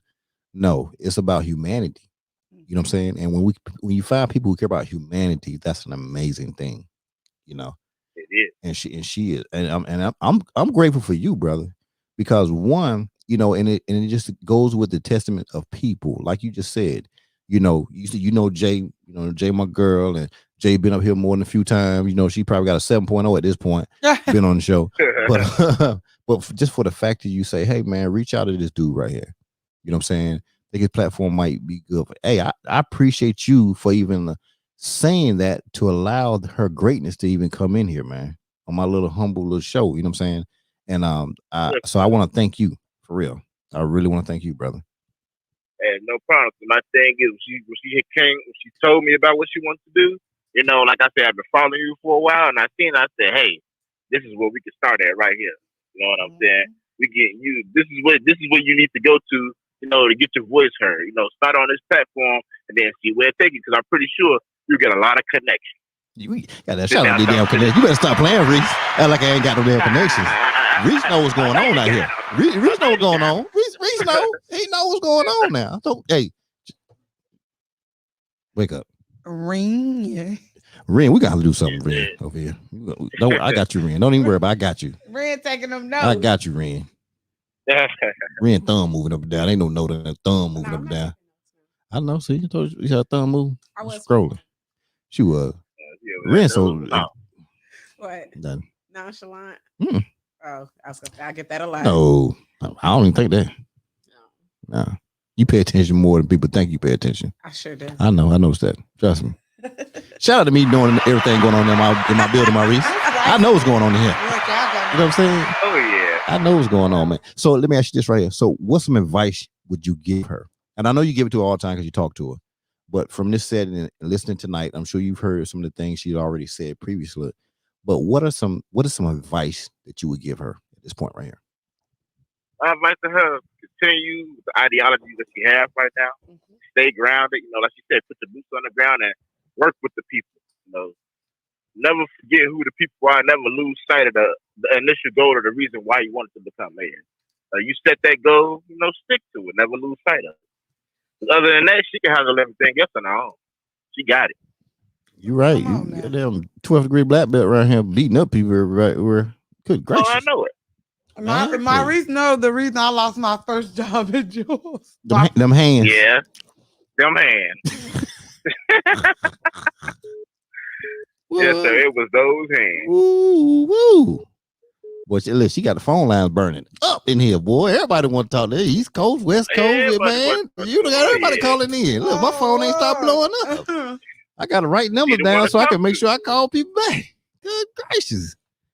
Man, hey, Reese, I appreciate you, brother, for pushing her to come this way as a start. You know, thank you for letting me have this exclusive. Because we're going to look back on this in 2024 and be like, yeah, you know, she came to 5Cast. And we broke her on 5Cast. That's what we did. You know what I'm saying? I'll be in my nice big building. I have movies being shot in my location because my Teleperry thing will be jumping off at the end of the year. There you go. Because I ain't playing with it. I'm not playing with y'all. This is this is gonna be the next movie mecca here in Houston. Come on, come through. It is. I'm already here. Ain't no come through. I predict Houston will be. Here. It will be the new Black Wall Street. Yeah. Y'all better quit playing. Y'all better stop playing.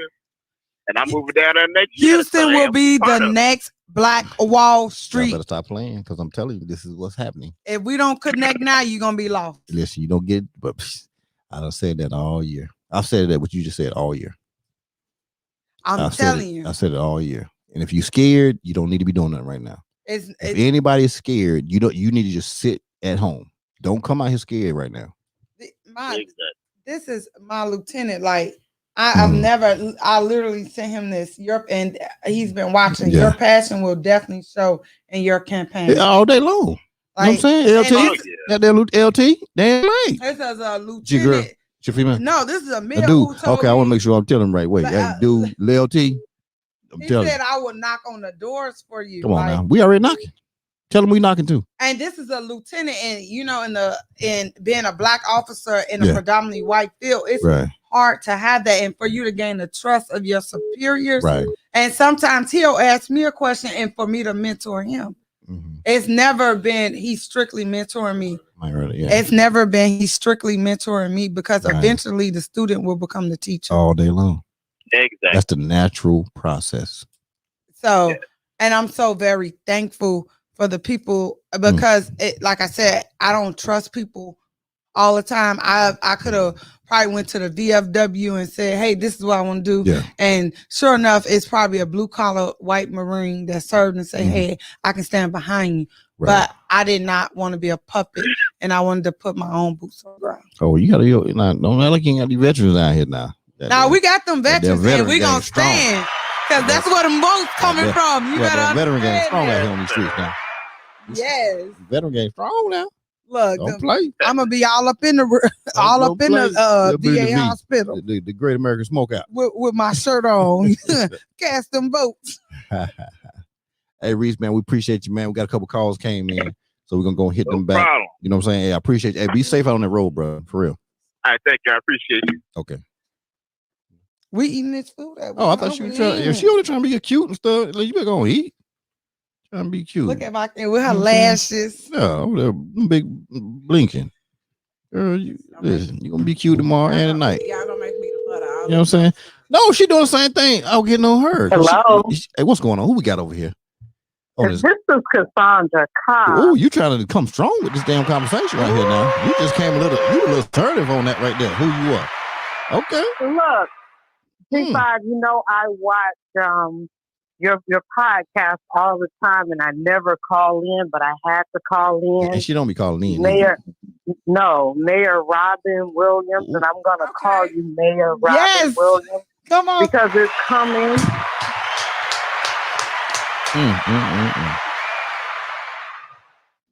I am in the DC metro area, and you make me want to move to Houston to vote for you. Oh my God! Thank you so much. I've got to shout you out for being a woman, Marine veteran. Shout out to you. Thank you so very much. The PALM initiative that you talked about, helping young people. Your mental health initiative, building generational wealth. As a police officer, the heart that you have for people, expunging records, those are big gems that you drop because people don't understand that they need to expunge those records.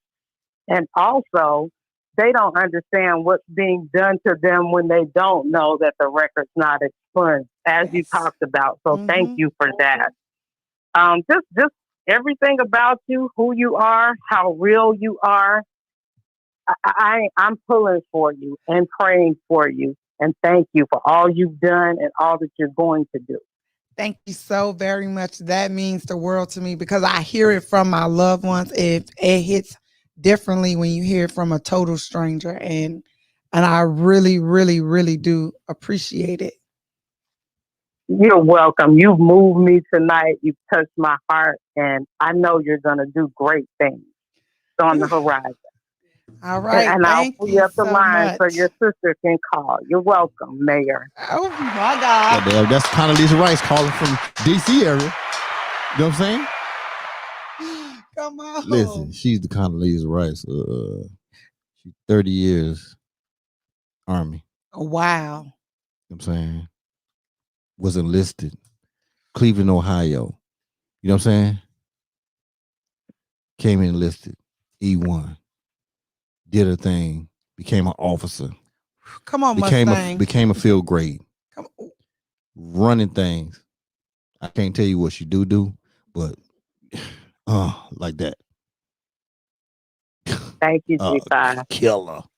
Thank you for your service. She's a killer out there on the streets. Thank you for your service. Thank you, because it's women like you who have paved the way for me to even stand on your, like I always tell people, and it's a picture of me that I compare to Harriet Tubman. Yeah, I say that. Because we always show the old Harriet Tubman when she was tired. Yeah, but we don't show that new tip that young Harriet Tubman, and I said I'm so thankful for my ancestors because we're standing on their shoulders, and I truly believe I am my ancestors' wildest dream. You are. Yeah, I've got chills just listening to you. Girl, I do. I do. I strongly believe that I am my ancestors' wildest dream. Mm-hmm. Yes, you are. Yes, you are. I believe it. Damn, shout out to Florida. Shout out to Florida. He fixing kitchens and stuff. In Florida. He didn't. This man didn't re-put it. That man did them damn cabinets. He didn't done my Florida did them cabinets. You got a joke of doing cabinets.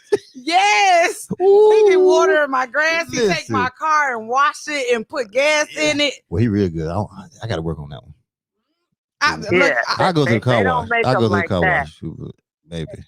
Yeah, I got to work on that one. I'm telling you. I know I suck at. That one right there. That car washing. I suck at making breakfast. I ain't making no breakfast. See, we all understand our things. You know what? I'm embarrassed. I just don't like that.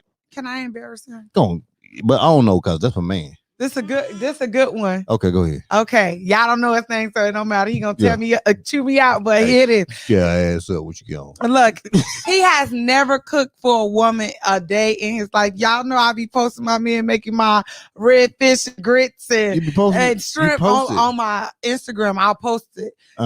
His plate, just appreciation. He's like, I've always been the one who brought the bacon home. He was like, man, you got me. You got me you got me cooking the bacon. Like he cooks, if I'm off, he's going to cook me breakfast. Come on now. I've never cooked breakfast for him, ever. Florida. Listen, ain't nobody beating Florida. Florida got that like this. He listening? Oh, girl, he listening. Oh, you know Florida watching this. He ain't playing around. Florida watching this. You know he be dozing off at 10:30 though. Let me see. You take a damn nap. Oh, he dozed off. You know what I'm saying? He right. He didn't dozed off. He get an energy. Get back home. You off the bar too. Coming there with them fancy shoes. Got the fancy shoes on tonight too. Look at it. Look, Randy trying to tell me I got to be the Michelle Obama of Houston. Oh, listen. You be doing that now. Look, she ain't playing with me. That's good. All day. She has a really good fashion. Y'all both stepped in here. I seen that Instagram. Don't ask like I ain't seen it. This was easy. No, I seen the Instagram, the real one. Okay. Yes, Shit. Okay. Look, I didn't unlock it. They gonna be looking through my friend list to try to find my real one. Listen, you gotta go close it on down. You can close that down. It was cleaned up. Yeah. Oh Lord, Jesus. Oh Lord, don't have to look. Hey, we appreciate you calling in, Cassandra. Thank you so much. Yes, I appreciate how real Mayor Williams is. Oh, you yourself. That's what I'm talking about. You got me cheesing. Got to put it in the universe. We got to speak it into existence. It's coming. Okay. So I'll free the phone lines up. Okay. This come from a thug from Cleveland. Now she lifted the homegirl up on her shoulders, looking in the window because that dude was with another girl. Anyway, hey, you say them thugs. When your man wanna play, you gonna get buck while I go back and hit him up style. Okay. All right. Hey, I appreciate you. Appreciate you. She's gonna be the first mayor to have a lyrical. You got a freestyle game? Verse. Strong? No, I can't. In reference to everything. I thought your freestyle was strong or something. No. Well, he called us coming in. I have to call people back. You know what I'm saying? Calls coming in. That's how it happens right here. This ain't gonna happen on Fox 26 and all these. Hey. They're gonna be scared. What's going on? Who we got here? It's Jay. Oh, damn, Jay. Look. So, Robert, I have heard so many great things about you from my boy. And he was like, he told me something. I think you already have something. He was like, man, you gotta meet a Jay like that. I said, I'm with it. And just I've been in and out because I've been working on this big project. But I just want to tell you, just give me your flowers. Like, man, you are doing it. Something that you actually have encouraged me to do more is get more into charity and volunteering and everything. And that's something that I said I need to start making time back. And I mean, just hearing about the different things that you have done and that you are doing and your plans and everything. I said, man, I got to get more in tune with the community, man, because I've been so busy and caught up on working and doing this other trucking stuff that, you made me, you gave me some insight on like, you know what, I really need to get back into my community. You know what I'm saying? So you got me up here plotting and scheming, trying to see like what I'm gonna do. I got you, Jay Rich, because let me tell you, Maurice has spoke so highly of you, and he told me, and I don't care, he on the line, he gonna be bashful. He said, Jay Rich spoke so highly of me when we did our segment, your guys' trucking segment. He said I've never heard her speak to me like that before in those type of words. Like you spoke to this man's spirit. And Maurice is a really, really humble guy. Like Maurice was always the good guy. Even though my name Robin, I was Batman. I was out there tearing people up. But Maurice used to be like, man, you gotta cool out.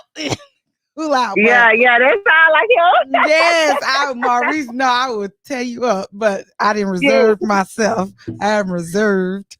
So that is not an invitation for y'all to come try me.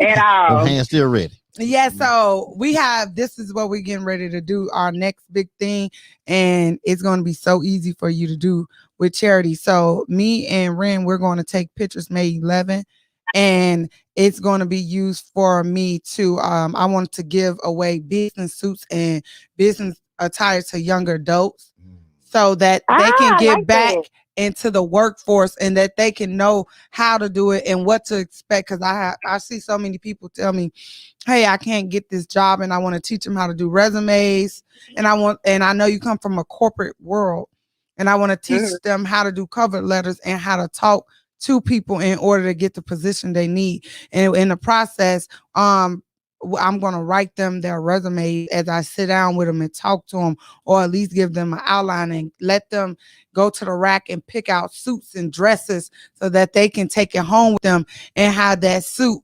Because I'll never forget, somebody gave me my first blazer and I wore it to my first interview because I didn't know how to dress professionally. And so that's what we're definitely going to do. We're going to knock this out the park because Houston is opening up and it's booming. And right now, even the smallest jobs are requiring you to come in a professional manner. So we got to go. We got to take it back to, I'm a classic, man. We got to bring them back. Hey, we got to. The shoulders start moving. Don't play with me. You might have that classic, man. Come on. And why you say that, girl? Don't say that. Look, we bringing it back, Jay. And I need you for this. And I'm going to reach out to you. And I'm for it. I'm with it. And we got some pictures being released, and we're gonna be in some suits, some thin suits, and we're gonna rock it out the park, and we're gonna donate some clothes, and we're gonna ask for donations, and we're gonna get them dry clean, we're gonna hang them up, and that way they can pick a suit off a rack and go interview with it. I don't care if you got to wear that suit to a funeral, to a dentist office. That's your suit because so many people don't have dress clothes and don't know how to present themselves to the public. Yeah, that is true. How they gonna get the suit? That is so true. How we gonna go? You gonna have a suit drive or something like that? Yes, I'm after we take the pictures because I'll be dressed up in suits and so will she. I'm gonna do a little drop box, or if you tell me, hey, I have 10 suits here, I'll personally pick it up and I'm gonna get them dry clean, and we're gonna finish working out the kinks. But that's my next big thing. So we're doing blazers, shirts, and all blazer, shirt, dress, ties, whatever you got. A damn shout out. And I know how to tie. I got a whole storage shed full of all blazers. I'm donating all of them. Yes. Everything, because I only wear my sweats anyway now. So every blazer I got, every shirt I have, every pair of slacks I have, every belt. Oh yeah, because I am donating all of them. But I don't plan to go back to corporate that I own. So they care all that shit. Yes, come on, Miss J. Rich with them clothes. Come on, Miss Rich. Yeah, all that shit. Shut up, Jay. We doing something new in 2022 anyway, ain't it right, Jay? Facts, because I need corporate American clothes too. I'm like, man, because I go through my clothes and I always teach, people keep a black, blue, or gray suit. Oh yeah. And yeah, of course. And so many people are like, what? And and we're so free. And we're in a colorful hair phrase, we're in the long nails. And I tell people, just for that moment, alter your appearance so that you can get that position. Yeah, right. Hey, Tony M said he got stuff to donate to the cause as well. Hey, listen, don't play with us. You ready, Ren? Don't play with my people. We about to fill this Jeep up. Don't play with you got enough. Oh, let me shut up. Ren. Pickup trucks. Jay Rich, I'm telling you. I'm with it. Look, I cannot. Look, I'm busy, but you just gotta give me a date. And look, I'm there. I wait. As soon as we knock this mental health out the park, the next week I'm literally taking the photos.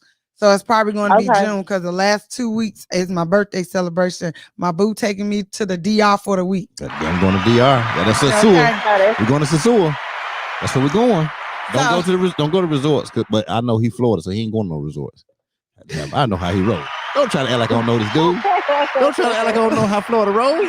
Because he don't do resorts because he's too smooth. And the next week is my birthday. You are invited. And we got to sit down and we're doing a meet and greet at my residence.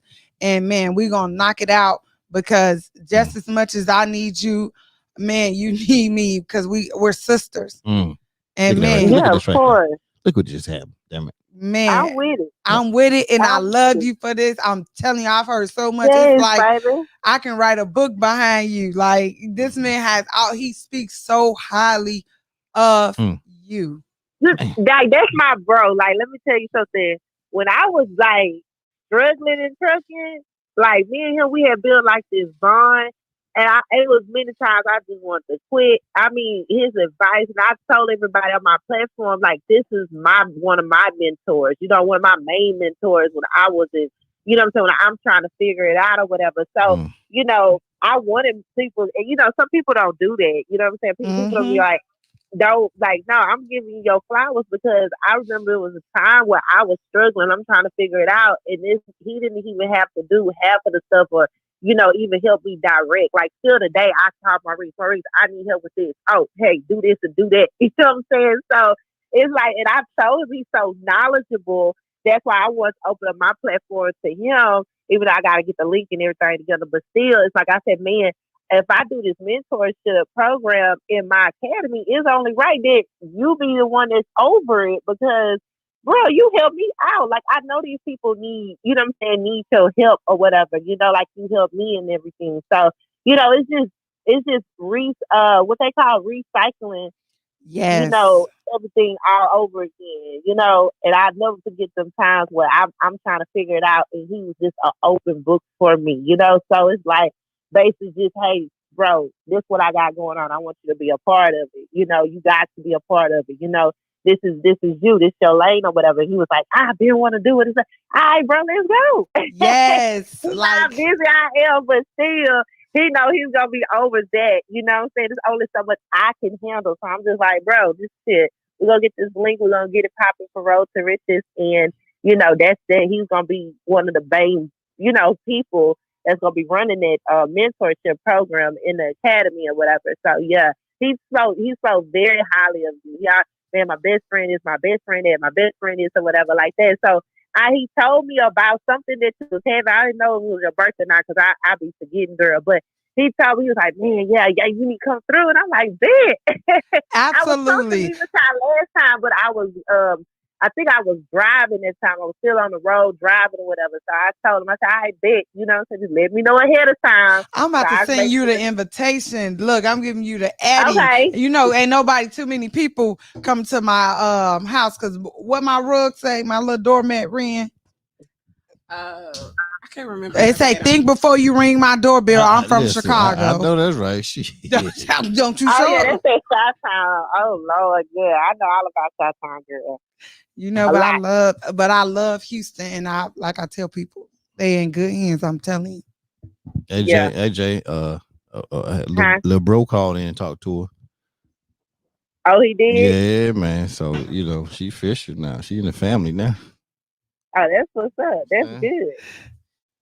That's real good. Look, I got my tie out. Look, I'm gonna make sure I post it with my jeans on and my little hat on, cause I'm getting me some bundles for my birthday.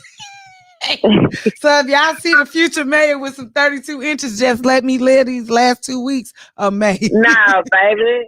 Do your thing. Do your thing. Thank you so much. I will be repping this and having it on. Oh, and it's lime green, the color for mental health for May. So I'm gonna have it.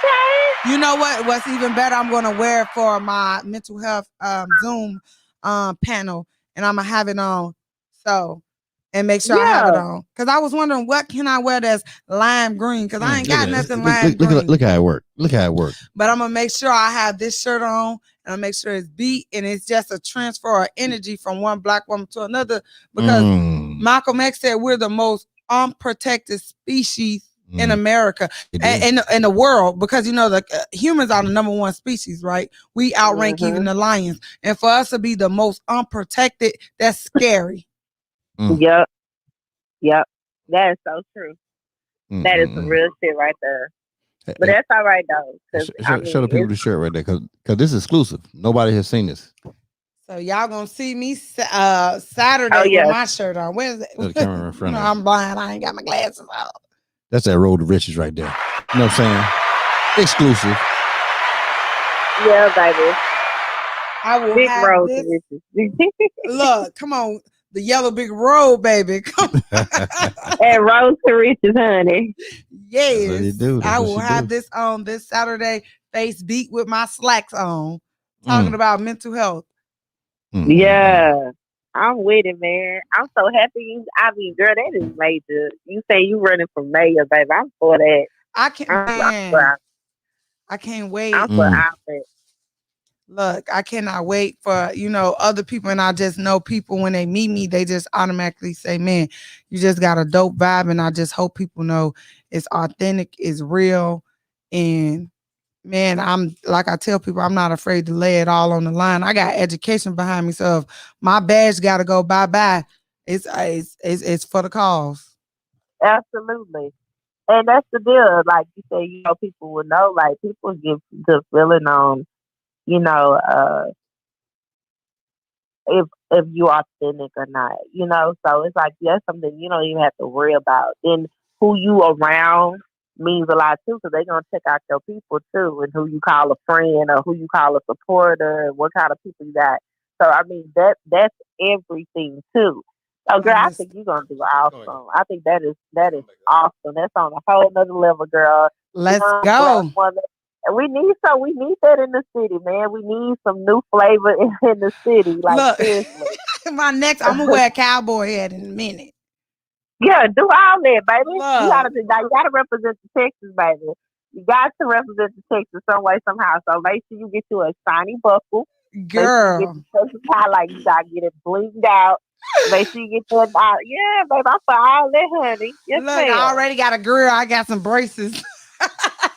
Yeah, that's okay. You can put some, you put some diamonds on the braces and everything, honey. You still get a bling definitely we reaching out to everybody, Paul Wall, all of these people. I've met these people because they live in my city. So, and it's so organic, and I just know the city will just really stand behind somebody, especially somebody that's real, that genuinely cares, because we don't want the growth to go into somebody else's hand. Absolutely. Yeah. I think you got a good purpose. Yeah. Seriously. And that purpose will take you a long way. Yep. Thank you so much. Hey, well, we appreciate you, Miss Rich. Yes, Mayor Robin Williams. Hey, y'all better stop calling me that. / Florida. Yes, because look at y'all got my boo with the eyes because he done heard me. Yeah, baby, come on with it. He better have them eyes. He up, right? He up? Yes. Okay, that's what I'm talking about. And shout out to my boy Florida. Doing it big. This is what he do. Yes, darling. Yeah, all right, I'm gonna let y'all go. All right, thank you so much. All right, Lisa. All right. Yeah, look how this thing is. You know what I'm saying? Yes. This is what it's about right here. Did you think this would be? Well, hold on, I won't ask a question yet because I got to go through this. Hey, what did you learn tonight? Real talk. Your dad seems pretty cool. Not saying it like that, but just the support and of your family and everything. It's rare to me. Not trying to, take it off, but to see that you have that backbone and you're not alone in this is something that I learned, because I didn't know. I know we talk, but you don't talk about other stuff like that with me. So, and I wish I had support like that, with any type of venture that I have going on. So I really admire that. Shit, it hot out here. You know what I'm saying? Listen, you so hot. Listen. Listen, I knew you were gonna call in. You know what I'm saying? This is what happens. Hold on. Listen, you hot. Listen. You hot out here in these streets now. The streets is talking. Damn streets is talking now. When the streets start talking, this is what go on when the streets talk now. Hello. Hey, I know this that country boy, ain't it? Yes, that country boy. Yeah, damn. Talk to him, country boy. It's that other country boy. This is to the next mayor, Houston Mayor Williams. Oh Lord. So as I've been watching since the beginning, been busy, should be sleep now, but we still up. We got you. But man, it's refreshing to hear somebody be human instead of the typical Q&A stuff we're gonna get when the campaign gets in, full swing type stuff. You know what I mean? So I think you're gonna do well, because you're able to relate, and you're gonna be able to teach a whole bunch of people a lot of different things because of your background, because of what you do now. So yeah, I'll be keeping an eye out for you, waiting campaign donations, volunteering when I can, and all that kind of stuff. There's a bunch of guys around here side of town where I am or whatever that are officers and stuff like that too. So yeah, hey, you got me actually excited for a mayoral campaign. You know what I mean? So,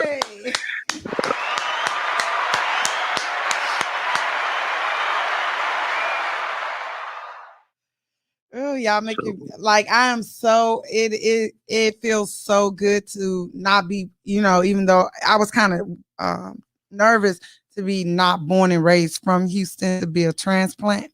But you guys are like really welcoming me with open arms, and I am so appreciative because you can pick one of your own native people. Well, I'm not native to Houston. I'm from elsewhere. But, okay, I've been here since '96. But a lot of the people you're here. Houston now. You're a Houstonian. Yeah. You hear long enough, you become one. Mm-hmm. So, but you'll find there's a whole bunch of people around here that aren't from here, born and raised here, but they come here from other places. So you'll be able to relate to everybody. Just like I say, you're down to earth, salt of the earth type people. You know what I mean? You've lived things. You've had these occupations, and such as being an officer now, whatever. You got to see things through your own eyes, and you get to see and tell people about all those experiences. And so you're going to be easy to relate to. and I think this thing's gonna be good for you, easy for you. So, but yeah, we're gonna put the work in anyway. So it is what it is. So. And especially, especially, God forbid, we don't need another police shooting. But if something like this happened, I feel like, just being a mayor because I'm never going to relinquish the title of a police officer. I'm just going to become an HPD officer. So I'll just be a reservist. And I think when something like this happens, or if an officer is mistreating someone, I know firsthand if he did something that was wrong and if he broke policy. So I'll be able to discipline that person on a level from peer to peer. Mm-hmm. You'll be able to call a goat. So we ought not have to wait 10, 30 after the investigation, so on and so forth type crap. You know what I mean? So I think people just want to be reassured that whoever is leading this city is they want you to be responsive, of course, but proactive at the same time. So, like I said, just from listening to everything about you tonight, I think it's gonna look good on you. So, all right, I'm telling you, I got it. I feel so much more comfortable with just reaching out to people, and just police come in is and presence, not come in. Presence is dope, because even when I walk into Rand's shop, people scatter out of initial fear, but and then they hear me talk to them, and I'm asking them their name and their children's name, and I'm giving them dating advice. Oh man, I like your hair. Oh man, that's a dope tattoo. And we're just talking, and people just feel so comfortable, and they just see me and be like, "Hey girl," on a traffic stop. And I'm just like, "Oh Lord." So I mean, like I said, you're human, just like we are. You know what I mean? But I think a lot of people these days feel like our elected officials are above celebrity status type deal, untouchable, can't get access to them. And there's rules, and there's ways to do things, of course. You know what I mean? I don't expect to be able to call down to City Hall and you answer the phone every time I call. You know what I mean? But it's just that a lot of people think that, oh well, since we elect them, then I ain't gonna hear from them again. It's that whatever until next time comes type stuff. But like I say, I think you've got a unique neck to be able to relate to people from like a kinfolk type way.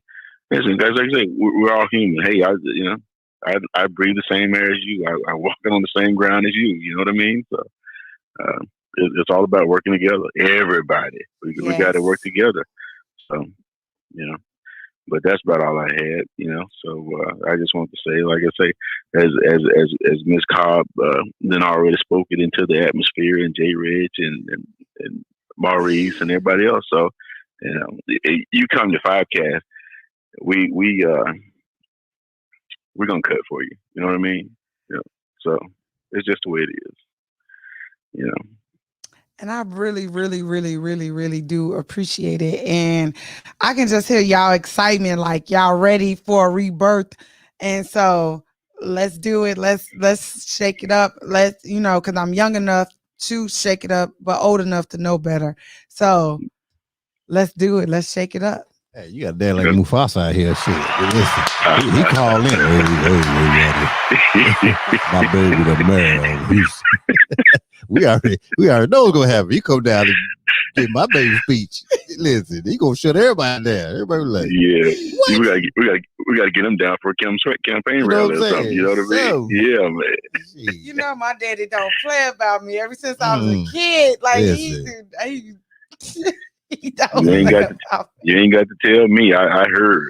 I know that. He hear everybody being quiet. Yes, everybody just shut up. I went taking notes. Let me type these. Yeah. Dude, I'm gonna have to go back and do the minute marks on the daggone shows. So I know where to go. No doubt. Look, we got the dog don't bark unless I tell him I can pay or Come something. On, that's gonna be a damn shirt. I'm making a shirt of that. Tell you that. My daddy say, like, I've listened to this man all the time. Like, we talk on the phone like best friends. Like, my dad was my very first best friend. Right. And so we talk on the phone. I call him like the relationship we have. I'm like, hey, Mufasa. Hey, how you doing? Like, this is my dad. Like, people like, you call your daddy Mufasa? Like, yeah, that's Mufasa. Hey, man, that's cool though. That listen, Pop seems cool. Oh, he hate Pops. Oh, he hate. Oh, he gonna I can say it right now. Pop seems cool right now. You know what I'm saying? AKA Pretty Tony. AKA yeah. Oh Lord, don't call him Pretty Tony because he got some thick hair like mine. Oh Lord. Players' nose don't bleed. I may sniffle, but they don't bleed. Oh, don't be quoting my daddy. Oh Lord, y'all. That's right. Yeah, in Colorado too. I know he been cool. Oh like yeah, that Colorado air do it to you. Look, y'all gonna gas my daddy up. He gonna think he a celebrity. He is a celeb now. I'm gonna go ahead and tell you, he might be hotter than you out here in Houston right now. The next exclusive, Mustafa will be on the I'm saying, side. when you come to Houston for yourself, you gotta get him on the show. You know, like, yeah, come on in here, player. Oh Lord, I don't even know. Oh God, my dad is a mess. He been a mess since I was a kid. Like, no. Nah, that's cool stuff. That's cool stuff. Hey Tony, you know we appreciate you, man. And when they get ready to do that suit drive, you know how we do. We're gonna make it happen. Yes, sir. We're gonna flood the gates. We're gonna throw our network together. Wait. We're gonna throw that network together. We got together. We're gonna flood it out. I cannot wait. We don't play around here with these streets. Yes. Country boys, you country boys are something serious. Just want you to know that. I'm excited. Even if we got to strap on the flatbed and haul them all that, we'll get it on there. We'll make it happen, man. We'll catch you later, brother. All right, Big D. Appreciate you. Good evening, Miss Robbins. Miss Williams. Hey. Take care. All right. Listen, that's serious stuff right there. Yes, this is so dope. Serious right there. So go ahead and finish what you were saying, though. I'm sorry. Okay. What did you learn? Finish that piece right there. Oh, got the phone call kind of interrupted. I do apologize. Oh, that was pretty much. I mean, everything else I pretty much already knew about it, but I just the support system. I didn't know she had such a large support system, especially coming from your family. I think that was pretty dope. So. Thank you. That's cool. Okay, Mayor, what did you learn tonight? I learned that Houston is literally gonna back you if you show that you're real and drop the facade and the formal talk. They're going to back you. They're going to vote for you. They're going to go to bat for you. They're going to tell you how it is. So you really taught me how, because in this, just being an officer, we are taught to speak a different way. Even when it comes to writing, we don't write the normal way you write. It's almost condescending in a way. And so it's kind of hard to drop that.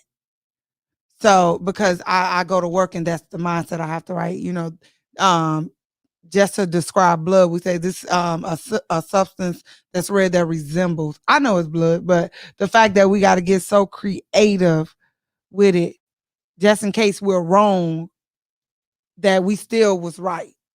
So you just really taught me, just be transparent, show your flaws, show it all. People are going to accept you. Don't try to polish yourself because people want to rock. If they wanted a jewel, they'll go get it. So I'm just gonna let those walls down and just be my organic self. And man, if you see me big dogging somebody, I'm upset. I'm upset.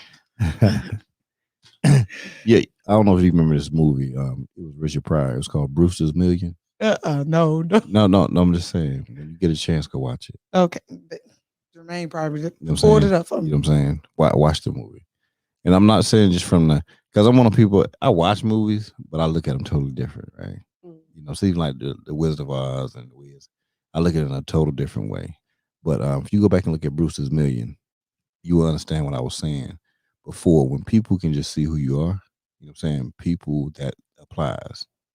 And if a lot of politicians took the stance of that movie, not just the fact that Richard Pryor was in it, but the fact of what was going on, you know what I'm saying? Not why he had to do what he did, but he was just who he was. And he didn't think that being who he was would allow him to do what happened. You know what I'm saying? And that's exactly what happened. Because he found out, what, people just really want that. Because nobody is flawless. You know what I'm saying? Mm-hmm. And people, I'd rather have somebody stand for me that is just transparent. Just like, yo, okay, yeah, I know you did that. Okay, cool. Shit, we all did some stuff. I appreciate the fact that you even said you did that. You know what I'm saying? You know what I'm saying? That's cool. A long way. That's cool, and I'm gonna back you behind that. You know what I'm saying? That's what people would do, and that's all people want. You know that you was in the service, so you know same. Nothing's different as you move up to those levels. Nothing is different than what a politician does and what somebody in half in government does. Is all the same because they all go to the same dumb courses. They all go to the same schools. Whether they go to Carlisle Barracks or they go to the Leavenworth to learn. You know what I'm saying? It's all the same thing. Period. It's all the same thing. But at the end of the day, if we just be straight up, that's what wins. I promise you. That's genuine. I'm excited. That's good. That's good. That's good. I really appreciate you reaching out to me. I'm glad Maurice, you know, I'm gonna call him Reese for short because he's family now. I'm glad Reese told, you know what I'm saying, say, hey, reach out to me. And I'm glad that you did it. I really am. And I'm glad you both came. You know, I really am. You know what I'm saying? I think y'all gonna do great. Honestly, you know what I'm saying? And I wanted to really highlight you tonight. And I'm glad you did. I really appreciate what you're going to do with the pocket.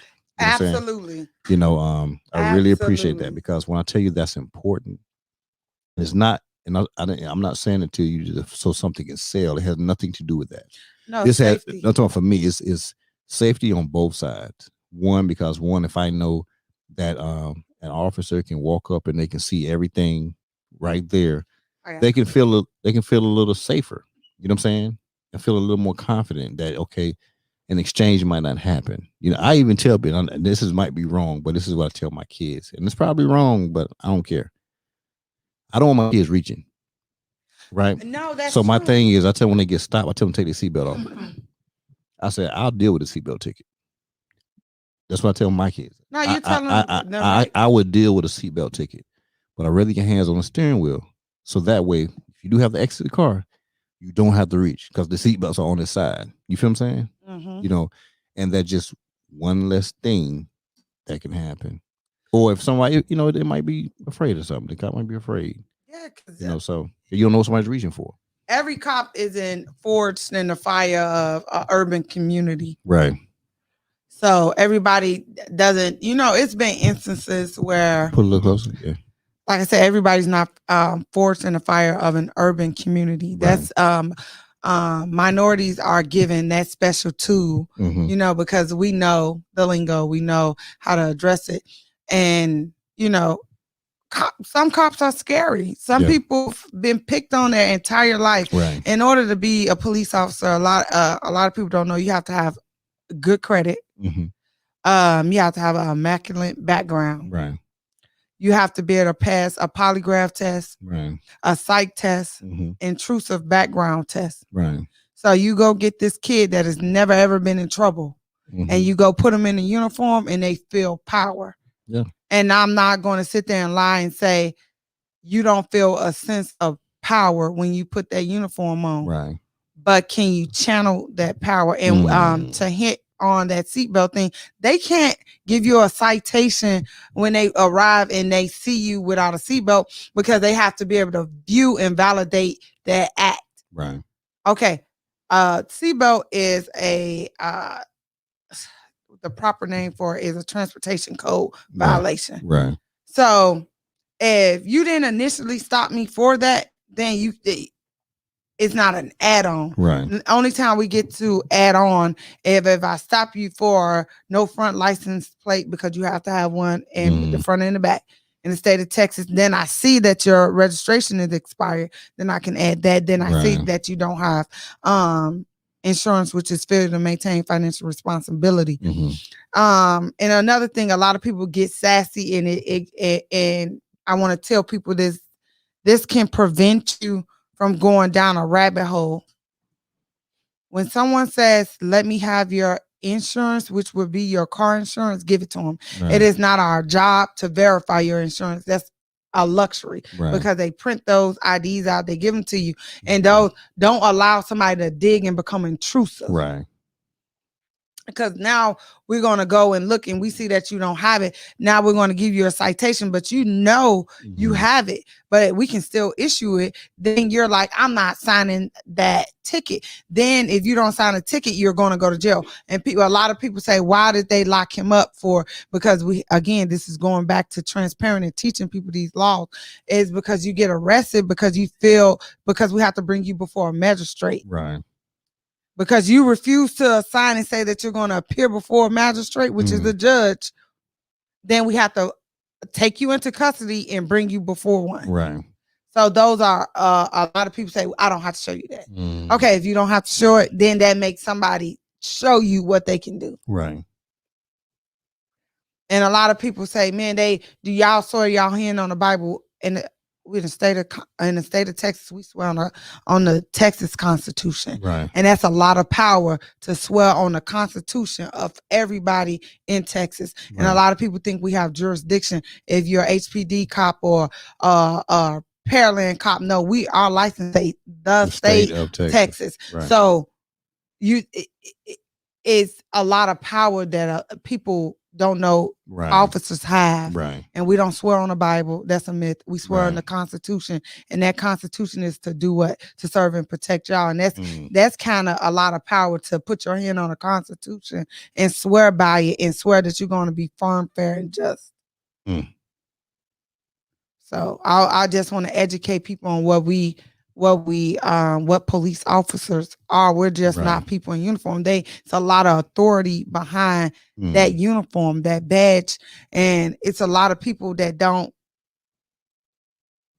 man, because you can get a use of force for pushing somebody down. That's a use of force, and you can write it up. But you still have your uniform. But we have to teach people what is use of force. Education. And I like that point about you. You're big on educating. You know what I'm saying? Absolutely. People. And that's how we can make sure both sides are on point. You know what I'm saying? It's through the education process. And I'll leave you that last thought right there. Brother Earl C. Williams Sr. is left. You know what I'm saying? You know Brother Earl C.? No, I don't. Okay, well, he's in Chicago, evidently.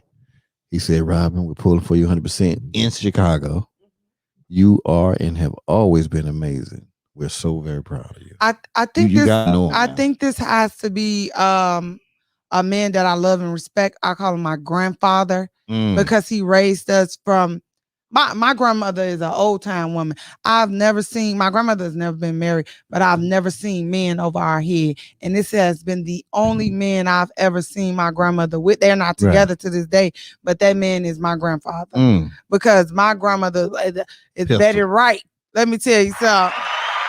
Can't go showing your teeth there, man. You meet. Come on now. Listen.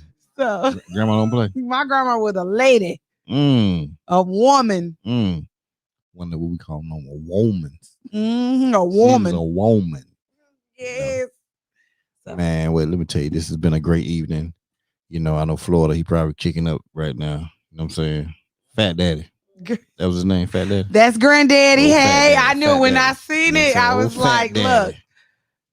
So that mean my grandma watching, everybody watching. So that's what everybody back in Chi-Town and it's cold up there tonight because your sister said it's freezing. Oh yeah. You know what I'm saying? So I just love y'all, and I just my granddaddy is just he's my granddaddy. It don't change nothing. Well, look, sister, I thank you for real. And you know, I know this ain't the last time we're gonna see each other. That's for sure. I really thank you. I thank you for reaching out once again. You know, I thank you for just what you're gonna do, what you are, what you've been through. You know what I'm saying? All those accolades that are all accounted to as experience. You know what I'm saying? That you're gonna bring to the table. And I think that's gonna be refreshing. That's gonna be great. You know, and I know we're not gonna have a problem with seeing you at the mayor in 2024 all day. You know what I'm saying? So just get ready for it and feel it. And this ain't no, you know, everybody know me. I don't kiss nobody ass. I'm just straight up raw. And I say what I say, and that's it. You know what I'm saying? I don't have to apologize to nobody. Ain't nobody done enough for me to apologize for. You know what I'm saying? I don't have time to be lying. It's just a big deal. But I appreciate you for the pocket, doing that right there. That's a big love. Absolutely. You know what I'm saying? And I hope it's a hit. know what I'm saying, with your people. And Lauren says she's gonna record it, so I'm gonna be looking for that recording. I can't wait to drop it. I'm telling you. And that's gonna be a good thing. So hey, you know, I appreciate you guys all day long. It's been a great week. Yeah, it's been a great week. I'm trying to think. I had to think what day it was. It's Thursday. It's Thursday. Okay. Yes, it's Friday now. It's Friday now. No, it's almost Friday. But that's what happens when we come here. You know what I'm saying? I'm telling you this. I told you it's not about time here. I know they didn't got my whole life story. They know my granddaddy. They know my daddy. We do my sister. Your sister. We know everybody. Hey, everybody still on here. Make sure you subscribe. Make sure y'all subscribe. Okay. Make sure you subscribe. Okay. One, because it only makes things get better. It pushes things out. You know, that's what I'm learning about this whole subscribing thing. But it's moving pretty fast anyway. And don't be surprised if you don't see Firecasts on something, you know, network here. So don't be surprised now. Don't let the little country boy from North Carolina fool you. Don't let them fool you now. Okay. Hey, I appreciate y'all, man. You know, we got next week. We got a hard week next week. Still appreciating Mental Health Awareness Month. Okay. Our guest next week, as far as that, it's going to be Kenzie. She's a speech pathologist. And so she'll be in the house. And of course, we got the big week next week with Black Ink Houston. You know what I'm saying? All the artists coming in. And then we'll close it out at the end of the week with Dober and Van. So we're going to do it big, as we always do. And the week after that, I got something real big for you. So, you know, we're going hard over here on the Firecast. This is what we do all day. You know what I'm saying? And we're going to get Miss Wren in here. You know what I'm saying? Yeah. So Miss Wren in here, she would be in here not next week because it's filled up, but the week after next, Miss Wren will be back in the building. She'll be back in the building, and we're gonna talk to her deeply and what she got going on with her shop and everything. And that's what we're gonna do because it's the right way to do it. It's the only way to do it. You know what I'm saying? I'm in support for everybody. So that's what we're gonna do. Hey, and I will see y'all Monday. Yeah, I see you on Monday doing our thing. And then we're gonna go out with our favorite song and our favorite jam. You know what it is. It's the king of love track, baby. Take,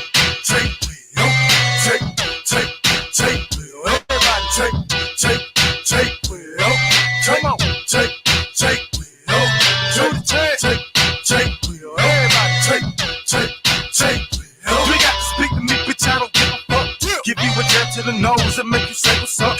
I'm in the club, nigga, tuck with the long barrel. When the music stops having singing, not Christmas carols. People hate me, man, I really do know why. They see the wings on my back and they know I'm gon' fly. So what the fuck supposed to do? Just try to please people. Got my indicator family and I don't big people. Remember, used to put newspaper in my tennis shoes. Used to walk around in them tennis, the mini shoes. For party nigga, I was too thugged out for that. Never told all my enemies I couldn't be a rat. But niggas told on me, nigga, they got it in return. Now in they mama's living room in a nice urn. Fuck you, your whole crew, bitch, cause you gon' get caught. Blow your brains out in your lap, now hold that thought. Motherfuckers, the beginning of a new era. Jay will get in and poppin', nigga, cause I'm so clever. You can love me, you hate me, nigga, but I'm still with it. G5 legacy never ending, bitches, the beginning. This is the beginning of a new era. Jay will get in and poppin', nigga, cause I'm so clever. You can love me, you hate me, nigga, but I'm still with it. G5 legacy never ending, bitches, the beginning. This just for my killers who just straight up murder. Leave you in the sewer dead just like a ninja turtle. I got connections with the real fucking black mob. And I'm trying to get it right for my man God. So any drama, don't believe me that there's no problem. Niggas will torture your ass, you wish they fucking rob you. Menace to society, that's my favorite one. Desert Eagle 50 caliber, that's my favorite gun.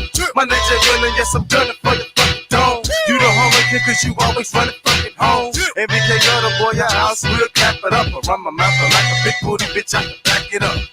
Try niggas on pickups just like they did in Jasper. Keep fucking around, your new friend is gonna be Casper. You gonna be in the casket, people trying to coffin on you. For so many hoes, ain't taking can play golf on you.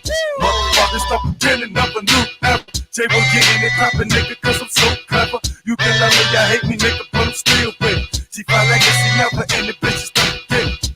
This is the beginning of a new era. Jay will get in and poppin', nigga, cause I'm so clever. You can love me, you hate me, nigga, but I'm still with it. G5 legacy never ending, bitches, the beginning. Fuck that shit, boy, I'm tired of being nice. White shit in your head, this mic is not my fucking life. Like keeping termites fed, like a pistol stay with some lead. Like Marita dog, stay with some bread. I lived in the trailer, not no projects. They still got it, but you wouldn't run on my set. I kill niggas, dog, and also I kill time. Tell out my snitches, head too fucking